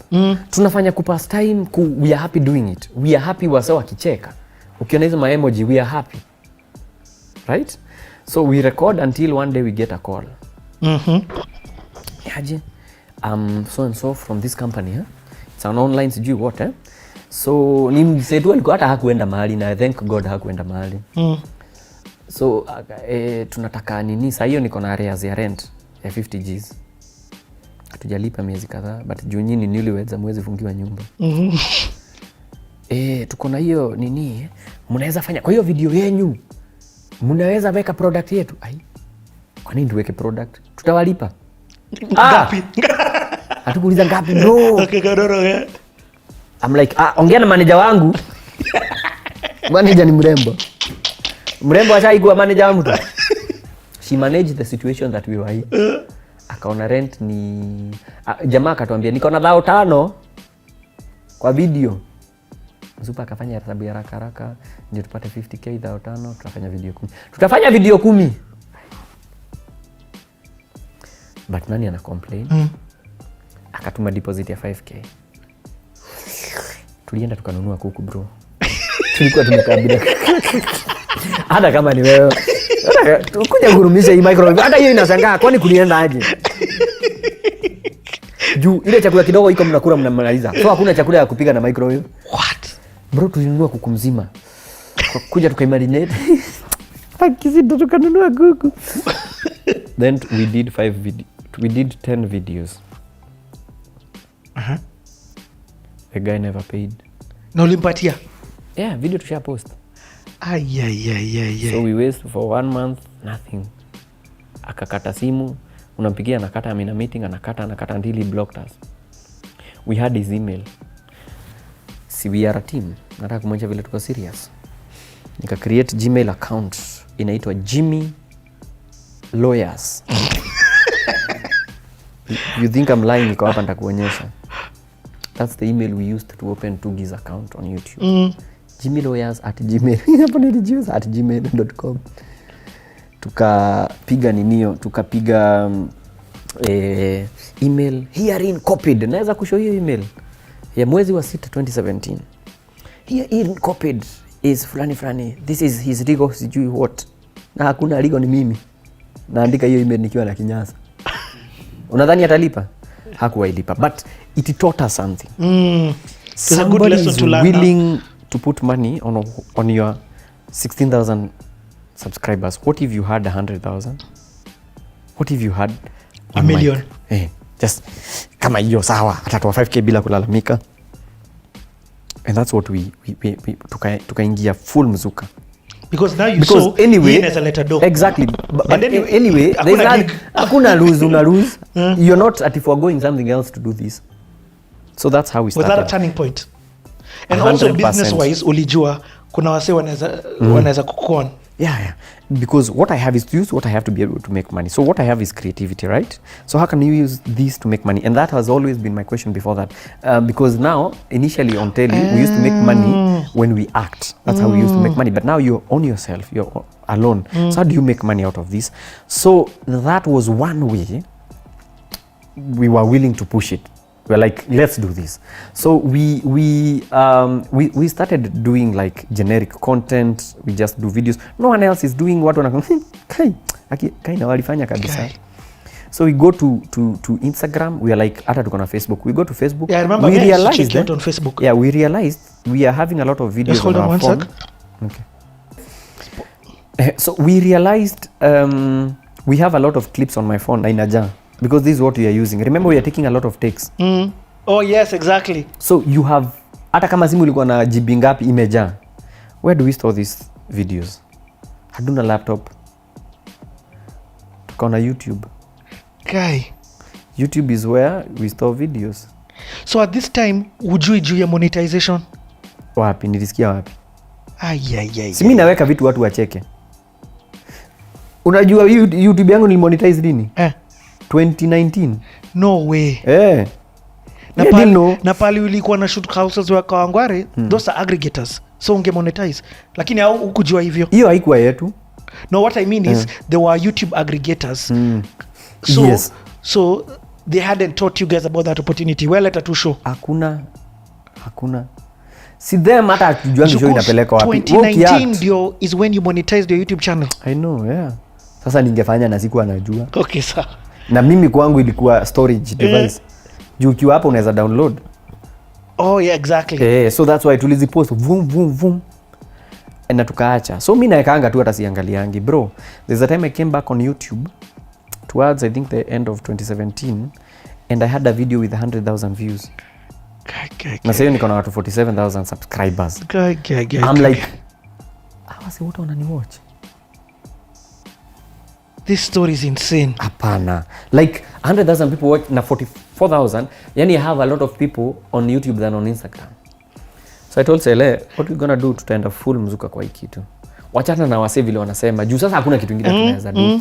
Na by the time tunafika end of 2017, we had other guys on board. Safaricom came on board. Hold on. Nenda pole. Hey, you can't just jump that story like this. So, two questions. Number one,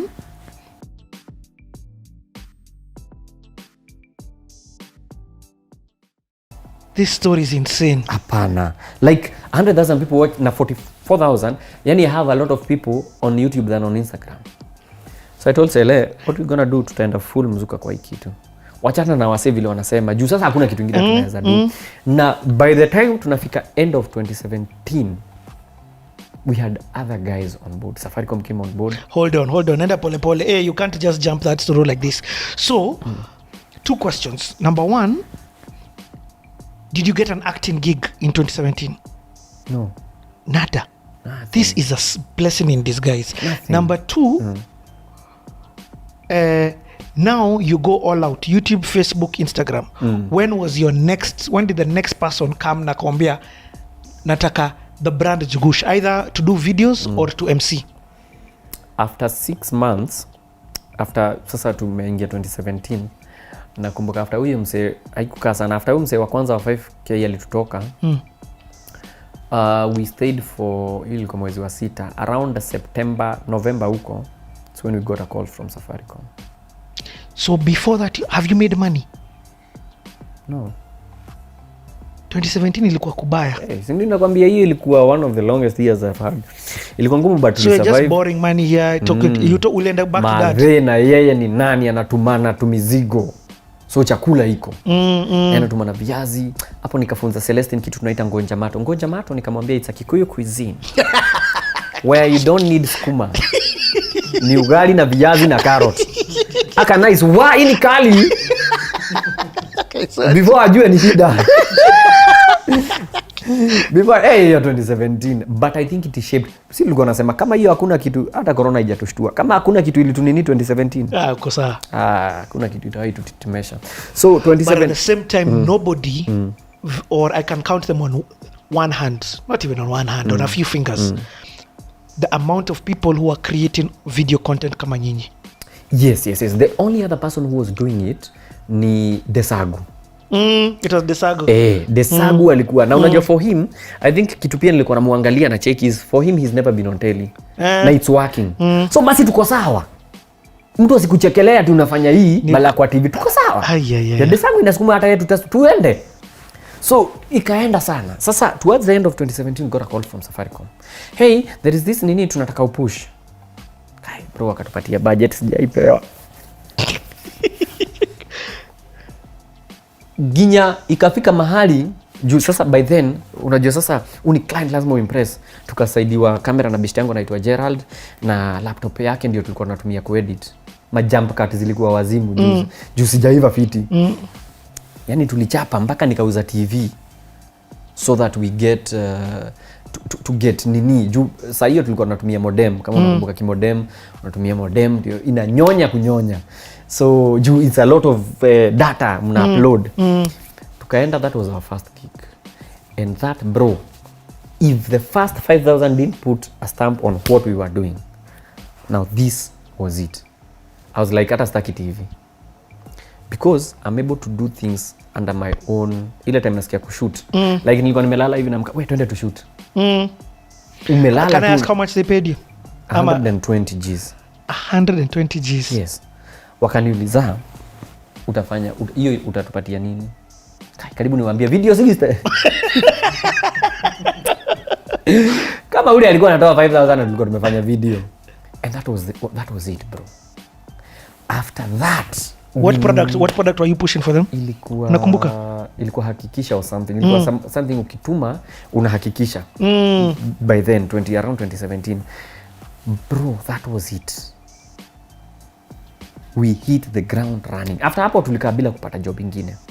We stayed now for another drought. Unajua ile ushaona kitu nikaa inawaka alafu tena haiwaki. Ni kama zile TV. Ni kama zile TV za Helio. Story yako iko juu chini. Ni kama zile TV za Helio. Unaacha, wacha hapo. Ukishuka tena haifanyi. Sasa wacha hapo 120 iko sawa. Then haifanyi tena, unakaa like few months. So after the few months it's when Safaricom were very interested in akakamse. So ulitoka TV, sasa unafanya digital. So ukaamua utoke. So they wanted that story to be told to young guys. They had what do you call it? A program. Wanaita Blaze. BYO. What I'm doing is just being my own boss. Right?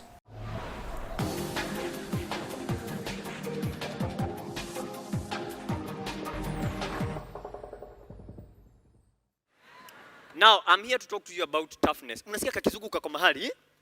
Mtakuwa mnasikia kakizunguka kanaingia saa zingine kanapotea. Yeah, you can have your seats.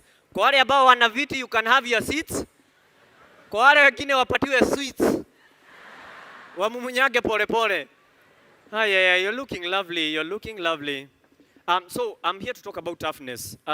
Na I have a very short time and nafikiria nitaweza kucover everything I have. One, to be tough, lazima ukuwe na confidence fulani. Manze, mimi mnaonaga vile nakogwa na kungutwa na wanawake hii? Unajua lazima ujijaze, unakogwa unamwambia nikoge tena. Anakugoga ingine unamwambia sasa nikoge tena. Anakugoga ingine unamwambia jaribu ya tatu. Akikugoga ya tatu unatoroka. But what I'm here to talk about is confidence in whatever you're doing. Maybe wengine wenyewe wako kwa art, mko kwa biashara manzi unafanya inaanguka. I'll give you a short story when I started out acting. Nilianza nikiwa college and ile shule nilienda secondary ilikuwa nika shule we kama kafuruge kipeleke. Lakini kukuja college na kuja kupatana na watu wamekuwa Meru School, watu wamekuwa Kakamega High, Chavakali. Hao kwa drama ni wakali. They used to write their own scripts and direct. Sasa mimi jogona nimetoka Kafuruge.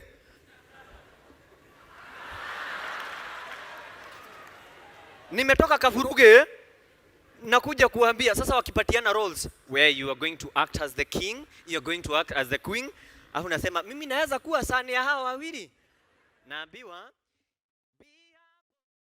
so just right before twende the first niniju ilikuwa Meru, nikapata another gig ya online. Nachapa ikaenda fiti. What is this other gig? Bountiful Safaris, bro. Oh, no way. And to date Bountiful Safaris. You're still with them? Yes. And sidhani tunaachana because for them they open doors for me that I think because everywhere I step in unacheki vile umeon Bountiful Safaris tunataka uoni product hivyo.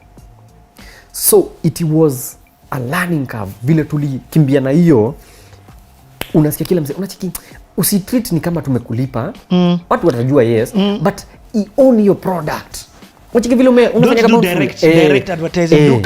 And that's where my favorite unit in college kicked in, advertising.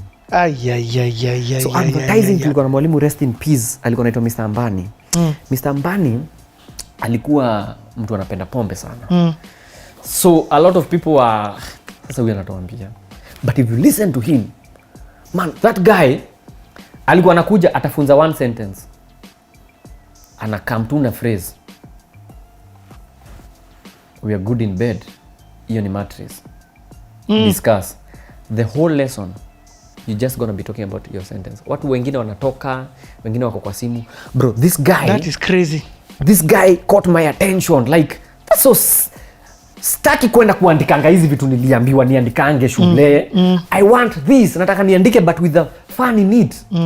So that advertising, even ndio Mr. Ambani amesema, anakama seme, alikuwa nakama anatuambia niuzieni condom. Sasa hizi ni nini mzima na I'm like, this is it. Condom. You are safe, I'm safe. Yani mnakama up na vitu. Anasema ndio hiyo. What's your name? Akani notice Timothy. Mpaka nikiingia class, where is Timothy? Ikakam kuwa my current. So, here I'm doing comedy, but hasa nataka advertising. So, staki comedy yangu ikae billboard. What do I do? I fuse a little bit of hii na hii zichapane. Bas. Such that mtu ata consume advertisement bila kujua na consume advertising. Njugush, I can't believe the lies when we are talking. Let me give you an example. In 2014, me na umse hapa unaona hapa Derek behind the scenes. We were pioneering this YouTube space. So Caroline Mutoko and people like that. Now, I would then go and pitch to clients. And when I would pitch to clients, I'd use you. This is later on. Because zile digital inaanza ku take off. Na nilikuwa nasema, there's 3 types of advertising that the world is moving from. Number 1, inaitwa direct advertising. Buy this product, it is what I said, the audience is tired of this. Number 2, tulikuwa nasema subliminal. Kama for example, hiyo maji, imagine if kama that product was being shown. But I said the world is moving to where this, and I've only seen one person doing this. Inaitwa creative advertising. And this one is being done currently by only one person online. Anaitwa Njugush. Where the whole thing is an advert, but you don't feel like it's an advert. Na unacheka. But I have now this question for you. You became the number 1 person there. Bro, ulikuwa nafanya adverts every day. Sasa hii. So what happens is umeweka hii bei. So kila mtu atafika hiyo bei. And you are almost, vile umesema, I'm almost the only one tunafanya hii kitu. So left, right and center, there's this new thing and it's working. Kenchik, mara uko huku, mara uko hata land. Everywhere. Land sijaiguza. Also hiyo kitu ya land sikuwa wewe. Hiyo land ilikuwa nini? Si ile nimejishika hivi na ile nini ya kuna koti nimevaa shine ama ni gani? I think so. Anyway, so land kufanya. I'll tell you why. Okay. Land ni msupa. So you ni msupa land mi ogopa land. Land, pombe, kuna vitu tu muogopa. So here we are, vitu zimeanza kukam. Sawa, Safaricom nani. So wanapiga nani manager wako? Simu yangu tu. So saa hii tume at least we found kama hawa wanafika 120, basi wengine pia watafika. Kama watafika wanajitetea whatever, but thing is due to the drought tulikuwa nayo and due to the hatujui about kesho, ikikaa mchukua. So tulikuwa tunachukua leta hii, I'll have a way of tweaking it. There was no saying no. There's no saying no. Again, our numbers are growing. By this time, the guys wenye walikuwa wananichekelea wananiambia na ukipata kamoja unaweza turushia. I'm like, kanini kamoja? Kenya mlikuwa mnachekelea? Sawa, I had to make sure I call one of them and pay them. Kamwambia niko na hii product niko nafikiria ukarakta afanye hivi na ukarakta unaweza itoa fiti sana. Utanilipisha how much? Sasa ni wewe uniambie. Ushalipa mtu na madharau. Unajua umemuoverpay but unamlipa na madharau. I did that. Siku nyingine asiwahi ambia mtu hivyo. Ati bro, na ina nini? So, ukiona kamoja unaweza nitupia. Ndago tupia yangu tupile nikutupia nini? What if nili give up? Hii story hata hatungekuwa tunaongea in the first place. So, and tukaendelea. So, but now shida ikaingia. When now tuko cause unachukua kila kitu. So your page, mtu alikuwa anakuja kucheka, but sasa nikikuja mpaka mtu alikuwa ananiambia juu sijuangi ukileta advert. So watch tu video zako zote tu nikijua hii nauziwa tu. So it came to a point when guys were like, it's nini. Na by now that time, but at this time you're making money. Yes, sitadanganya. You're making money. Bro, I made money and because of sikuwa sure about future.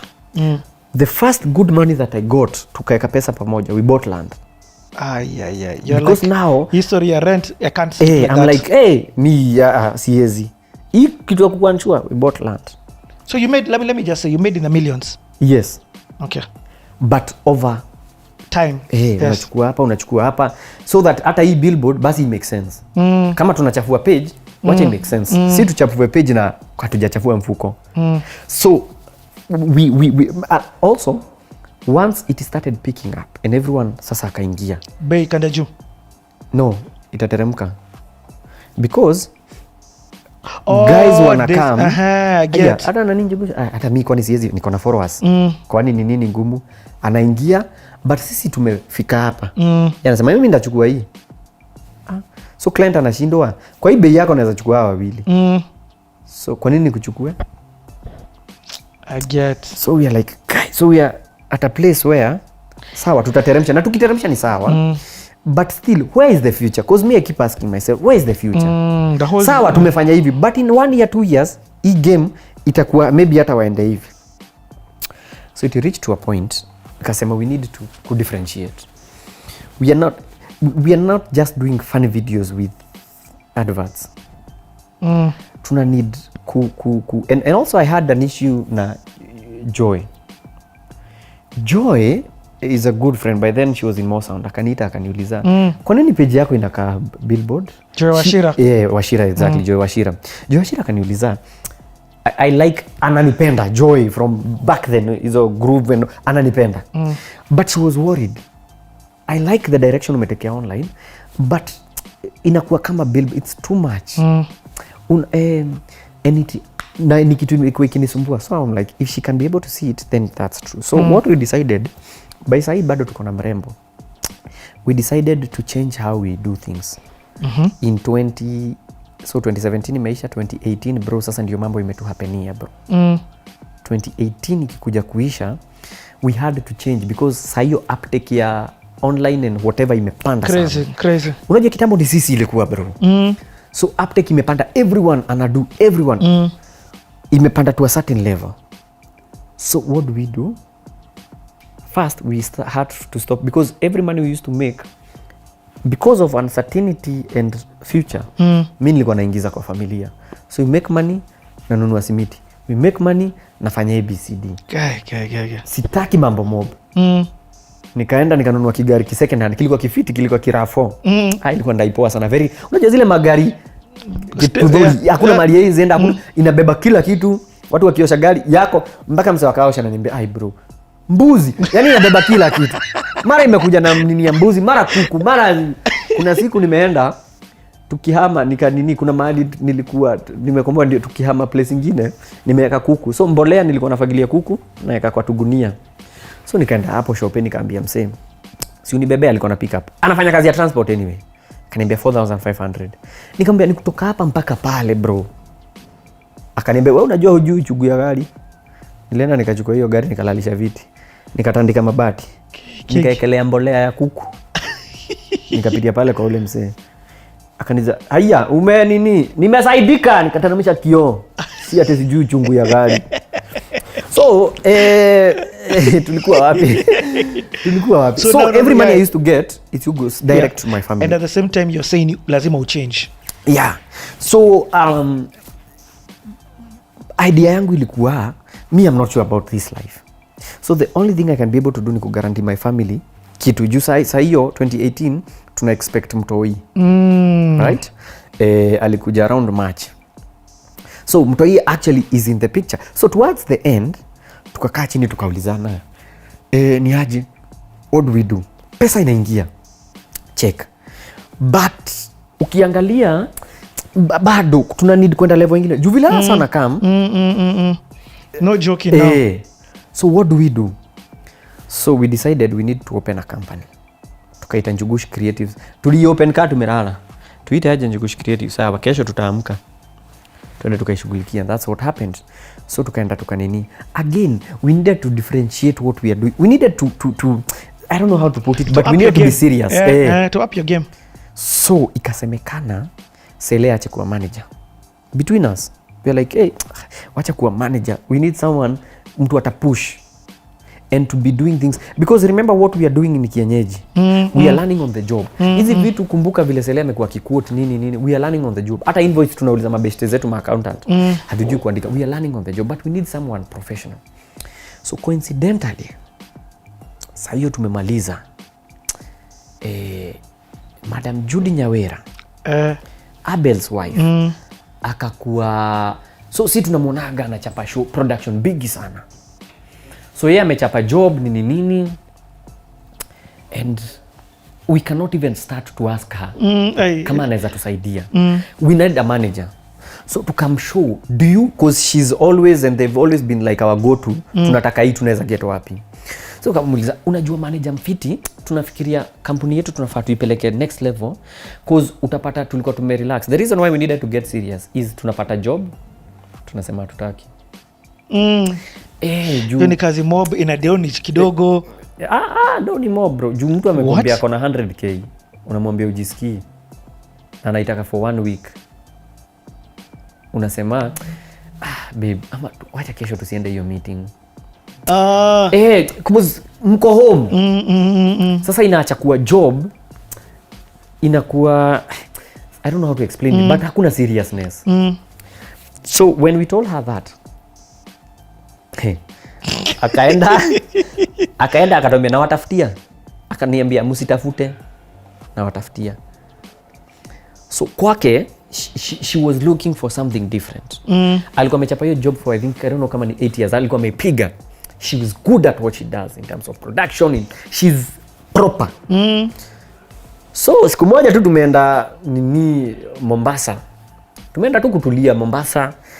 Au wako off job, si tuko off job, tumeenda kutulia Mombasa. Is when we sit down and she's like you know tumekaa and I thought na quit job place niko. Before nifanye kitu ingine, can we try and see if I can manage you? Guy. Like, sasa tutaku afford as in sisi tunafanyanga nini comment, sijui kama naelewa kile tu. She's like, yeah, I know what you do and I have an idea of what I'd want you to do. Sasa unashinda useme ufurahie ama usifurahie, and that's how we started. What? So Judy Nyawera came in, she's like, hey, mnafanyanga hivi, no?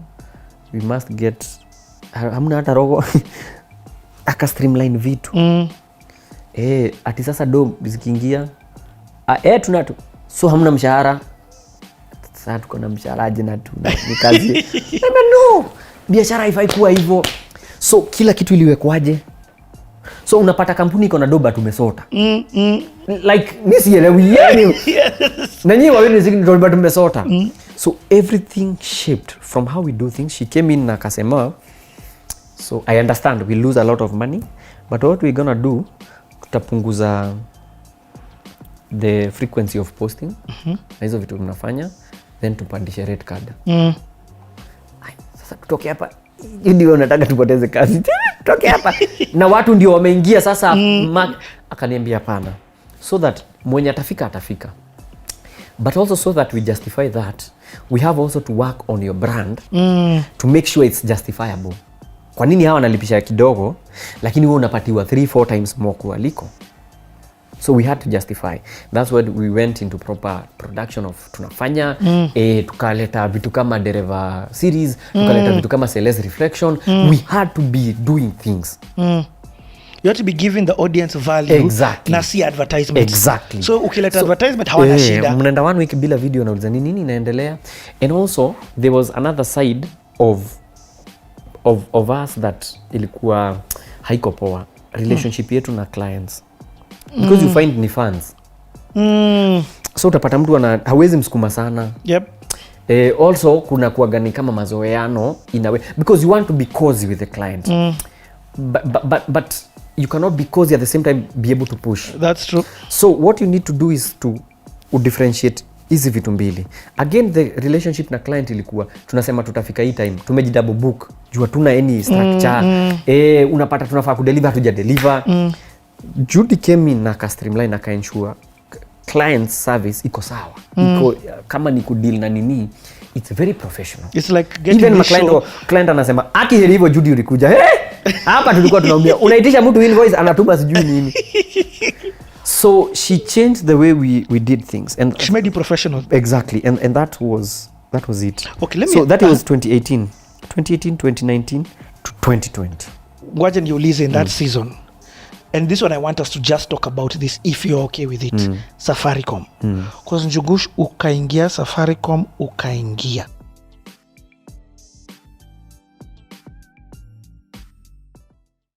Ngoja niulize in that season. And this one I want us to just talk about this if you're okay with it. Safaricom. Because Njugush ukaingia, Safaricom ukaingia. You get what I mean? Yeah.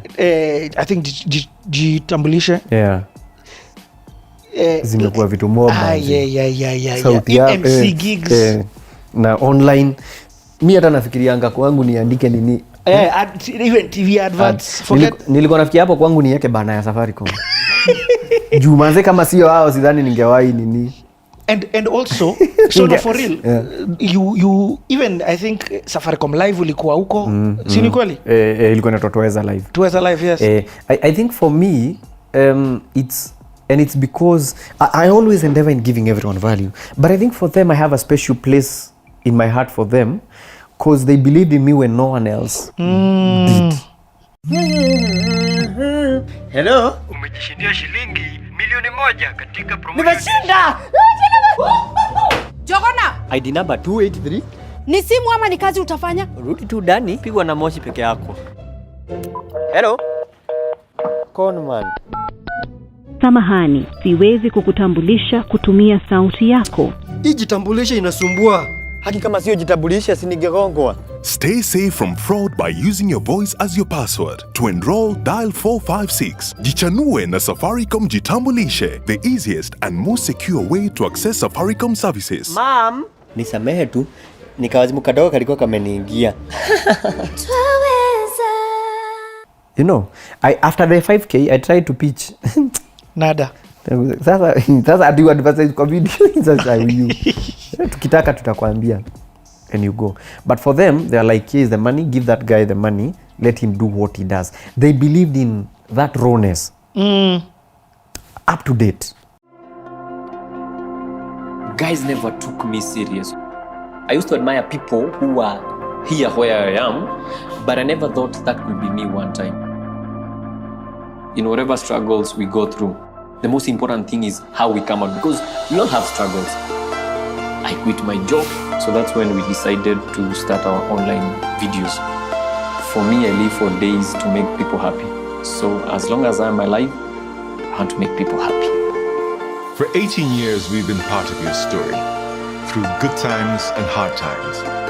Never giving up and never giving in. Tuko nawe kila wakati. They believed in the rawness up to date. Sasa wakipiga simu siwezi ringa. Wananiambia cheki tuko hivi na lakini msitake advantage. Tuko hivi and we need this done. Maswali baadaye. Because when you get someone who believes in you when no one was willing to believe in you. Someone, because kama manze sio hiyo safari and they've really enabled, singefika hapa niko. Enabling through and through. That's but crazy. On my side, it came with a burden. When someone trusts you so much, it always comes with a burden. It's like when your friend gives you a jobo mahali. It comes with a burden of performing. You're like, sasa sitaki kai sasa hata unaje. So you have to justify again why they have to call you again. Nataka kutoa pesa, niko na anniversary, nimesahau MPESA pin. Si tumejitambulisha reset pin yako? Sitaki kushinda nikipiga simu Safaricom sababu kuna maswali nyingi. Naibu wako kwa madai alikuwa nani? Mwalimu wako wa Sunday school. Kama sikumbuki pin, nakumbuka hizo kweli. Na si ndio mlifanya birthday juzi Mombasa? Hiyo ilikuwa ya bibi, sasa hii ni ya mtoto. 3.5 days. You anyway, madam, wachana na. Naomba ni replace SIM card. Naweza tumia jitambulishe. At Safaricom, my voice is my password. Your SIM replacement request has been successful. Thank you. At Safaricom, my voice is my password. Correct. A new start key will be sent. Jitambulishe, the easiest and secure way to access Safaricom services. At Safaricom, my voice is my password. To register, dial 100 or 200 and select the Jitambulishe option. At Safaricom, my voice is my password. Correct. A new start key will be You have, and that's why I'm very jealous with my content. And if you feel kitu si poa, wacha isiende. There's certain quality, there's certain how you behave as a human being, as a person, that I'd want to be seen as niko tu, mi sinaga story na nini mambo mob. Mi nataka tu nichape kazi. So there's that burden of performing, of ensuring always you're on top of your game, because people are coming. So it's a big burden of ensuring always you doing uko na hii mpya. Because it's very wrong ukiangusha mtu amekuaminia. And if someone else akona that belief in you, why not believe in yourself? If someone else who doesn't know you, wewe umekaa na wewe, I've stayed with myself for 29 years now. Hold on, Njugush, uko na miaka ngapi? Sio nitakuchocha, niko 29. 29 years. Okay, questions imeanza kukam. Now hitting 30 this May 20th. Happy birthday in advance. Anyway, hey, by this happy birthday. By the time you're talking, happy birthday. Itakuwa sawa. Yeah. So, okay, so another thing that I respect you for, the reason why, and this one is very close to my heart, extremely. Njugush, as much as people have come, as much as there's been added pressure for you, and people, you know, when you're number one, so people are trying to knock you off. The values in your content has never left positivity. Because I think that's everything. In the first place, the reason why everything else came is because of that. So when you lose that, you lose everything else. And also as a person, how do you feel when you're not doing? Again, I'll go back to ile example. Ukicheza na watoto ufai kucheza nao. Utakanga kila wakati ukiangalia behind your back. Yeah, so when you're not in the right realm of whatever you should be doing, then even my mind will not be okay. So as long as I'm comfortable, as long as I'm comfortable, tuende. So I think for me, the values, it's everything. Even if, like for example, I don't trend. I don't sana ti leo Njugush ame trend, but I'm okay with that. Because mi nataka nifanye what I'm supposed to do, the rest ni sawa. Like right now, if I was to chase clout, bro yangu inaweza kuwa noma. Clout, mimi na wakavinye. But you see, that's not me. Because when nikifanya hii, kesho I'll need to do something bigger. Nikifanya hii, I'll need to outdo my whatever. So I think for me, values, and again, growing up, that's everything. That's the basis. Hata wewe unajiuliza kama mtu, nafaa kuwa nafanya hivyo kweli? Yeah? So that's that. And it doesn't mean that you're not pushing the boundaries. I love the fact that you do political satire in a very new way.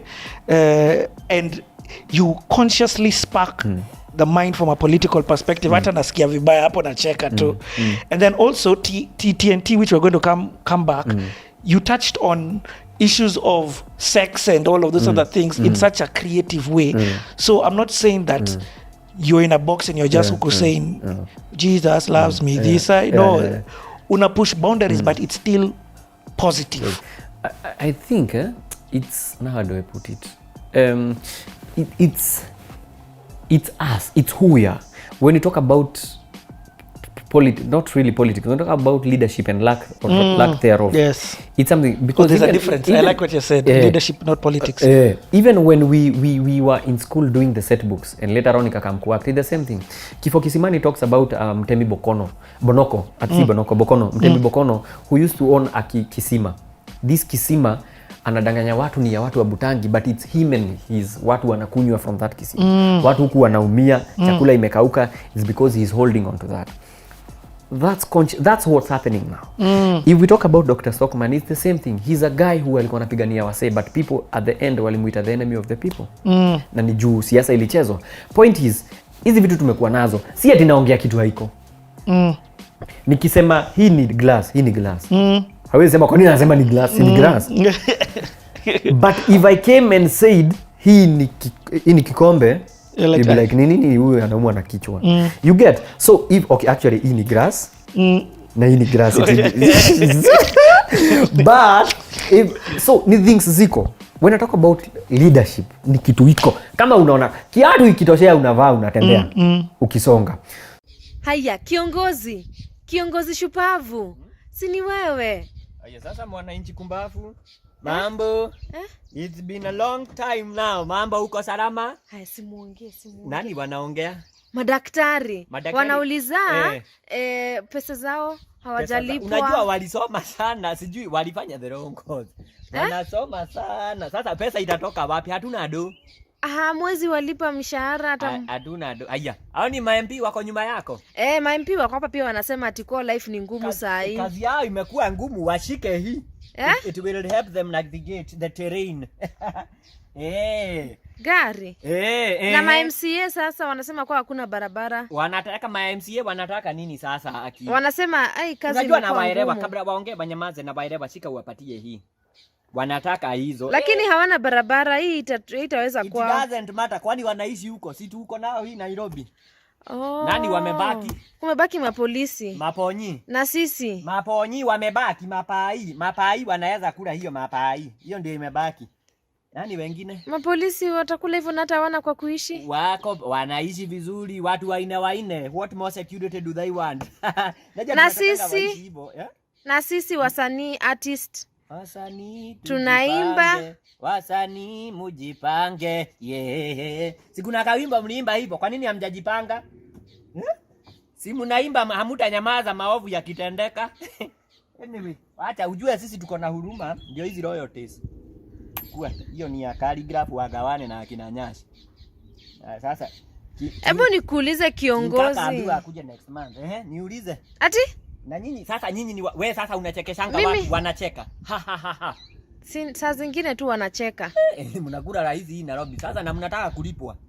Unajua tulifunga na tumefunga usiku. Sasa mnakafira aje? Tulifunga usiku sasa kutoka sasa job yenu mtajua na ma DJ wako hapo.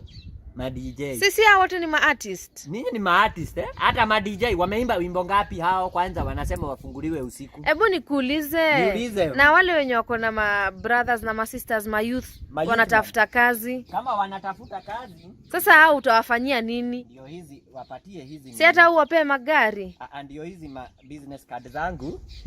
Ni ya ile simu situmia shika. Ni simu ya kitabu. Wewe si ushike si niona watetea. Sasa niwapei wakupigie na simu. Ni sichukuangi. Kwani utadu. Ati? Hii job yetu ni poa. Sio kama hizo zenye nyinyi mlichagua kazi mbaya. Sasa nikuulize, wewe ulifunzwa na mwalimu. Na walimu pia wao wana complain. Ati nani? Si wewe ulifunzwa, wewe ulisomeshwa. Walimu hiyo kazi kikatasi watafute ingine. Unajua unabadilisha. Kama wewe ni mkulima ikikataa ukiona wewe ni mbaya unabadilisha. So I'm not doing anything bad. If anything, not talking about it when you have the platform. Because again, hii platform nimepewa for a reason. Not so that I can make money only. Only, I like that. I should be able to impact people. I should be able to be a good example. Not show off. I should be able to be a good example of msee akiniangalia. I'll be happy of not maybe niambie mtu nimsaidie na pesa. I'd be happy if I change mindset ya mtu apate pesa because I'll give you money now. But your pesa without changing the mindset it won't help. Without putting that grit in you. Ni watoto wangapi wameachwa na do. But because mindset and grit hakuna, hiyo pesa yote ya inheritance inapotea hivyo.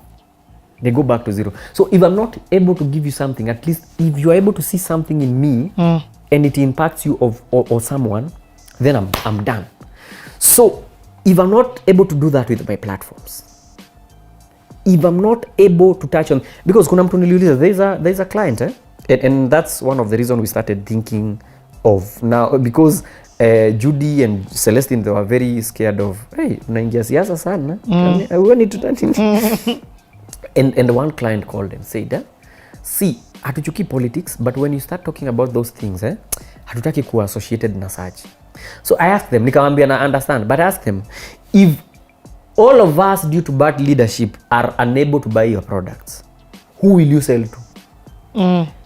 If you are scared of me saying, hii barabara inafaa itengenezwe na haijatengenezwa, then where you are very selfish because all you want to do is make money and shut up. You see? So for me, I wonder, my guys, if I'm telling you to pay my show 1,000 kuingia, if you're not able to pay that 1,000 mimi ndio nitakwambia bad politics. So and history itatujudge vibaya sana. If you keep quiet, history will judge you, especially you kwa sababu when you're the face. You're a leader, teachers will be judged more harshly. Exactly. So and that's what my mom actually used to say. Alikuwa anasema yeye akienda binguni ni yeye ataulizwa hakutulea vizuri, so that's why anatuchapa.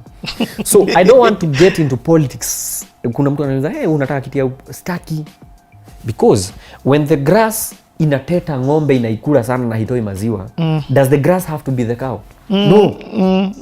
So me, I'm just saying mimi grass. You are the cow. Can you do what you're supposed to do? And that's that. Tuna move on but all this I say in all, I don't hate a person. I'm just saying vitu ziko. Na si mimi wa kwanza. Kifo kisimani kiandikwa na Kitheka wa Mbelia. Those things were happening. And they won't stop now because you're talking about it. But it's important we keep talking.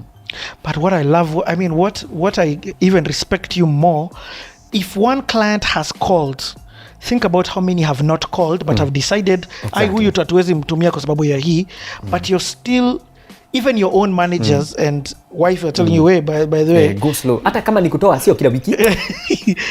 Which I totally understand. Because now there's also an idea of doing something of what I do kando. But you see, hiyo ndio space niko nayo. If I have 2 million on Instagram, wacha ni chape kama mbaya. When we started, of course, ilikuwa shida. But all I do, I don't do policy. Me, I'm talking about what's happening.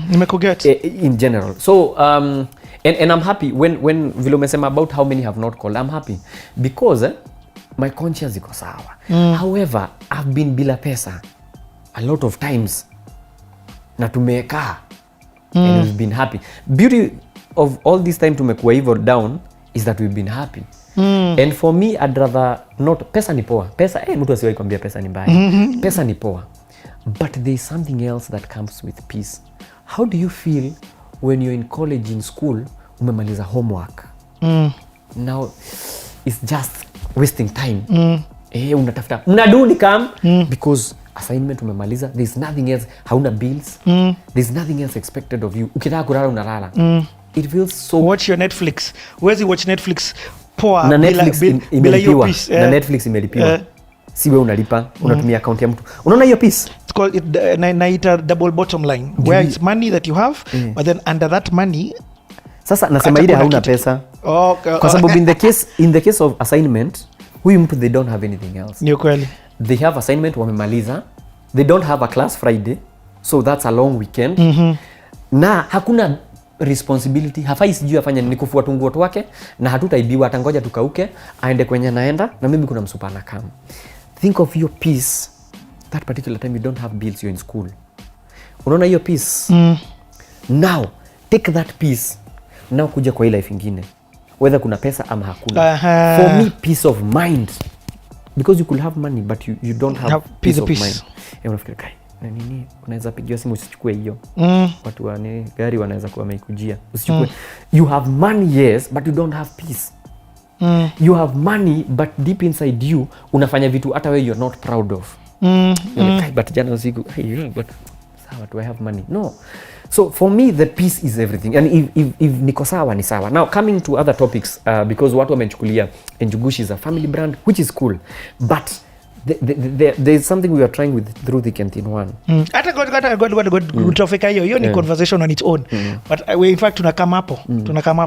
That one I can't not talk. So like wacha nikuulize. And this is, I have to say this because you've talked about it. You live in a house that you built. And that house has been built from what it is that you do. 100%. Sai it's basically uliwacha story ya rent. Sai unisimiti ti unanunua. It's basically online. It's not perfect. Actually tukiingia iko na milango. Tulinga that day tukiingia nimepigiwa. Mimi hakinaogopa simu za rent. So nikapigiwa. Na ni vile watu watakangia, I know. Ni vile hakuna mtu utaka kurent. Ati bada nijenge wacha ni rent. Nilipigiwa nikamwambia unajua umechelewa na siku 4. So hiyo how vile ilikuwa, it was just a shell. Ilikuwa madirisha ziko but haina milango. Milango iliwekwa tukiwa ndani hiyo jioni. Juu haijaisha, so tuko chini. But for me it gave ile peace, nakwambia hauna doba but uko na peace. Unasikia tu uko na peace. For me it gave me that. And it's because now it's not show off or anything, but it's all what we've been doing online. Hii yote imetoka So online. if someone discouraged me, bro, wachana na online, tafuta TV, singekuwa hapa. Njugush, hold on. You know this celeb culture of ours that we showcase all over here? Unaona watu na big cars, nini. And a lot of people who have interviewed, when I asked about their house, it's still been rented and stuff like that. You, being the celeb you are, and the level that you had gotten to, bigger than a lot of people, you still moved into a house without doors, because that is a progression of life that you are in. Yes, now, celeb, I don't like to see myself as one. And that's why utapatana na mimi town nimevaa vifani. Because the moment nitapanda hapo, I lose it. Uceleb ni tamu. Uceleb, it's top of the world, bro. Nikiingia place kama hii, nitisha drink, utasikia msee amesema nitalipia Njugush. Celeb, bro, people worship you. Njugush manze, atujuani msee ashaye kuambia ati uende usimamia harusi yake. Anataka kuwa karibu na uceleb. I don't want to be cool. I don't want to be a cool celeb, because that will steal away a lot of things. So for me, again, hii story, kumbuka mimi sikuwa nataka, but I find myself in it. So how I look at myself is Timo. Watana na Njugush. Njugush by the way anaenda. You know, product cycle inakuwaga hivi. So kuna time utakam, either umaintain, uteremka upande, depending, but bado unaenda pale, whether you like it or not. Right? Either uende chini ama uende graph yako iende hivi. So Njugush ataenda. But one thing is constant. Timo is constant. Timo, the values I have is the values I'll always have. Whom vile nimelelewa haita change. Ati sasa juu nimekuwa celeb, sasa nianze kulelewa kwa nyumba ya mawe. Vile nimelelewa nishalelewa. So Timo is very constant. And now going ahead, so kufika hapa Timo amefika is very constant. Now going ahead ni uamue huyu Timo unataka akayaje. Na if kwa hiyo graph yenye amekuwa akienda kwa hiyo wavelength hajaenda vibaya, there's no need of changing him. If anything, wacha change kama anapanda. So for me, when ukiongea celeb, na tupigana sana na akina Sele na Judy when they are like, you know, lazima udunge fiti. I'm like, unachiki nywele? Si unaona vile inakaa ni vita tunakuaga nayo. Shave. I'm like, sawa, si ati sina do ya kushave. But nataka, mimi nimegrow na hizi dengu, unacheki? Mua na dengu, ni vita tunakuwa nayo mpaka ukiniangalia sina hairline, kinywele kinakujanga hivi. I can afford to shave every day of the week. I can afford not to go to the barber akuje kwangu. But there's always, I'm always at peace. Again, I'll say I'm always at peace kukaa tu hivyo. Juu kama siendi mahali every now and then, why look smart? Mimi utanipata hata ukiangalia makucha zangu ziko red, nimetoka kulima leo asubuhi Selena na niuliza. Sasa wewe unaenda wacha hiyo utakuja kufanya kesho. Because again, growing up in Shags ilikuwa kulima. Ukiona mahali kuna weed unataka kuweed out, unataka hii kitu ikae hivi. So that's me. And you can never run away from where. Hata sisi wengine ni kujifanya huwa tunajifanya. Mtu unaona alisahau. Never tu, let me ask you. I've been with myself for 29 years. I've only had fame for let's say 9 years. Hata wewe. Umesahau 20 years na 9 years. Ni kujifanya, but also si kujifanya. It's because we all want to live that life. Hakuna mtu hataki kuja place. Ni aje Njugush hapa. Hakuna mtu hataki kujulika. Hakuna mtu hataki your life. But it is still a way without you knowing. Inakuiba, unaanza man say life yangu sasa hata nafaa ku change nini. You know, and that kills you because again, remember my life imekuwa hivi bro. If I went life ya juu, gonna end down. Bro, ningekuwa chini. So life ikienda chini inakupata bado uko fiti. Life ikipanda, wewe na nywele yako mbaya mko poa. So either way you'll have peace of mind whether you have or you don't. Two, I like showing. My dad alikuwa ananiambia always live you vile uko. Alikuwa ananiambia sisi niko na hii gari mzee juu siwezi afford gari mpya. Tulikuwa na gari kalikuwa kanashtuliwa kila wakati. So nilikuwa naboeka juu alikuwa ananituma enda unitie nani watu sukume. So I'm like, Dad, it's embarrassing. Ananiambia ni embarrassing na utashonoka sababu this is all I can afford. Na hata saa hii sijui kama kesho nitapata mafuta, but this is all I can afford. You should be thankful that we have this. Gari, yeah. Kuna watu hata baiskeli hawana. I'm like, haya. By the way, come to think of it, Sasa unaanza kuringana gari yenyu. Manzi gari yetu jana ilikwama tukaipush ilienda mbio. So you start appreciating the little you have ama the much you have. So that either way, ikiwa uko sawa, kama haiko pia uko fiti. So I think for me the greatest lesson hiyo, na it was important kukuwa na hizo minini because anytime right now bro naweza kuwa of no use. Wale wase walikuwa wananinunulia drink wataenda. Wale wase walikuwa kinitambua hawatakuwa kiniita Njugush kama tupige picha, watakuwa kinionyeshana. Exactly. Walikuwa ganini check usimwangalie. Sasa hivi yako. So na ni hivi bro. It's only a moment of kama sahibu nikuulize vile corona imekaa, nani alijua kungewahi kuwa hivyo ati shule zifungwe mpaka church inafungwa? Crazy. But look at us, it's become a way of life. Unaenda budangu mchungaji alikuwa anasema hii ni mbaya kugota, sasa anagota. So it's only and we I think we've seen life but bado maybe there's something worse than corona inakam, hatujui. So about to celeb na nini, I'd want not to see myself as celeb. Mi nataka nikue, nyinyi ndio mnajua hivyo by the way. Mpaka waniambia sawa sasa kuona hivyo.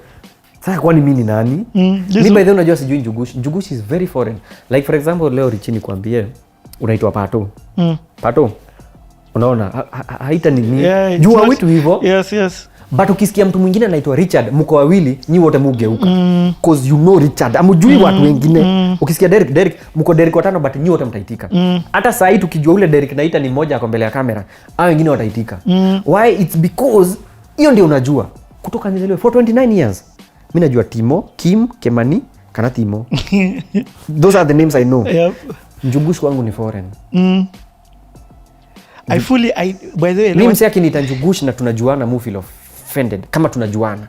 Kama juu mtu kama mama yangu anaweza niita Njugush. Haezi niita. So nikifeel tunajuana for a while, alafu nita Njugush, I'm like cause Njugush, mtu anakuita Njugush bro, ni mtu amekupenda ama amekujua because of Njugush.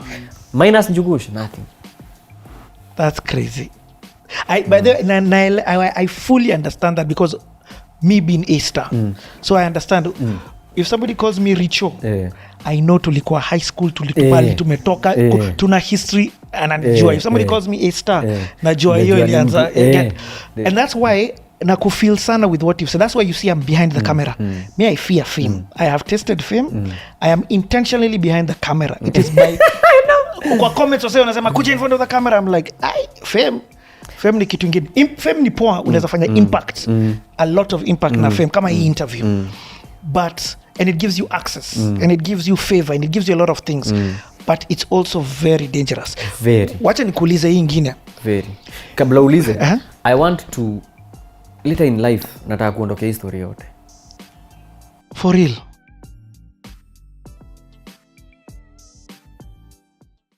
Very. Kabla ulize, I want to later in life nataka kuondoka history yote. For real. I want to assure my future na watoi wangu. Then if I'm gonna be doing again, nini kusema tu nasema maybe God akona mipango ingine. But my ideal 40s would look somewhere deep in a ranch nikikamua mang'ombe. Guy, for real. That's my ideal. Because at the end of the day, why do we live? Unajua life saa zingine mushtuka. Because ushaijiuliza life ni what? Tunasoma, tunagrow alafu unaenda. Life is happening too fast, we don't have time to live.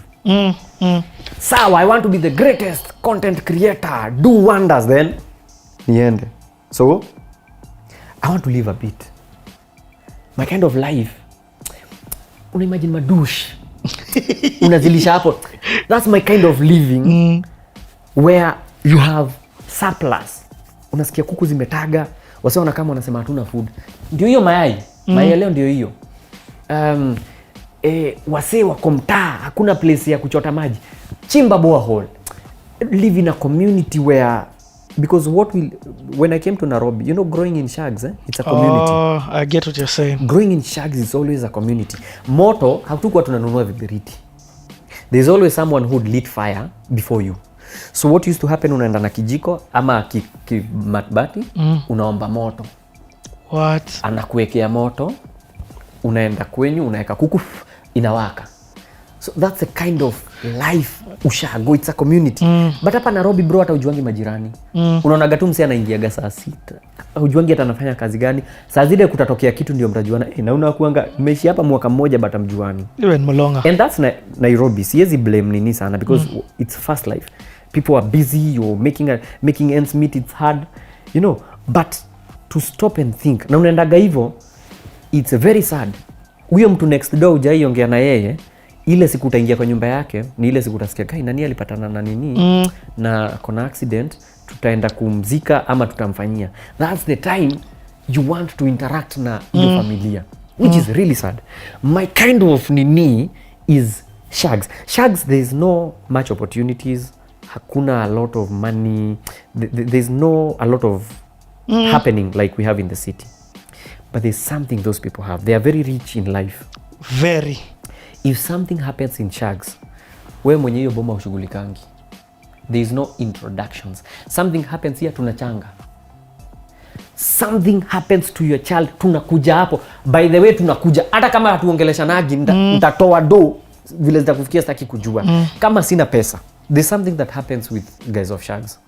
Mtu atakuangalia hivi aniambia Njugush manze, mimi ni fan. We went to Marsabit.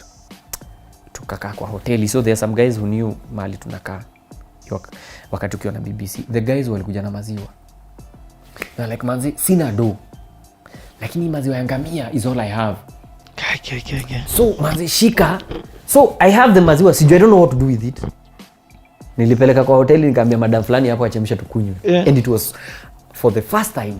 Nairobi wanakuambia ganiachie kitu. Hawezi tuacha hivyo. Siwezi kuacha hivyo na sina do. Shags bro, mtu anakupatia live chicken. Uliza Abel juzi amepewa kuku na mkurugenzi kutoka Embu. Na sio kuku haina afya, jogo. Mpaka nimewachanganya huko na wangu ili nione kama ndani kabla achinje nione kama ndapata mbegu. Bro, that's the kind of setup ya ushago. They might not have a lot. But bro, their heart is so rich. Yes. Enda ukaena mzaya kwa Ocha, anakupigia nga story aziishi. Na ni story tamu tamu. Enda Ocha, we have a lot of old guys in Ocha. Why? Their life imekuwa so peaceful. White hair. Life here. For me, I don't work. I don't live to work. Yes. Tufanye kazi alafu. I want, and that's something I pray every day I be able to give my father. I enjoy. Ifike place, ako kwa mshahara. Yeye ikifika nini, ako kwa mshahara. He doesn't work. Juna yeye hapumzikangi. Kama saa hii anajenga tu. Alijenga nyumba ya kwanza, but anajenga ateni garage. Kidogo kuku zina kidogo. Sasa anajenga kwa shamba yote. So he never rest. But I think it's important for me, mimi najisema. Call me what you want, but as long as nime assure future ya watoi. Because that's what I'm here to do. To plan. I'm not here for myself. I'm here to plan for them. Once everything is planned and I've given them all they need. And again, all they need might not be money. If I'm able today to impact nini ya mtoi wangu nimwambia. And that's why every time I wake up with Tugi, nikiamka Tugi anakuanga hapa. He knows first things first. Tunaokotaga pupu ya Sam. Sam ni dogi. We have a dogi. So anajuanga it's his duty. Na ukiamka uokote hiyo nini ya dogi, atajam. Mimi ndio uokota. He knows that's his responsibility. When he's awake, akiamka, he wakes up and asks, Sam amepupu? Because he knows. It's his. But tuko na yeye juu hawezi lift hiyo nini peke yake. So tuko na yeye tunaweka, yeye anashika anapeleka tunaweka. If I'm able to do that and nothing else, and nothing else, and not leave a single penny to that boy, then I'm good. My dad didn't give me money. He's not the richest. Those are you ananipiga boost saa zile niko vibaya. He's not the richest. He's not the richest. But he gave me something very rich that you can be able to kuwekwa kwa any environment. Because we didn't grow up with TV. Unawekwa kwa any environment na una shine. It doesn't happen every day. It's because of hiyo kitu alieka ndani yangu, na that cannot be money. Juu anaweza nipatia do, nijaribu acting ikatae. But ikikataa, journalism itaenda na pesa gani? So lazima ukume kwa kitu in you, and that's everything. So to take you back to ushago, I know muambia hivi watu wanasema hey, wewe hauna vision, but vision alafu alikuwa mzuri, alifanya kazi akanini revolutionize mpaka nini sasa kifo yake imempata kazi kwa ofisi. Hapana bro, hapana. It's good, I know we work to make ends meet. Sawa, they have met, alafu have you lived? Live a little bro. Mimi hiyo I know nikisema hivyo nini, but live a little. For me that's me. So utakuja nikukamulie ngamia ushago. So that's the life. Life ni take. Ukikaa chini utulie, umepitwa na life. Tuna miss hiyo nini ya life. But now the life we are living is very demanding. Kids have to go to school, they have to eat nini. So lazima tufanye hivyo. Especially within this city. Exactly. So and we want to give them better lives, which is super amazing. So that's why we are doing what we are doing now. To toil sahi, so that later we impact them with knowledge, with everything, with virtues and everything. Na kama utafanikiwa upate shilingi ni sawa, ukikosa pia ni sawa, but after that kama saa hii madhe yu isumbuka atekai madhe lala, unajua kwetu watulalangi mchana. Sijalelewa tukilala mchana, but right now they wanalalanga kwa viti. Tukigrow up wako wanalala kwa viti. But right now because wamemaliza kazi yao ya kulea and everything is over, so they need to live a little. Unasikianga leo sijui wamesema tu waende drive tu, ati sijui tuko Naivasha. I'm like that's what's up. Sasa because unless you do that, sasa ebu imagine kutoka ile siku ulizaliwa, tunazaliwanga unaingizwa kwa shule. Sasa hii watoto wanaamka 5 na kwa school bus. Insane. Unamaliza hiyo unapelekwa seko, unafungiwa.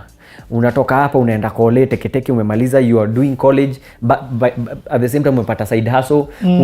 Unamaliza unaingia job 95 very demanding, boss hataki kusikia, teketeke unafanya mpaka usiku bro, mpaka lini? So kutoka ile time hautaipata breather. Nikaende mpaka saa zile tunakuchangia juu kwa mgonjwa na ni mzee na unatuacha. I think for me that will be sasa ndasema. Let me ask you, was the turning point of your life your son? 100%. Bro, let me give you nini. Alafu tutaingia TNT after this. When my son alikuwa nazaliwa, I had money in the bank. I used to look at S-Class Mercedes. Naambia Beli, wewe ni mtu wa Benz. Hiyo unaonaje? Anaenda bro, hiyo wachana nayo. Kwa nini mimi hakuna kitu unishinda? Kwa nini? So and it was enough money for a Benzo. But bro, when my boy hit the ground, he came na macho imefunguka. I remember it was on a Saturday, 10th March 2018. Kwa sasa mamake alikuwa theater, so ametoka, ananicheki. Cause Doki ni fan wangu. So pediatrician akaniambia, ni wewe. Ayaya. So Doki akaniambia, hey, kumbe ni wewe. Unajua mamake ameniambia nimpatie babake, na niambie babake she wants him to be like his father. So Doki alikuwa anashangaa ni nani huyo. So vile alikam akanipatia some few minutes before ingizwe huko ndani. Manze nilicheki mto hivi bro. Everything changed. Ndio yeye anakucheki zile za nimekaa so umeniekea na anakuangalia na macho like yeye hajakam kuchapa job. By that hajitaki kujua hiyo hosi unalipana.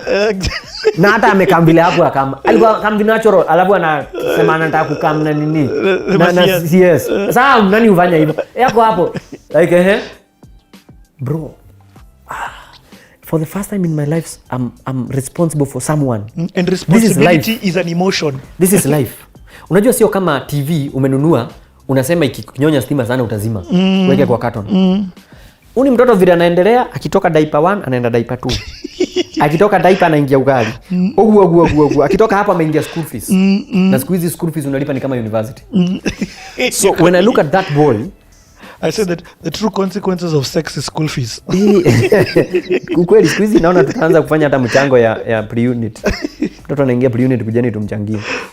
So when I look at the boy, I was like, man, this is it. Bro, si mzae alikuwa anakupangia mbele. Huyu umempangia. Ile S-Class toa.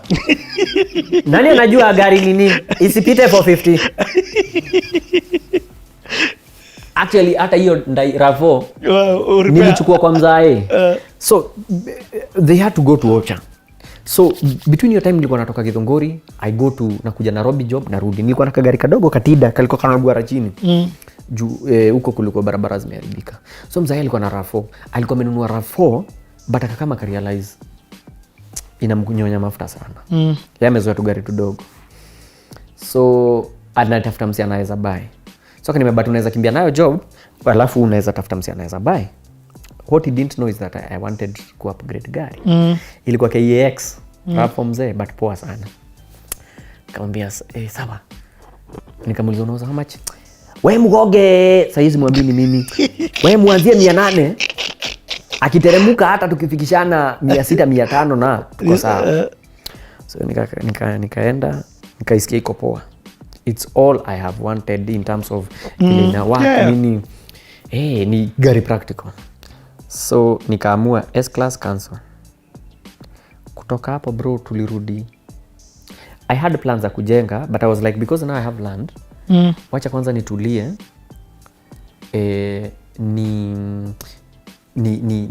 Niende vizuri so that I can be able, because again hii job yetu your value your value nikikuangalia hivi ukiingia hapa like let's say for example you're organizing an event uniita mimi ni perform na wasanii wengine wa hapa mimi na wasanii wengine kaliba yangu kila mtu umempangia 70k, right?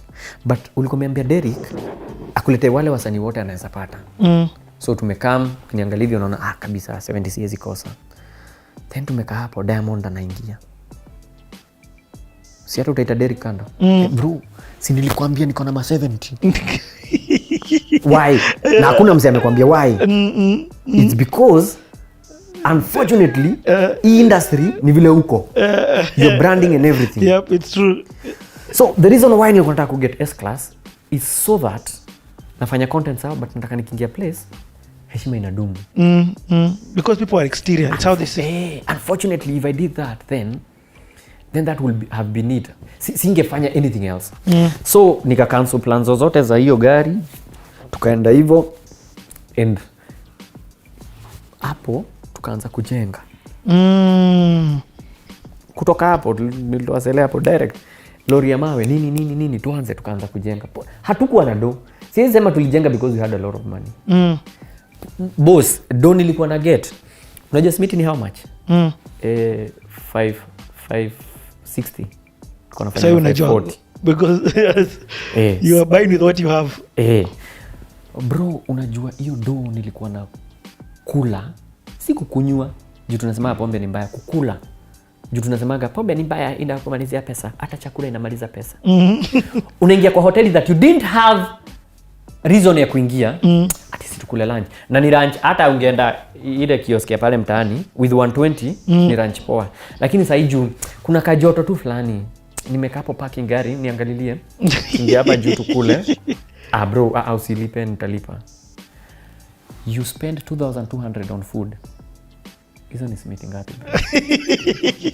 Na sisemi kwa ubaya, nasema tu the way everyone who's built hata Jua Kali nilimu interview he said the same thing. Do you think in Jua Kali tuko na yeye twaweza? He kept insisting. Bro. Tuko na yeye nini? There's a gig alikamtoweza moja huko kabla twaweza is later. Before we started building alikuwa anashinda akiniambia bro ukishika pesa jenga. So juu nimekuja Jua Kali manze. Juu ni msem true ni msem humble. Akaniambia manze ndakwambia hivi juu unashika do. Jenga. Ukipata pesa. So by the time sasa yote ina make sense. Kama Jua Kali bado yuko na yeye alijenga na bado yuko. Basi tuko sawa. Nikuuliza swali. Do ilikuwa poa? Ili change the life. Yes. Ili change the life. Ili change the life. Ili change the life. Hapo ndo tulianza tulianza, wacha niseme tulianza kujenga mahouse yetu. So yani ili change life hivyo. Hapo ndo tulianza, yani rent kwa heri. Rent kwa heri. So tulijenga hao, keja ya Clement ndio hii na keja yangu ndio hii. Nice. So yani ili change life zetu hivyo. Story ya rent iliishia hapo. Unaona? Okay, sawa. So ukihesabu umetumia 2500, si hata hiyo 500 basi mngeenda kwa kibanda mkule. Hii 2000 manzeni simiti karibu 4. Bro, simiti 4 zitasukuma. Bro. Unajua lori moja ya mchanga ni how much? Njugush. It's around 28k. Na hiyo 8k ningeenda mahali ni blow. Ningefanya kitu, nanunua simu ya 120. Sisemi simu ni mbaya juu hata ndio natumia kushoot. Umeona hata simu yangu vile inakaa. But mi after ukatoika mekam sasa, na keep telling her mother, na ananiambia shindwe. Namwambia kesho kama siko mtakuwa aje. Kesho kama siko I want, hakuna mtu anakuja kuabishia juu ya rent. Nataka hakuna stima wanalipa. Nataka tuseti sola. Sijaseti, nataka tuseti. Hivyo ndio Mungu ananiambia shindwe, utakaa ndio ulipange stima. But it's an eventuality. Yes. We don't know about kesho. Sasa tuko COVID imebeba watu wangapi bro? Na ni watu walikuwa strong. But imewabeba. So kesho maybe na watu wao nikashifu. Wewe unashida ukiongea juu ya kifo, it happen. Of course. Ukweli ama uongo? Of course. Mimi nasema let me live my life now so that when I'm not there bado life inaendelea the way ingeendelea kama ningekuwa. Kwa kuna kitu baya manze, kama uko fiti unapatia watu wako. Wise. You're very wise. Hapana, nasema tu. I'm just saying. Hakuna kitu mbaya kama it's okay. Sasa inaweza patia 2 bia kitaka sweet leo naweza mletea. Hakuna kitu mbaya bro, after umetoka wanaonyesha nango hivi. Hawa wataona saidi wangu. And that's why I'm happy when Tugi has a YouTube channel. That's why I'm happy when Celestine is doing her own things. Because when I'm not there, they can be able to get by. Hata kama sio saa zile niko. Why? It's about your planning. And ile legacy itakuwa, it's not because of a lot of things I did. Kwa production, I shoot movie deadly. Itakuwa sawa. Na kuna watu wengine watakuja wa shoot movie kali kuliko. But there is no one who is going to treat my family better than I'll ever do. Hakuna mtu atai kuja ate baba ya jogo ya Tugi mwingine. Hakuna, ni mimi. Hakuna. So the best thing I can do ni hiyo nacheza nayo sahi. That's the best thing I can do. So in terms of life changing, yes, that retro broke person really changed how I think and I see life. And also inakuonyesha, I don't know about you, but for me nikicheki mtoi hivi na cheki nimezeeka. Juzi twende wapi? Naivasha kabisa. Hata sweta hauendei, mtatafuta na huko. Sasa hii bro kabla ufanye kitu, sasa Tugi anti yake yuko. Yaani you must think aka kamutu. Na kamekuamilia hapo mpaka kafike 19. Hakatoki hapo. So I think for me, for him brought a lot of reality check. Like hiyo fai. Hiyo fai. Hapana hiyo fai. And but it's so fulfilling ndio hiyo. It's very fulfilling when you get to do all these things. At the end of the day unaendaga, there's a time tulikuwa na shoot undercover manzo, unaenda home umechoka. You know, a whole production day. Unaenda home kichwa inazunguka. Then you're like, I just want to sleep. Unafika tu kwa mlango, kale kamutu. Na kana kitu. It's a lot of love. Yep. But that's enough. And it's pure. That's okay. Enough. Tuendelee na hii story. I love that. And I think that's why pia watu hawana do. Unajua tunajiulizanga, kwa nini watu hawana pesa wanazaanga sana? I think it's because it gives them happiness and peace. They don't have a lot of money, but it gives them peace. Money is not the answer to everything. Niko na umtoi. So hata mtu akizeeka akona watu wengi wa kumwangalia. Mkichangishana dhao mbili inafika dhao 20. Juu mko 20. Dhao mko watu 10. You know, that's why I love CTA. For me, CTA, it's a hobby, it's a business, it's a masterclass. And guys, that's why I don't do the questions the way a lot of people do. Because me, I'm trying to learn from you. Hapa nimejiachilia. Kuna vitu mob nimesema sijawahi sema. Many guys wanajiachilia. Coming nilikuwa najulia sasa nitasema nini? Okay, now what's the first thing I told you? I told you me sina script. I'm just truly interested in learning from your life. Hata naweza sit na si celeb, naweza sit hata na a watchman here because me I believe everybody in life has something to teach me. Tamu sana. And I come with the attitude that I want to learn. Unaona, that's why naweza interfere nasema hebu endelea na hiyo story because unaniteach, unanipatia value. You're doing your living. Juu sasa tukikaa hapa sawa inakaa job. But no, in fact that was one of the questions I wanted to tell you. Me, I live in my work. It's not I try and live every single moment of my life. Natumia do yangu kufanya hii. Situmii do ya I'm grateful for people who donate. But whether they donate or not, nitatumia do yangu to sit down with you and learn from you and then say I can't keep this to myself. Zamani nilikuwa na keep all of this information to myself. Alafu nikasema Dero, weke your camera on. Let my conversations be recorded. Una impact mtu mahali. And alafu niweke because God has granted me the access to be able to call Njugush and Njugush sits down here. Na also the gift kumfanya afungulia vile amefunguka. But you're wise bro, uko wise sana. Wacha ni kuishi na watu wazee. No, yes, but my whole life unajua nikiwa class 2 nilikuwa nacheza na watu wa class 8. Njugush, you're 10 years younger than me. 10. But the things that you are teaching me, it's life bro. Hata wewe kuna vitu hapa unaniambia it's life. It's never about how long you've been around. It's the fullness of what you've reached, the experiences. Juu hizi vitu ziko everywhere. I've learned with people. I've seen people who walianza hivi wakaanguka. So sitapitia hiyo njia. I've seen, so you learn, it's all around you. You have a lot of learning. I've been with myself for 29 years. I like that. I've been in school for 29 years bro. Kama tulienda seko 4 years na ukashika biology. Tukaingia kole 3-4 years na ukashika, ndio sahi ati daktari anakubalishwa kudunga sindano juu alienda miaka 7 shule. What of 29 years umelearn nini? So I think there's no bigger school than life. Okay. Inaendeleanga tu. Yo, by the way, it's a whole other topic on its own that we can engage for 50 days. I want to come back to the art. Corona hits. And because nakumbuka ulisema 2020. Ebu ni open up 2020 for me. How does it start for you? 2020 starts a very promising year. And remember 2018 we started a company. So 2018 is doing well. Half 2018, 2019 we killed it. We nailed it. Ulimaliza. Tulipata contracts tamu sana. Na ulirudi acting in 2019? 2019, yeah, that's when we did the Undercover.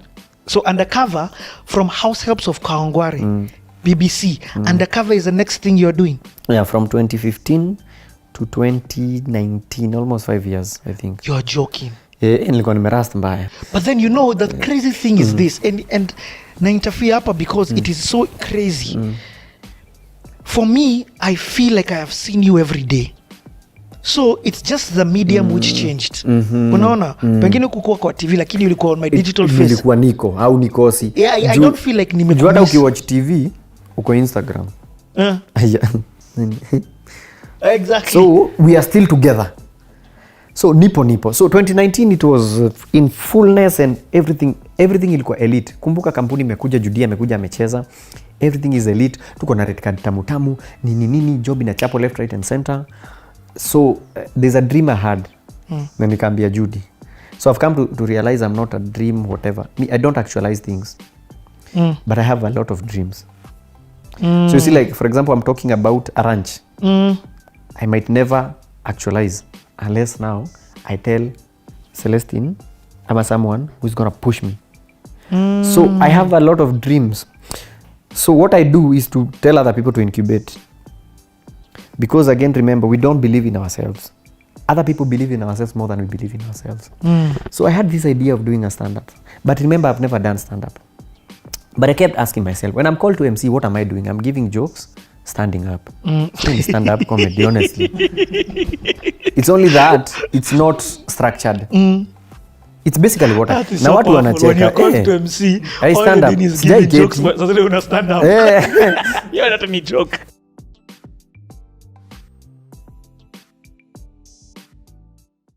because again remember we don't believe in ourselves. Other people believe in ourselves more than we believe in ourselves. So I had this idea of doing a stand-up, but remember I've never done stand-up. But I kept asking myself, when I'm called to MC, what am I doing? I'm giving jokes, standing up. It's only stand-up comedy, honestly. It's only that it's not structured. It's basically what I... Now what wanacheka? When you're called to MC, I stand up. is giving jokes, but suddenly una stand up. You're not any joke. And the reason why nasema hivi very layman is because there were set rules of how stand-up comedy is done. There are some people who knew how stand-up is done. And when I tried selling those ideas, it's also very risky to sell ideas to some people who might not be able to incubate your ideas. I tried telling guys, because they've been there, bro, nafikiria kwanza. Hiyo ni ngumu. Unajua sasa si kama hii yenyu hata tukikaa hivi tuseme hii nini inaanguka, hiyo ni joke. But unajua stand up comedy ni kitu ngumu. Wana ku discourage already. So I'm like, easy yangu. There's one call I made. After I told my gang, akina Judy, akina Abel, they were like, let's go. So those are the best incubators. Unaambia kitu twende. So I did the mistake of telling someone else. So ini sako yangu naweza sema wananichocha. They're like, oh yeah, wacha actually there's a joke muambia. I always thought tukifanya stand up comedy they had a different WhatsApp group yenye tuko ya kunisengenya. Ya kusema guy, oi, muendeleni kumpatia motisha.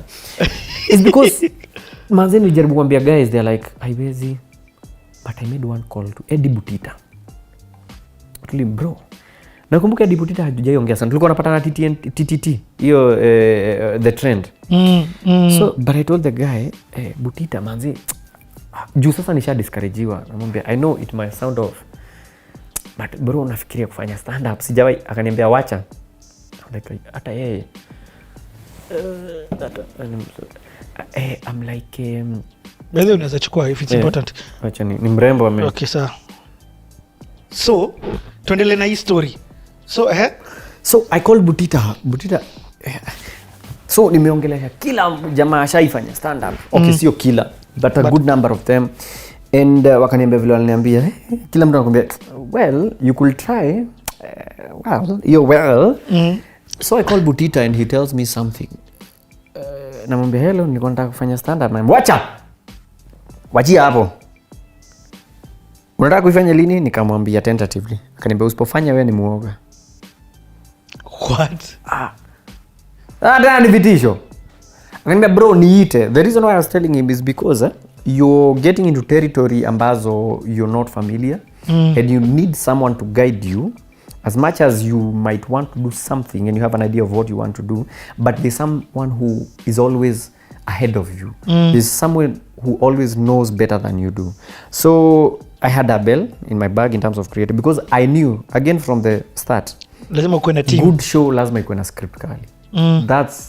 That's given.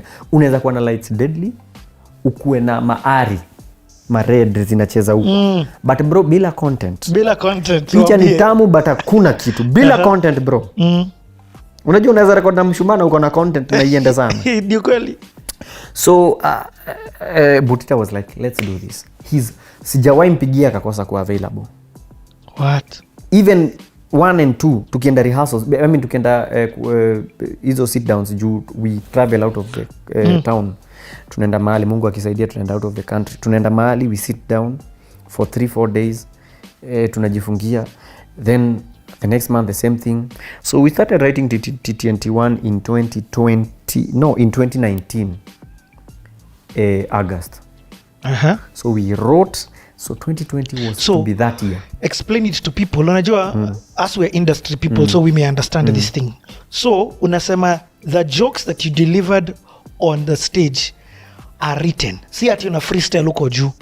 What happens is you write, then ikikam, like for example in TTNT1 niliona hiyo we did 2 hours 30 minutes but the script was 58 minutes. What? There's just something, I think God you cheza. Before I do something big, I say our Lord's Prayer mara 3 na Kikuyu, na Kizungu, na Kiswahili. Especially something big. So when I get on stage, bro, miss you what happens. And also too, the audience. I know. I saw hata ulicheza na audience. Kuna mahali naenda nasema kitu nikamaka. sikuwa nimeweka nikamaka the audience you're like aje, yani everything is working, and especially when you're so tensed about something and then you get on it and you're doing exceptionally well in terms of the audience inakureceive poa, you get motish. So akina Butita na Abel wanakuanga hivi, please usiongeze line sana utapotea kwa script cause it's a story through thick and thin. It's our story, mimi na Celestine. It's our life story. It's not just ngano ya Marimo. It's a story about our life, my life, her life, different together, however you want to look at it, but it's our life in the eyes of other people who might be going through the same ama went through the same, so they relate. Basically what we do is something relatable, so it's scripted. A good show must be scripted. Mtu asiwahi kudanganya unaingia. So when you go for those when you go for the writing retreat, you sit down and what happens in the beginning? Unaambia you tell exactly them. So first things first, the first sit down is about tunataka hii theme ikuwe nini. Like for example ya last year ilikuwa about our dating life, right? So we sit down, mimi na Sele tunawapigia story. And the reason why all this started is because we kept telling people our story wanaisha. Like yani hivyo, like I tell people my dad is called Bernard, buda ya Sele anaitwa Bernard. My mom is called Jane, mama ya Sele anaitwa Jane. So a lot of vitu zetu zinakuwa through thick and thin, and it's always hivi. So same with through thick and thin. So we are like, oh, you want to do an inisi basi tuibe. So the first sit down is always about theme and kuset mood and theme of the show. So this year it's been about marriage. Sasa tumetoka dating and whatnot. And when we are giving our story, we incorporate about what other people go through. Yep. Yetu ilikuwa hivi, kuna watu wao pitia hivi. So we include everyone. So the first is always about theme and mood and whatever. Then the subsequent ones ni sasa kui-segment. First segment ni hivi. Then the fourth one ni sasa hii segment tuweke nyama. Nini. The fifth one inakuwa sawa, tuko na nyama yote. Ina make sense. So we call guys to listen. Ebu sikieni hii nini ikiwa hivi. Bila kupiga lines. Hii show itakuwa about hii na hii, mnaonaje? Hiyo nini tumesikia sana. Hakuna kitu kingine tunatoa hiyo na hadisia. So August, September, October, November, December. Wow. So by the time naingia January of 2020, you have a product. You have something worth listening. So 2020 tumeingia with a lot of hope. Script imekubali. We are doing something we've never done. Bro, and we did something. December tukasema, because I was not sure guys will come. I don't do stand up. Already niliambiwa well. So nilituanza kuulizana, now will people come? What we decided to do is we have early bird tickets. Ilikuwa inaitwa January tickets. Well, instead of 1,000 for regular tickets, we sell 800 bob. Right? To see if guys kutakuwa na uptake. Zikaenda. Ziliisha January. What do you mean? Tulimaliza December. January sasa tuko katika last preparation because Butita advised so that we don't hatuna pressure, sina pressure because I'm the same guy who is going to do media tour. Yes, I'm the same guy mwenye anashughulika tent zinatoka wapi with other guys, of course tutauliza my decisions whatever. So he said if you want kuwa na show poa tuanze scripting mapema. Hiyo ni sharp. Tukafuata Butita. So tukaanza huko. So by the time January inafika manze kila kitu na chapa show bro. And all this is also to enable me to internalize your show. So nikika hivi najua hiyo segment inaendaje. And that's why it's also easy nikiwa stage kuongeza mautamu. Because for a 58 minutes show kuingia stage kwa 2 hours 30 minutes. Ingine ilikuwa 40 something minutes, it ended up being almost 2 hours. Because unaingia unapata juu story uko ni kama sasa hivi nakupigia story haikuwa scripted but I'm telling you kutoka ile time tulianza kuongea saa 4 sasa hivi saa 10 naelekea na kupatia story vitu tu zinakama nikiongea juu hii and that's how it works when you have your story. I'm not guessing what I'm telling you is something nime-internalize. Najua niko 29 years hiyo ni kitu nime-internalize. Nimekuwa nikihesabu hiyo miaka, so siwezi kuambia na turn 39 hapana na turn 30 so it's the same. With hiyo time yote I have the script with me, same as Celestine. We know huyo anaingia wapi. So 2020 you know from a musician's perspective because I was a musician nika kujua your album the lyrics So sahi unajua hiyo ukiona beat unangojea unajua nini, alafu, unajua hapa beat ita stop, so unaongeza ma spice because you're not thinking about the lyrics uko nazo tu, so ni kitu unaona two fans hapa, throw your hands in the air, you get what I mean hapa so I get it what you're saying. In fact niko shocked that you think of it like a rapper almost. Exactly, I think it's the same thing. Ni vile sasa tuko mama tofauti. So 2020 naanza manze, we were so excited and you incorporated your wife. Yes. Wait, first of all, even let's talk about that decision because now yes alikuwa in the beginning alikuwa nashika kamera kutoka kushika kamera akaanza kushika kamera na kuongea alafu akaanza kukam anaonekana baadaye watu wakapenda hiyo chemistry, tukaona na chemistry mpaka clients wanaanza kuuliza tunataka na wakavinyi, wow it's working, so tukaenda and now it's now time to do the stand up. Now it's umemaliza tickets in January bado? Okay, so zile zenye tulikuwa nazo we talked to Mook, they were very amazing because ni kitu tujaifanya like tunaweza anza kuuza tiko mapema. So 2020 January manze tukaekelea tiko zikaanza kwenda, by the time January inaisha tushamaliza January tickets. Nice. Imeisha, I think zilikuwa 1,000. What? Zimeisha, so we are like at least we have zilikuwa almost 800-900. So tukasema wakiwa show iko, so we were sure show itakuwa money in the bank nini bro. Kitu sikuambiwa ni kwamba hii kitu is very expensive and what made it even worse is because we had set aside some funds. Tulikuwa na dot tumeka kando, we thought it would be enough according to our mind, wale watu watakuja. Actually the first contact nilimwambia nataka kufanya show Kenya, ndiye akaniambia niache ujinga. Anaitwa Chris Kirwa, nikamwambia nataka kufanya show, akaniambia acha ujinga, wewe si mtu wa kujaza 300, wewe ni mtu wa kujaza 3000. Kai nikashindwa. So by the time sasa tunaenda kufanya hiyo nini, by the time we are doing the January tickets it's definite we're not going to have 300 people. Budget yetu inaendelea kuharibika. Remember show iko February 14th. It was a Valentine's show. Yep. My God, what do we do? And that's why it was important also Sele akiwa, because it's our story, it's Valentine's, inaleta kautamu fulani. So budget imeanza kuharibika, tumepita market 300, 400, 500, tuko 800. What do we do? Na bado haujauza ticket zile kuuza juu ilikuwa tu January. Zilisha the last week of January. Manze tukaingia Feb. Kai, sasa ni pressure. Script iko intact. Bro, pesa haitoshi. Mrembo anaitwa Winnie Gore alikuwa in charge of the event. Anafanya budget, tunajaribu kuteremsha kai bado. But ni jua sawa wameshow up bro. Sasa ni Mook tufungulie tiko hizo zingine bro. Regular tukapandisha tiko ikafika 1,000. Bro bado wananunua. Long story short, 3 days to the event.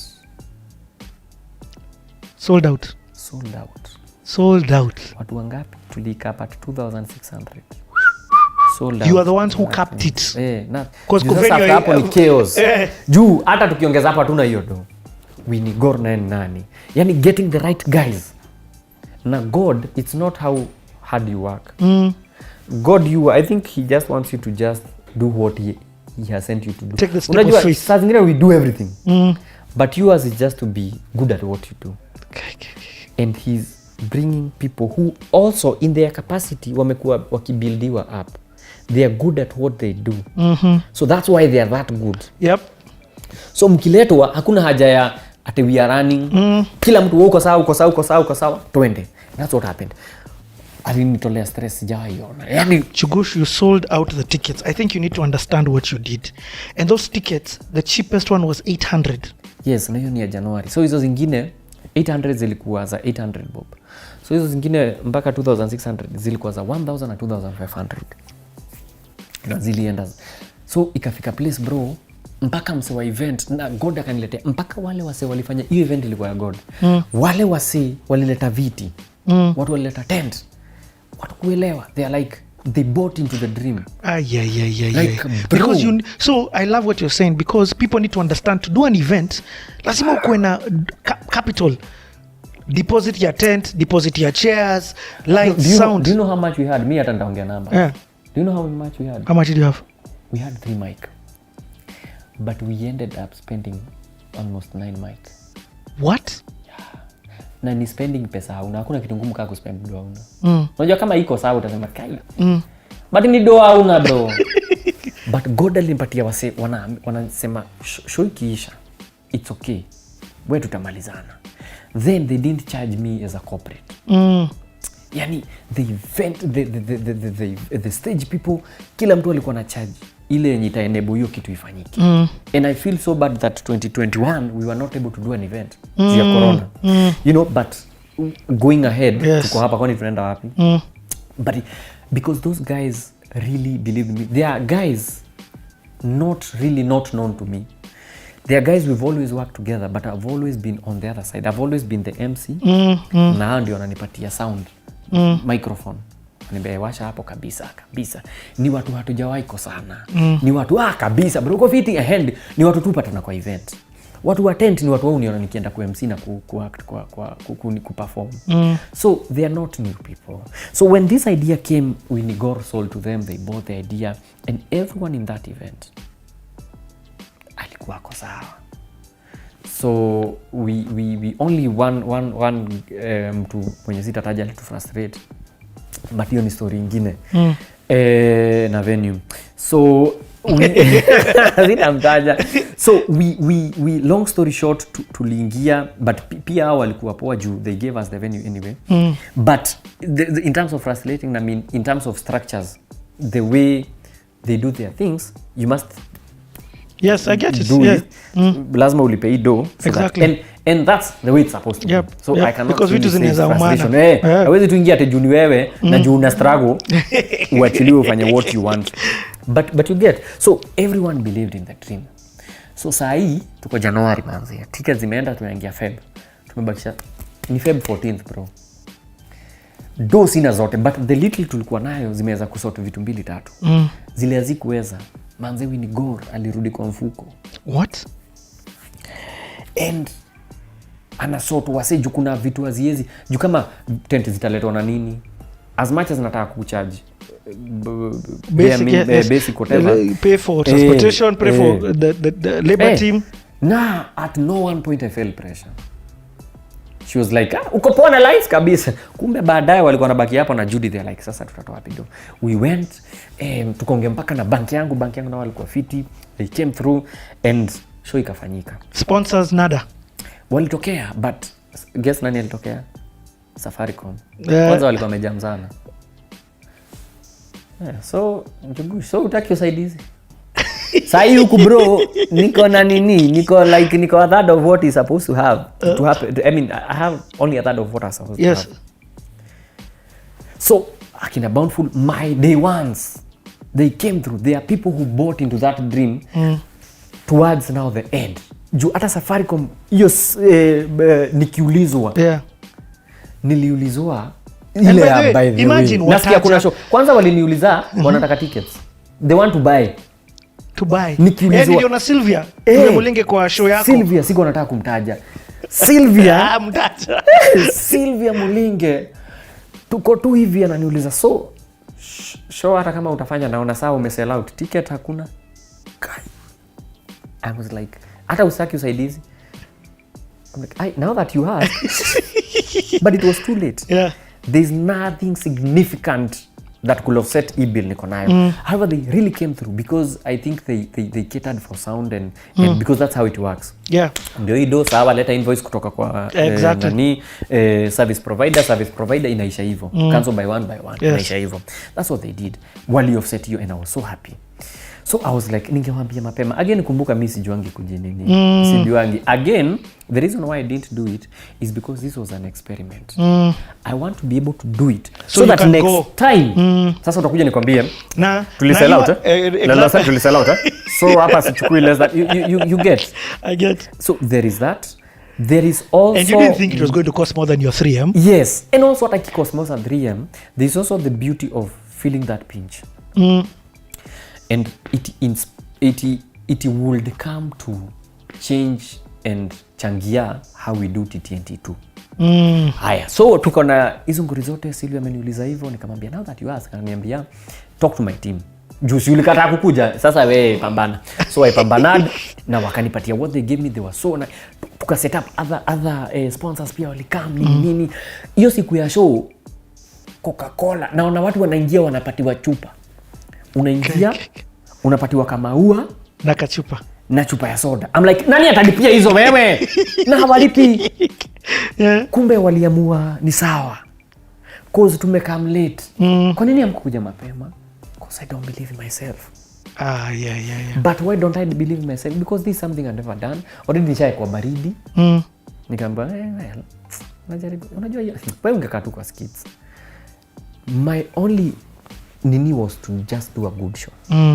Hiyo siku ikafika, najua tuko dent mbaya, najua hata after hapa ni madeni tunakimbizana, but I don't mind. These are 3,000 people who paid. Na wakakam kuni watch, bro. Do you know what that means to me? Nah, I hear. Okay, no, what that means to you? It meant, cause digital space, it's like virtual, so you're not sure hawa watu kama you'd call someone akuje. It's virtual. But here 3,000 people who've come, bro, unajua ni Valentine's on 14th, wakaacha kuenda plan zao. They could have gone to Mombasa to wherever. Mtu akaleta mrembo wake hapa to watch you, to watch me make and your wife. What if I fail? So there was no chance of failing those people. Do you know I didn't understand the magnitude of the people. Hata ukiangalia hiyo clip ya TTNT1, niliingia stage nikasema, hey, I was soaking in because kwa stage, backstage, ukiangalia wasee, unajua stage iko juu, so unaangalia wasee unaona wako, but hauoni depth yake. Bro, niliingia stage, ile ndo niliingia stage, I'm like, no guys.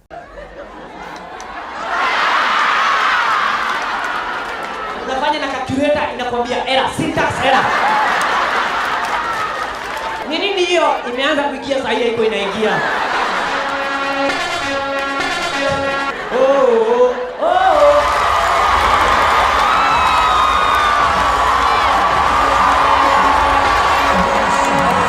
Sasa inapasua.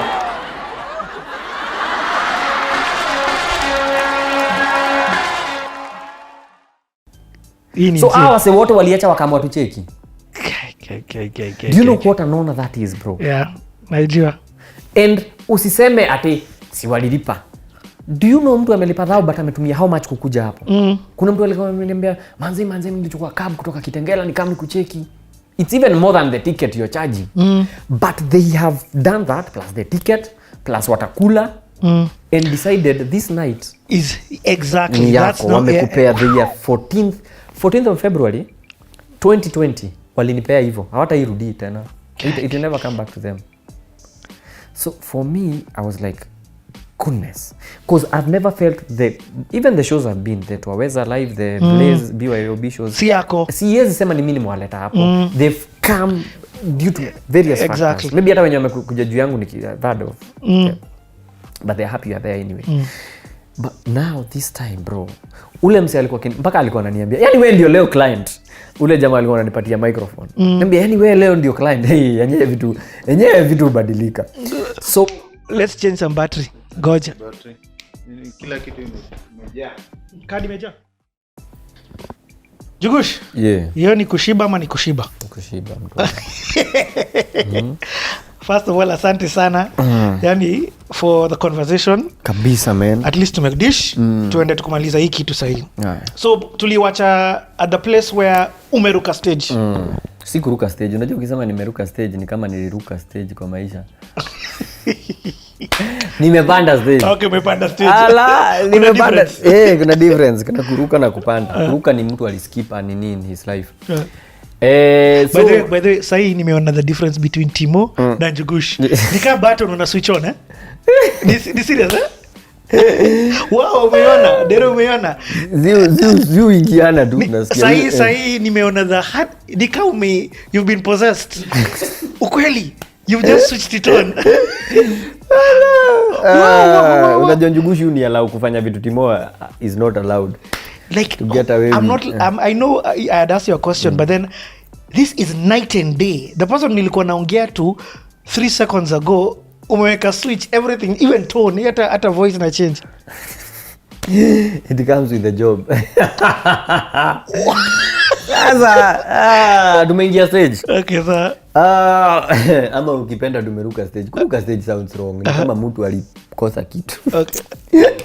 Si kuruka stage, niliingia stage. So we still in 2020, nimeingia stage and we didn't know this many people were gonna come. Of course we knew you to sell out 3 days ago, but the magnitude hadn't hit me until I see it. It's like you're told you've been bought for a new bike, but you haven't seen it until you see it. You're like, what? You know, so nimepanda stage, I'm like, guy, ijeshi yote sasa nafani wacheke nani kishindwa. That was my worry. Nipande hapo alafu wasaanze kubu.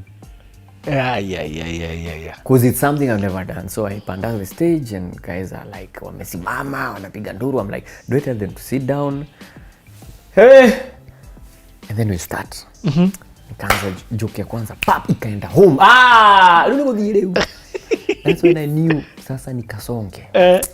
And it was crazy, man. Between that time and when Celestine came, I was like, hii sasa mtu mwingine aingie. It's too much. People have bought into this whole narrative and but even you are killing it. You are even taking the crowds on the joke. The crowd unawamaliza. Inakubali manzi. Yani unaangalia kitu kwa crowd na dismsea anaanza mpaka wakinyamaza. Ukinyamaza wanaanza kucheka. Wanadhani hiyo ni joke akiwa anawe amenyamaza huyo. It was so beautiful. That's one night I'll never forget, man. It was really beautiful. Not something I'd imagined. I forgot all my troubles at that particular time. It was really something. Yani ili Selena yakaingia nduru piga ua. So when we did that show, even before the show ishe, we knew we had to do another one. Ulijua tu. Juan wale watu walikuwa natukana na DM. Nyi mkwenda huko. Na vile hata nilikuwa nimesave do, nitazikula zote mandazi. But we were happy because that means more people, 1,300 people are willing to watch what you're doing. And this first one has been a success. When I finished the show, I think that was it. I was like, sasa wenye niko na madeni yao kwani watanichapa. We just walk around it. But I was so happy that was just a dream and God used the team that we had to make it happen. Now it happened and we had a show. It was on record because ilikuwa recorded live. So we had it. After your show, the editor cut the because we didn't air it immediately. The editor cut the 1 minute trailer.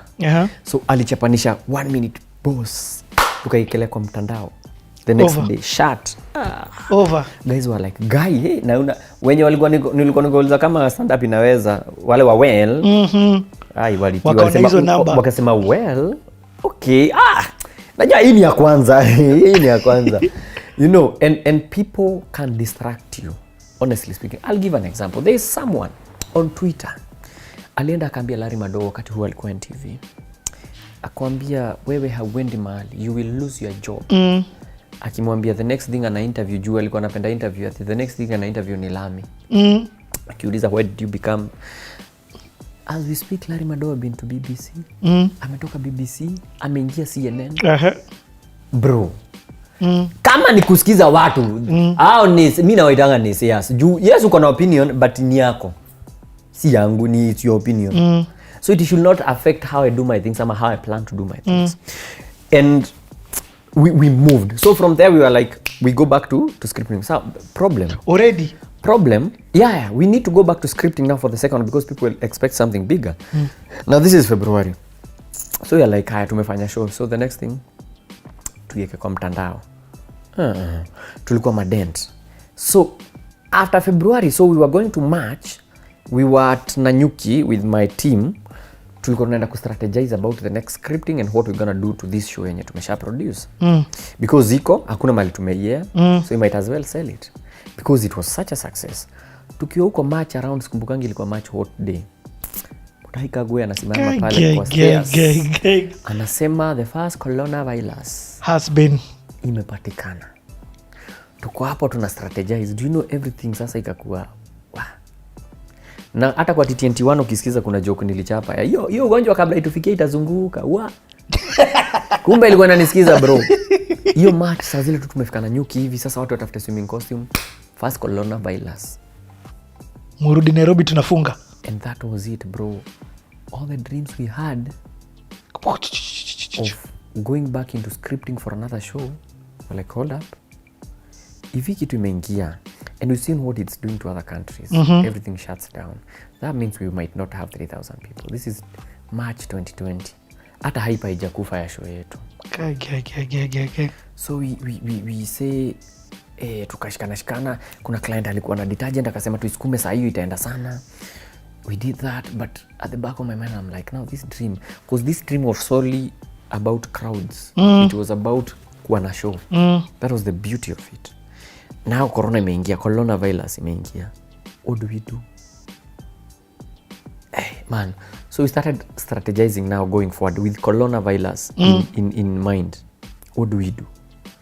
So we said, first of all, the dream yet we'll have to relook into what we are thinking about, you know, as far as the production goes. However, the script was to go on. Hiyo ni check nikapigia kina Butitabel check sawa.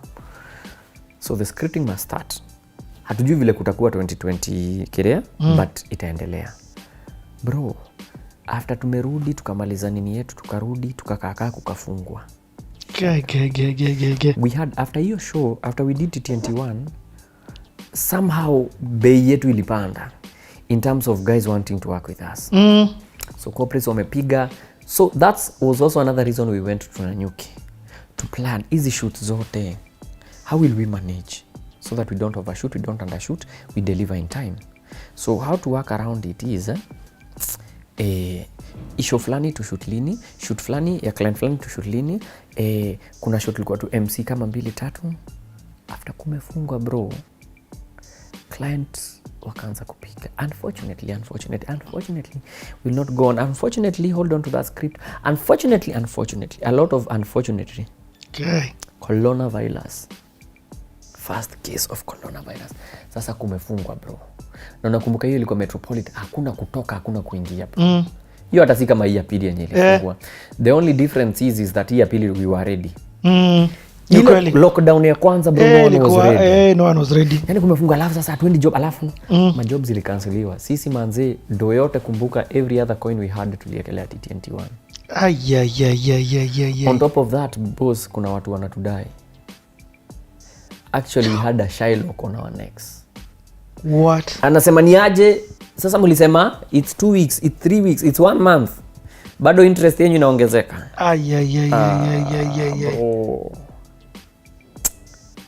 So we were like, mwenye tu atachukua hii kipindi TNT1 achukue. Kwa sasa already we are dented. We only had a third of that money. Na ile client aliongeza. So we are like, we need 5 mic katuna bro. Sasa natoa wapi? Sasa tuko hapo, mtu yeye anataka kukula. So luckily nilikuwa na kuku. Muwekaga tu vitu tu. Yani spendagi tu kukaa bila wanyama. So kuna kuku tu. Kuna kuku, kuna vitu nimefuga. So zilikuwa kuku 30. Walikuwa kuku 20 wa mayai na majogoo 2. No, majogoo 3. Bro, hizo kuku zote tumekula 2020. For real? Kuku wa mayai. Unajua vile ni uchungu kukula kuku wa mayai, kuku wa kutaga. Lakini sasa tutafanya nini? So tunaekelea ugali. Tunaekelea ugali. Na ugali ilikuwa ya kusiaga, ilikuwa imetolewa mahindi, tulikuwa tumetoa ushago tukasiaga. Lakini corona ikigonga, unga ilikuwa hivi. So tulikuwa na kulikuwa kunanyesha, kama unakumbuka mvua ya 2020 ilinyesha poa sana. So materere huko kwetu zilikuwa mingi. So ni kuchuna nini. Tukiona hatuna protein sana, kuku inaangushwa. Tunakula kuku siku 3. Kasupu, siku ya pili nyama nini hivyo. Hiyo wiki inaisha hivyo. Tunaongoja wiki next. Tukiongoja jobs zitakam. It's actually get worse. You weren't even getting no digital calls? No, I had only one gig. Guess from who? Safaricom. But again, I think what was keeping me sane is that we are peaceful. Kwa familia, hiyo ugali iko sawa, kwanza iko very healthy. But that's not it. We are happy. At the end of the day tunasema at least God ame come through, tunapata kitu ya kukula. Hata kama tuko na madeni tunapata kitu ya kukula, right? So days went, tukidhani kutakuwa fit, it actually became worse. Ikakuwa sasa hata mahospitali zinajaa.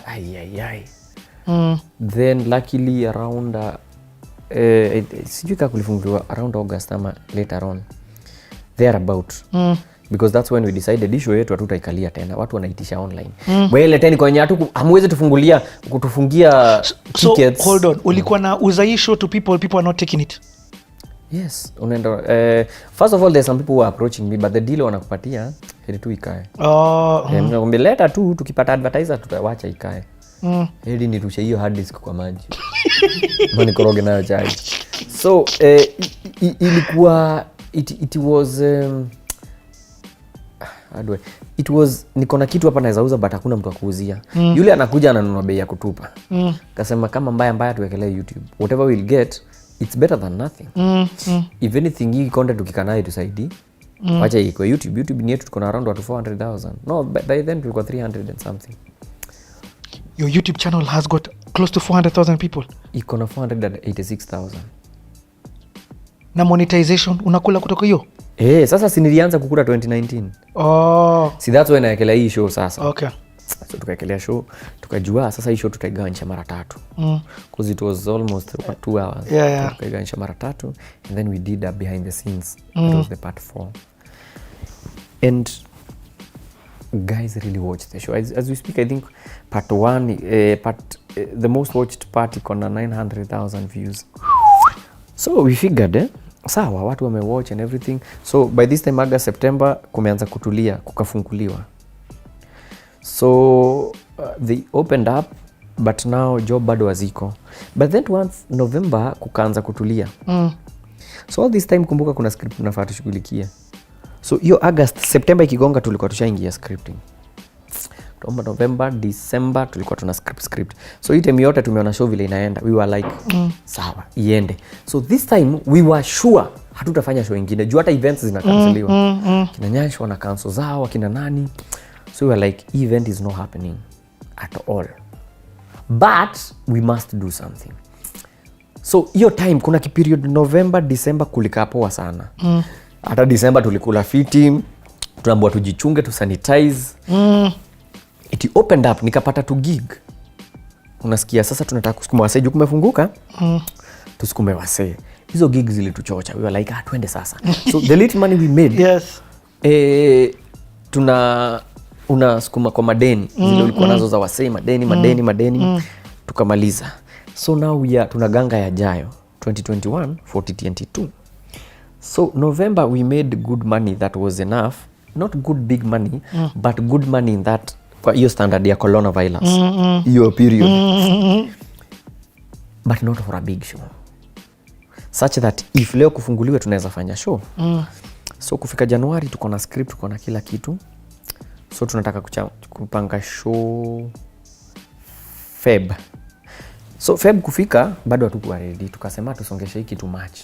Actually tulikuwa ready but tukasema kuna plans tuko nazo. Juu issue hata tukifanya haitakuwa na watu wengi, ndio tumeambiwa a third of building a place ndio tunaweza meet. So tukajiambia we'll get 100 people, they come, we record, na ilikuwa fit na it made sense.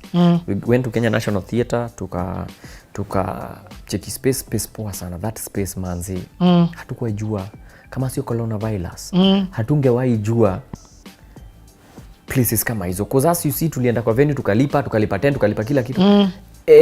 These guys they tell you kama unataka kuadisia vitu zako ni sawa, but sisi tuko na sound, tuko na lighting, tuko na ambience, iko fit, ni soundproof. Yani wako na kila kitu. Tukalipa ile do tulilipa bro. So that is around Feb. Juu show ilikuwa inafanyike 14th Feb, but 14th Feb iliangukia I think on a Sunday ama Saturday, so haikuwa viable. Iliangukia date funny ama Thursday. So hatungefanya show hiyo siku juu watu wako job.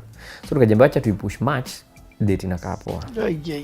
March around 20 something ikiisha ndio watu wakuwe na do tukam show. Hatukuwa tutangaze juu kama tulijaza 3000 kupata watu 100 itakuwa kazi. Si ni kuingia tu kwa zile emails tuambie ni aje tuna show ingine, and that's what we did. Watu wakalipa, wenyewe walilipa. So of course guys walikuwa naogopa. So we had like around 20 guys ndio walilipa. Tukasema sawa, haina shida. watu by the time show inafika watakuwa wamelipa. That is the first day. Manze the next day coronavirus. Utaikawe. Hapana. Preso sahi. Sasa mwenye amemwandika kazi anasema kuna kitu inaitwa zone disease areas, red zone or something. Kiambu, Murang'a. Again coronavirus imetufanya ile kitu. So there's no gathering. Hakuna kugather. There's no meeting bro. Yeah. So hata hiki kitu mnapanga sijui mtakuwa mnamitia wapi. So tushalipa, watu washalipa the 20 guys. Tushalipa venue, tushalipa vitu mob. So where do we go from here? Script iko hapa. Hii bro ni 2021 naongelelea. A few months ago. Where do we go from here? So tukaita nakumbuka hiyo Zoom ilikuwa very depressing. Juu watu walikuwa na site. TT21 iliweza, sasa tumecrack how hatuwezi tusitumie domob juu ya coronavirus. Alafu tuone after hii kitu kama tunaweza isukuma online. And then guys gonna pay. So in my head I'm like, how are people going to pay? But still najiambia kwanza hatujafika hapo. Tufanye hivi. Idea last year ulicheki vile tuliingia dent. So this year at least tuko na reason why hatutaingia dent juu ya coronavirus. So this year what do we do? TT21 ndio hiyo tumeshapanga kila kitu for 100 people na 100 people is a good production. Tuko tunapanga kwa hiyo hall inafaa kuhold watu 300, watu 100 watatosha. Bro, kumeshafungwa. Sasa hata hiyo meeting tuko kwa Zoom, it was very depressing. Where do we go? Wakasema wacha tutulie, amesema 30 days tungoje tuone kama it will get better. But mimi najiuliza, what if it doesn't get better? So tukatulia tukasema wacha tuipatie hiyo 30 days then we'll talk then. That's what we did. But everything iliendelea. What we had to do ni kurefund wasedo. We refunded the guys who had paid and also we were refunded the venue and what not. Sasa ni tukaa hivyo. So we don't know how long this is going to go. It's getting worse. 26% positivity rate. Na tulikuwa below 5% bro. Sasa hii inakuonyesha bro, hata sio hii mwaka, hiyo show yako sahau. Hiyo show yani ilikuwa ile content iko. Ningesikia vibaya ingeenda tu. So 30 days ikaisha and tukarudi kwa ile Zoom, we were like this thing must happen even if it means mimi kuperformia watu watatu because hatujakatazwa ku meet as family. Even if it means kuperformia family yangu tuifanye. Juu content iko bro, hatuwezi wakia content September alafu ipotee. 2021 bro, 30 days ndio hizo bro. So tukasema ile day tulikuwa tuishoot, we were to shoot like let's say Sato. This Sato is it? No, we were to shoot like 2 days to our shoot. Na ilikuwa tukapata space poa sana yenye na lao creatives kukaa, unaitwa Baraza Lab. So ikakuwa tukienda pale juu job bado hazijakatazwa. As long as social distancing you're doing, you as the crew, na mimi ni chape show. Si wako na space. Niwekewe tupige lighting poa, ni chape show. Kevin Hart alipigia show kwa sitting room yake. Exactly. So there is nothing that is hatuwezi fanya. So tukiwa kwa hii yote kabla tufike hapo ni how to distribute this thing. Because create content tunaweza. Create sawa, but how do we make sure that next year una distribute na unapata do. Next year haturudi kwa mfuko za wasi, hatuendi kwa bank kuambia tupatieni nini, hatuendi kwa Shylock to make this thing sustainable because it's something nice. So we thought about so the first show tulieka YouTube, but hii tulikuwa tunataka kuifanya pay to view, paper, whatever. So I talked to some few guys, they were not able, they were like, I'll be honest with you, hatujaifanya kitu kama hiyo. Now we are talking about streaming 20,000 views maybe per one sitting. At the same time hatujiamini. So I talked to a few guys wako wanajiamini, and then I talked to somehow saa zile tunaenda kusema sawa tutaiyekelea YouTube. We met with a guy called Kanyi. He's a very young guy but genius. So akaelezewa what I'm thinking, because in my mind I was like, I want something that naweza kuwatch, nilipe ni watch but siwezi for DMC. Because my idea was kwa ile place tuli host watu 3,000 only but we spent 9 mic. Right? So how are we able to widen the net? Because the idea is to get more people. The reason why churches are built and mosque is because there are a lot of people who are putting the small things they have. So the idea was to reach as many people as I can, because kuna watu waliumia the first TNT1 wakasema tuko majuu, hatuwezi attend. Exactly. So kabla nieke YouTube walikuwa washaboeka. But how in real time or otherwise soonest are we able to coronavirus are we able to reach as many people as possible? So the only way was digital. That's the sure way of reaching. Again, there are some people who are in Kenya but hawangekuja hiyo show juu wako job hiyo time. Meaning your experience angependa, but so the only way to do that is through a website or somewhere people are going to watch. Pay, watch, get the link, watch. But sasa, and how do we do that? And pay easy and small. You don't want to tell someone to pay, because hawezi kaa home nikulipisha thou come to alikam event for that live experience. So we have the following, we have the people. Another question I ask myself, if we sell other people's products, tunauzia watu wengine products, kwa nini wasibuy products zetu? And over and above that, people were like, kwa nini ulituwekea YouTube free? When we put TTND1 and guys saw our part 4, because our part 4 was the making, and in the making we talked about what we encountered. This is tunakwambia about the deficits we had. They're like, kwa nini show huku tulipisha? Weka pay bill. Sasa hiyo mimi sijui mambo ya pay bill, it's too late, video ishaenda. Sasa huwezi itoa tena uweke. So guys were like, basi tuma mali tutatuma do. So that iliniambia hata kama ni watu 10 watalipa, provided it's something that you didn't have. You know. How can you make that better? So that's when tuliongea na huyu jamaa, he's a genius. The reason why I say he's a genius, nilimpatia hizo mashida zangu zote za mwaka mzima, akaniambia ebu nini, ebu kuna nini nimekutumia, ebu weka 2 bob kwa hiyo namba, nikaweka pay bill, nikaweka 2 bob, manzi nikatumiwa link, you can kuangalia na watch video yangu. Kuna video yangu nilikuwa nimemtumia, actually ali download. So nikaweka 2 bob, manzi kuangalia, walai naona video yangu. I'm like, this is what I'm looking for. Akaniambia haya, ebu forwardia mtu mwingine, nikaforward Sele kuforward, I play. I'm like, bro, no way, this is what we've been looking for. Because the idea is, if you can be able to monetize what you're doing directly, people are willing. It's just like how people buy condom for entertainment. Watu wananunua pombe, wananunua nini? People value what you do. Mtu akikuja CTA, si ati amekosa kitu ya kufanya. They'll actually search. Hata kama IG hapo, they'll search. Meaning there's something they're coming for. And if you don't know, there are a lot of people you help out there. Kuna mtu ako kwa fix mahali, msee anakuambia, manze, kwanza people come, right now when we did TNT1 and people are paying. People pay na anasema, nimelipa mara 10 because last year there's a video of yours and they quote the video. Ulifanya, na that time nilikuwa napitia ABCD. I'm like, is that a thing? Yes. There's some people you touch without even knowing. So for this to be sustainable, it's not about getting rich or anything, but for what you're doing to be sustainable. If you are to do this and scale the heights of, unajua wa Kenya manzi, sanaa ya Kenya hawata waifika level ya majuu. It's because what we lack ni sustainability in terms of structures, in terms of equipments, and enabling whatever environment. Enabling environment doesn't have to be ati gava imetengeneza barabara mzuri. Enabling environment ni mimi nikuwe equipped such that ndashika mtaa kama hii niseme I'm shooting for the whole day. Niseme so hii place yote leo wageni wasikam. Kutoka hapa mpaka pale juu kuna shoot moja pale. That's enabling environment. The only way to achieve that is if I have funds to be able to do that. So people are willing to do that. You have a product. Now umepata digital, because taking advantage of digital imekuja na a lot. Remember our stories kutoka penye tulianza influencing. Nimesikia. All this has been digital.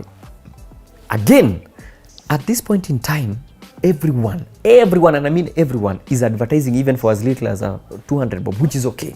Because again, utamu ya digital ni hiyo. Exactly. There is a price for everyone. There is someone for everywhere. Hautawai kosa. Kuna micro, macro na nano influencers. So there is a price for everyone. So now that mpaka wale walikuwa wananichekelea nimekuja Facebook, wamekuja Facebook. Where do we go from here? So 2021 was, and coronavirus to some point pushed us. Yes. And here we are like, we have a product. We might not be able to do these shows for the next 2 to 3 years the way we used to do. It might not be normal for the next 3 years. So how do we go from here? Gigs ndio hizo zinakansoliwa. Pesa, every other corporate that had money for gigs, hata kama ziko wameshikilia because they are not sure about tomorrow. If they are cutting salaries for their employees, it means hata marketing pia itaslashiwa, itatulia. So when we sat down and we were like, walai tufanye hivyo. And before hii story yote ianze, when akina Abel walitoka ile mtaa ingine wakaanza kampuni, distribution ndio ilikuwa issue. Do you know we were to do a movie and they use Probox to shop, to ziuza, kuuza hizo CDs. What? Because, and by then we did a research then, ya kuuliza wasee, unaweza nunua CD kama how much? Nikikuzia DVD yangu, unaweza nunua kama how much? Watu wanasema 250, 200, wengine 500, 100, hivyo. So tulikuwa na range of what to charge. So here we are, kumefungwa, and yes, we can be able to shoot, and yes, kitu it's working. Website ndio hiyo. What don't we have? Nothing. Twende. Tukasema to shoot siku fulani. So hiyo day tulikuwa to shoot ni kama kulifunguliwa leo na tunafaa to shoot kama kesho kutwa. Nice. So president akasema nini, it's a go. Bro. Tukarudi kwa ile nini yetu, tukasema sasa juu kumefunguliwa, hakuna haja ni record mimi na sele. Kuna wale wa set 20 walikuwa wamelipa. Hatutawalipisha. Si bado kuna details zao. Kujeni, show iko on. Vile kumefunguliwa nini, kila kitu itakuwa sawa, social distancing, nini, mask. Kujeni. Hao watu 20 ndio walikam, na ndio unaona kwa TTNT. TTNT2. Sorry, TTNT2. Hao ndio unaona hapo. We had a beautiful time because one, there was positivity about being opened up and yes, two, finally we are able to do this thing. And more importantly for us as a team is that all our efforts didn't go to nini, azikuenda kwa in vain. So we do TTNT2 and we tumemaliza, sasa inaeditiwa, sasa ni kupandisha mzuka. Here we have a website called www.njugush.ke. Njugush.ke. The reason why we don't have .com is because someone malicious went and took the .co.ke. .com. Hata walifunga when ukigoogle ilikuwa inakupeleka to a certain company yenye tushaigusana nayo mahali sitaki kutaja. Imagine walishikilia hiyo njugush.com, but I am Kenyan, so this is KE. Nice. Njugush.ke. I love it. Ikaenda, we started pushing, so we uploaded the video on 10th of May. Hiyo ndio ilikuwa, and we started selling tickets before that.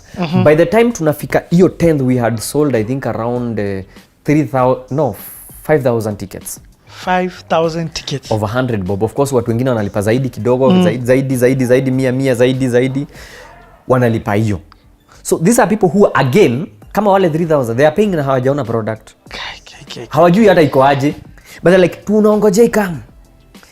Bro, mimi vile niona watu 5,000 I was like this is it, because kama show haijaenda na 5,000 wase hatujafika 10th.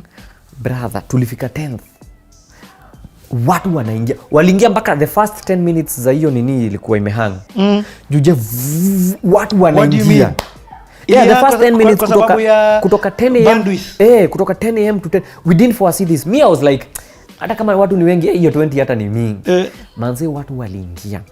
And now what is interesting, after people watch the show hapo kwa website ya njugush.ke, we come back wanatuambia manze I'm feeling ashamed, nililipa 100. Let me say this kwa sababu nime check out the website. I'm yet to watch the show. In fact, now watch the show leo. I wanted to first have this conversation. So first and foremost, kuna vitu umefanya about the digital value economy that I want to congratulate you for. Asante. Number one, the digital value economy ni umepatia wase access. So anybody in the world anaweza access this content. True. But number two, ume open up payment option convenient to people in Kenya and abroad. So uko na PayPal. Niko na PayPal, niko na MPESA. Uko na and we are still adding, cause sasa hizi vitu tunaland tukienda tukalana haya. Kuna PayPal place inasumbua. tuna debit hakuna, so all those options ni vitu tunawakia as we speak. So again juu kuna mtu alisema sasa mimi siwezi lipa na M-Pesa ndalipa, so that's why we had your option. Number 3, you've understood hii kitu inaitwa, again another part of the digital value economy is that don't put a limit to a price. So nimeona kwa hiyo website kuna 100 bob na kama unataka kucheza kivyako cheza kama wewe. Cheza kama sio wewe. kivyako, cheza kama wewe. Cheza kama wewe. Cheza kivyako. Cheza kama wewe. Yeah, sure. Yeah. You've got a place where you're allowing people to give you their value according to what they think. And that's where at hapo kuna hiyo option 100 bob ni the cheapest, but cheza kivyako.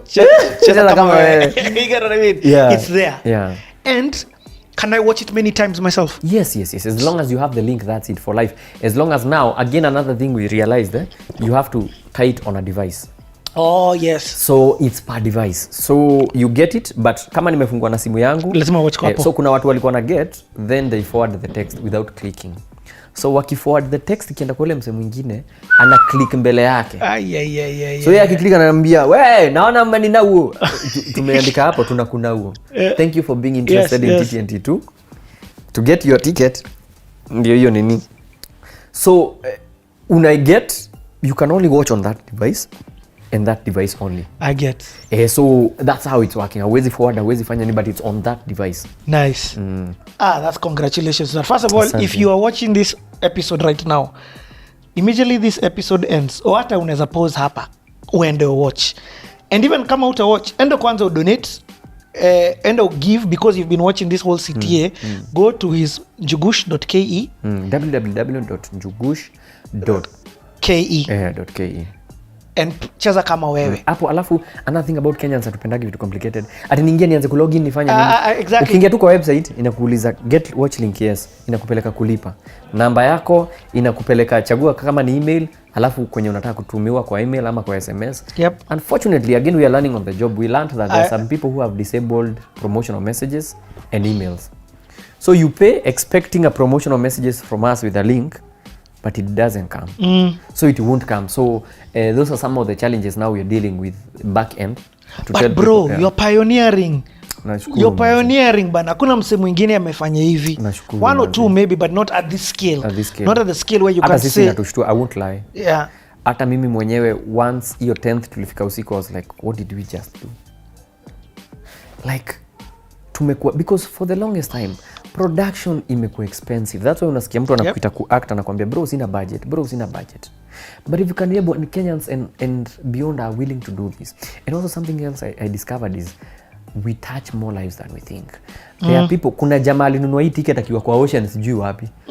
It tells you, we have analytics, you can be able to see who bought from where, from what device. Unaona msee ako katikati ya ocean. Mwingine ako country tunaonanga tukisign up apps online. Kazakhstan, Kibiriti, kuna countries juu inaitwa Kibiriti. Ukiweka ile in Kenya, kuna countries unaonanga tu hapo. Ako huko unaona one Kenyan. Watu walitushtua ni TZ bro, we didn't know you have a market hivyo. We put M-Pesa, PayPal, but we didn't really think about TZ. So sasa tualizalipaje? TZ is some, and I think that's why now I know why Diamond has a lot of views on YouTube and everywhere else. And they are artists. It's because for them they support talent. Ebu ngoja Njugush, Kenyans, if you're, again, let me say this, we can't always be saying TZ. Njugush.ke. Kwanza me I watched TTNT 1. You get? I already bought in fact my ticket for TTNT 2. I just haven't watched it. But kununua hata hiyo si swali. And nitanunua tena na tena. So if you're watching this again, go to njugush.ke. Umsi amekaa hapa for over 5 hours to give you value. One of the ways that you can return this value to Njugush, not even to CTA, is by going to that place, njugush.ke, cheza kama wewe. Lipa na ucheze kivyako. And then enjoy. Tena, how long was this one?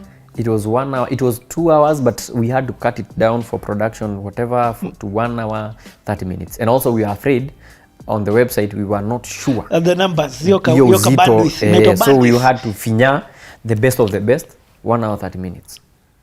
Amazing.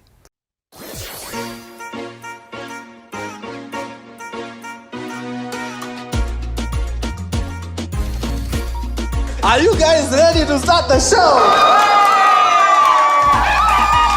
Watu 12. Uko sure ilikuwa yako?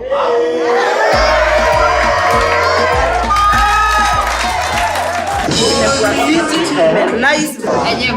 Kijana amegrow. So ni bamba tu sana. This was nice. Yeah. And it's an honor to invite us. They're just awesome guys. They keep doing what they do and we love them. We are here to support you. Always. Ame overperform lakini mbona anapenda show? Anapenda show fu mtu bana. Alikuwa tu achekesha kidogo. Hata ilikuwa dakika 1 hour isipite. Kwanza show si poa. Lakini achekesha watu 2 hours.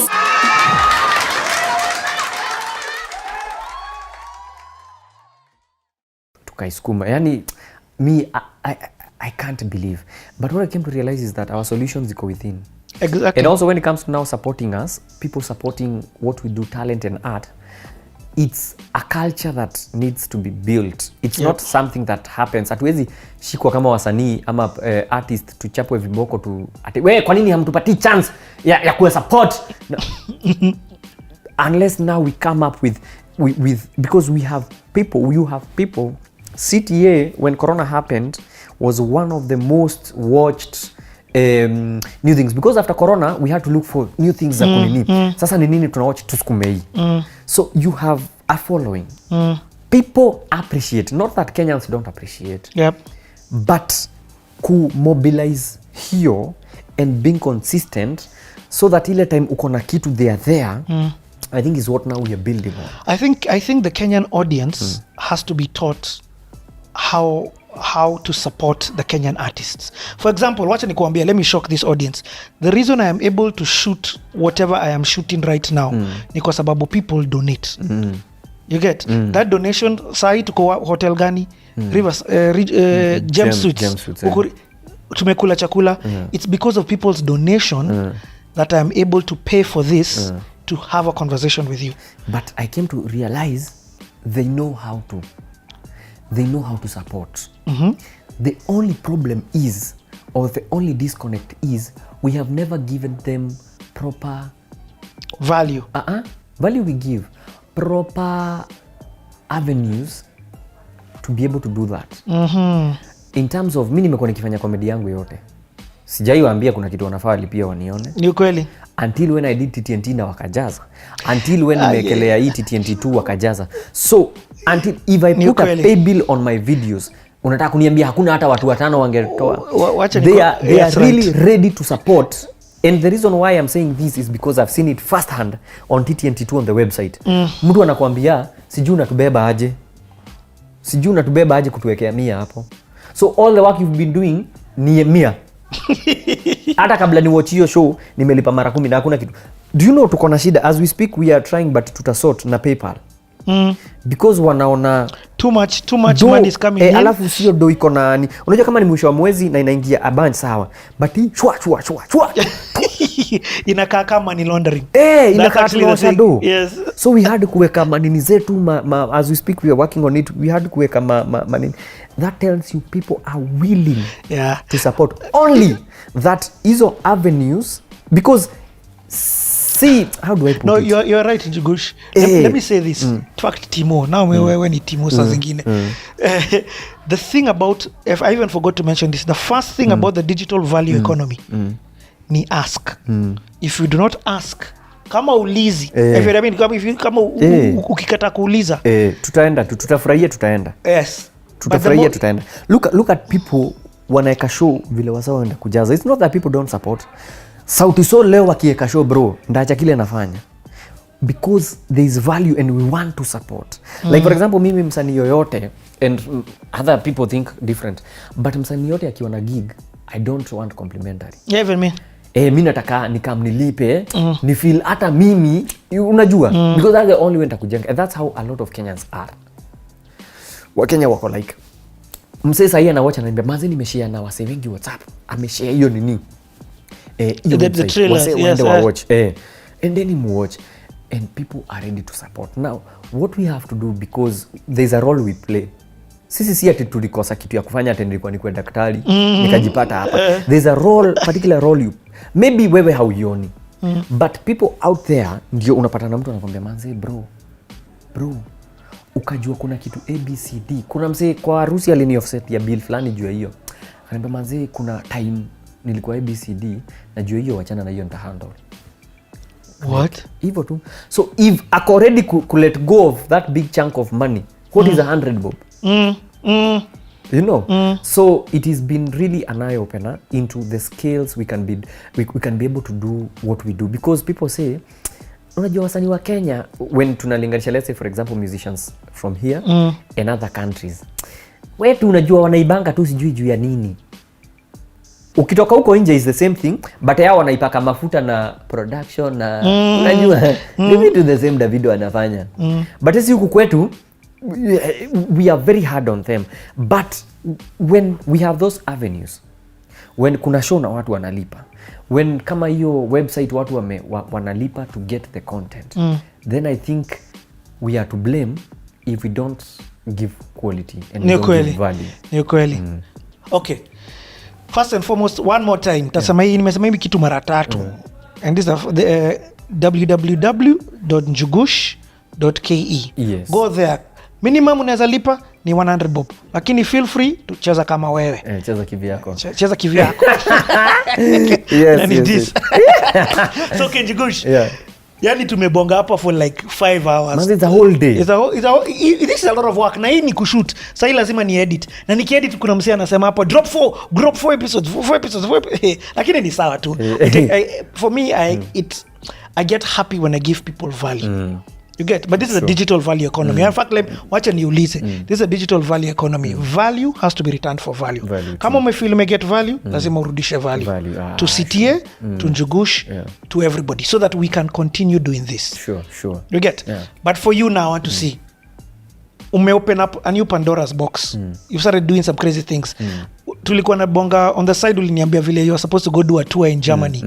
And a lot of things have closed, of course, because of Corona. Can we expect more? What are the plans? Tell me some plans for Njugush. Hello ladies and gentlemen, Njugush the cutest. You've been watching CTA. Sindio? Sasa fanya hivi, hiyo episode ingine iko next. For now, kimbia www.njugush.ke. Ufurahie Through Thick and Thin 2. It's only 100 bob. Na ukisikia kucheza kama wewe, sasa mimi ni nani niseme ati usicheze? Kimbia pale njugush.ke. Alafu tupatane hapa kwa episode next. Niko na story.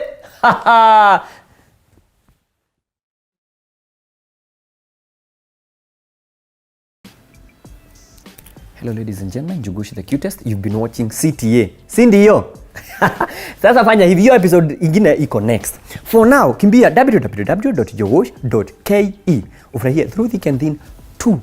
It's only 100 bob. Na ukisikia kucheza kama wewe, sasa mimi ni nani niseme ati usicheze? Kimbia pale njugush.ke.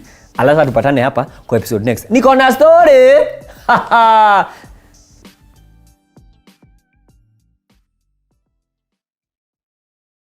Open up a new Pandora's box.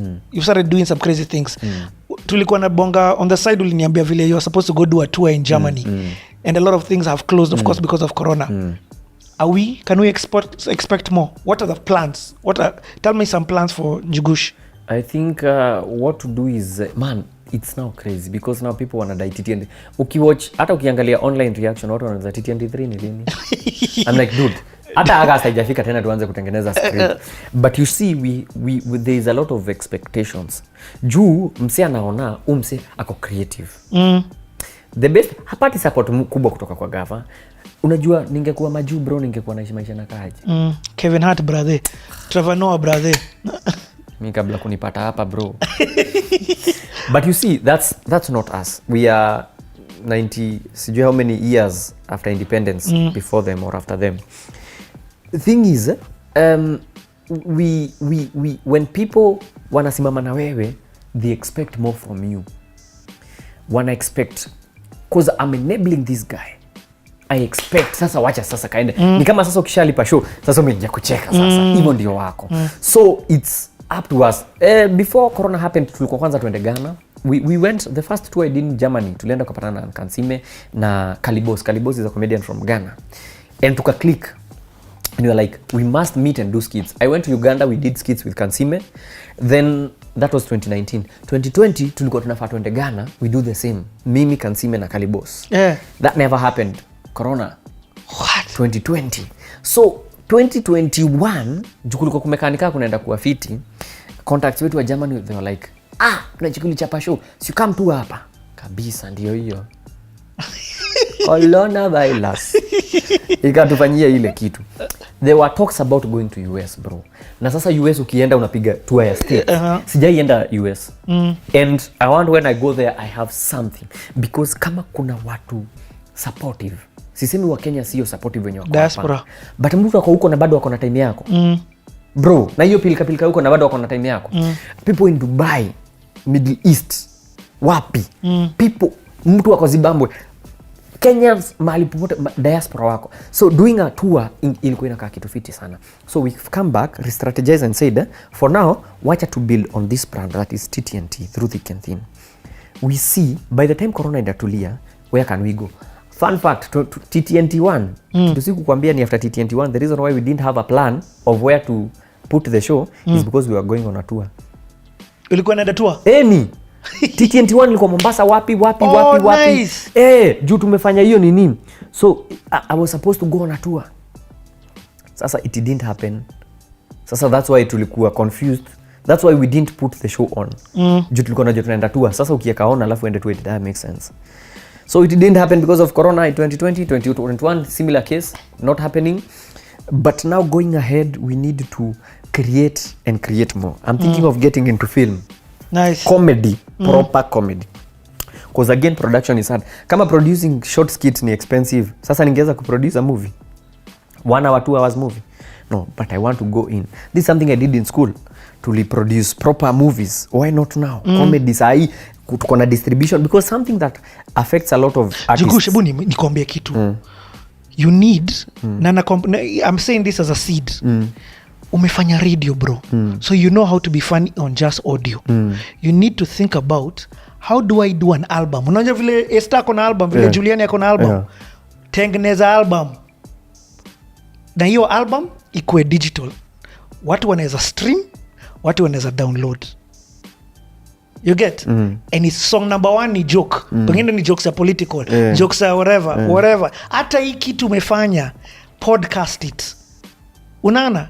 It doesn't mean that you can sit here right now unaweza enda spotify.com and utaikuta. And that becomes another revenue stream. It's the same product uko nayo kama hiyo TTNT1 enda uitengeneze into a podcast. Uweke Spotify. So it becomes another revenue stream. Unaget? Because it is remember the jokes, yes, your facial expressions wewe unajua kutumaliza visuals. But the truth be told, at the end of the day ni content, ni your picture una paint that is in your mind. Ukipackage unaweza package video, unaweza package audio, hata ringtones, hata hizo vitu zingine. So kama it's expensive to produce short skits, movie ndio utaweza. So I think going forward now in terms of creating, it's now creating in that, giving people quality and value, thinking that way. So for now, I think that's the next cause of, and between now and wherever it opens, I think those are the kind of projects we'll delve in, where it's not crowd per se related, it's production related. Nice. And because again, you also need to give people something they might consume, ama they will consume at their own time. That's the beauty of digital. Kuna mtu wako job, kuna mtu sasa ananiambia nililipa the first week kulinini, but nilikuwa najua sitaweza kuwatch until 20th May. Juu nataka kuwatch kama nimetulia. So again, that's the beauty of online, digital. Where it gives you the chance, not like TV. Kipindi yako ilinipita. Yeah, so beautiful times, I think. But you're also still on Undercover with Abel. Yes. Undercover Maisha Magic. Hiyo imeenda season ngapi? Imeenda season, I think 4. I can't wait for that one ingie digital. Same. In fact, sahi unaweza tumia the same formula. Sahi unaweza watch Undercover ukitumia hiyo formula. Exactly. You see, so it's now up to us to create. Okay. And what about your son? Nimeona mzee amekuwa star on his own. Huyo manze, huyo ni mwa Mungu. You know, when he was born tulikuwa tumemficha kabisa, tulikuwa tunataka mambo na online and what not. So when he grew up na akaanza kuongea vitu, I'm like, huyu ni mtoto wa nani sasa? and we record. Actually 90% are the things that we don't record. Juu anaongeaga tu kitu. So you're like umtoi. Kwambia vaa sweta dadi kuna baridi. Nini ninasumbua mtoto? And kama leo aliona jamaa anavuta sigara. Kuna mzae anavuta sigara akaniuliza, "Kwa nini mzee anakula sweet iko na moto?" Nikamwambia sio sweet iko, ni sweet iko na mti. Alafu anafanya Jata chomeka. So ndio nikamwambia inaitwa sigara na anavuta hiyo moshi na mwaribu kifua. Na nimemwambia asikii. Kwa nini anafanya hivyo? Na nitamwambia. So you are like kumtoi. So what I ask myself is sawa naweza kuwa namzuia and all that, but what if my dad had the opportunity to do what I'm doing right now, ningekuwa mbali aje. Being able to learn what he does and you know nurturing me, I think ningekuwa mbali sana. And that's as a culture, as a country, I'm happy it's changing, but we don't bring up kids to be whom they might be in future, who they are called to be. Exactly. Wewe una mtoto anacheza mpira, wachana na mpira, ingia ufanye kazi, but you don't know mtoto anaenda kwa football deadly sana, but wewe unamforce kwa masomo. So nowadays at least it's changing, the curriculum ina change, CBC and what not. You know kids wanapitishwa kila mambo because you just never know where the kid. Majuu unasikia mtoto anaingia academy, yani majuu it's not it's your muujiza. Kuna John Terry picha yake akiwa mdogo akiwa academy. Ni kweli. Si akiwa huko Chelsea academy. Sio angalia Tiger Woods. Yeye na mtoi wake, na hivyo ndio nimekuwa nikiuliza watu. Kuna picha ile kwa Tiger Woods, Serena Williams, wanafanya vile watoi, vile buda zao wanafanya. Akina nani DJ Khalid when he's producing mtoi wake yako hapo. Akina Kevin Hart whenever he's doing his things watoi wako hapo. So what makes it different for me, Jumini Njugush, unajua unaweka mtoto usijui kwa hatari. What makes it different for me that it is not for the other guys. And that's why we always bloom, nasema tuna bloom late, sorry. Because uko talented, yes, but uliwekwa mpaka ikafika ile time. There's a reason why wasona anza kuchezea timu wakiwa 19 years. So that by the time unagonga 34 ndio unatoka. Sisi hapa by the time unagonga 34 ndio unatetewa uko 28 years. You get, because tuliingia late. And the only way we can be able to do that is if we, kama for example, if I notice Tugi is interested in something, like for example I notice he's interested in skating, tunapiga, alianza kuskate akiwa hata 3 years asijagonga na anasonga fiti sana. It's so funny, hata mimi niona states anaingia swimming, hataki kutoka kwa maji. Bro, nani anafunza hapa kuswim? Pigisha huyu mtoi. Tunaingia wapi? Hadi anasema hataki tuingie hapa because sijui atakuwa nini. Maybe ningekuwa footballer deadly, but hakukuwa na hizo chance. Nilikuwa naomba mpira, si tushaidaduriwa mpira, tunacheza mpira ikakatakatwa ati inafanya tusifanye kazi nyumbani. You see, but unless now you expose them to that. My dad didn't know ningekuwa hapa. Sasa kama angeniambia nisiwe art, singekuwa hapa. I could be, I don't know where. So I think for me I saw this as wacha nichape because God amenipatia hiyo platform. Kama najenga watu wengine, kwa nini nisijenge huu wangu?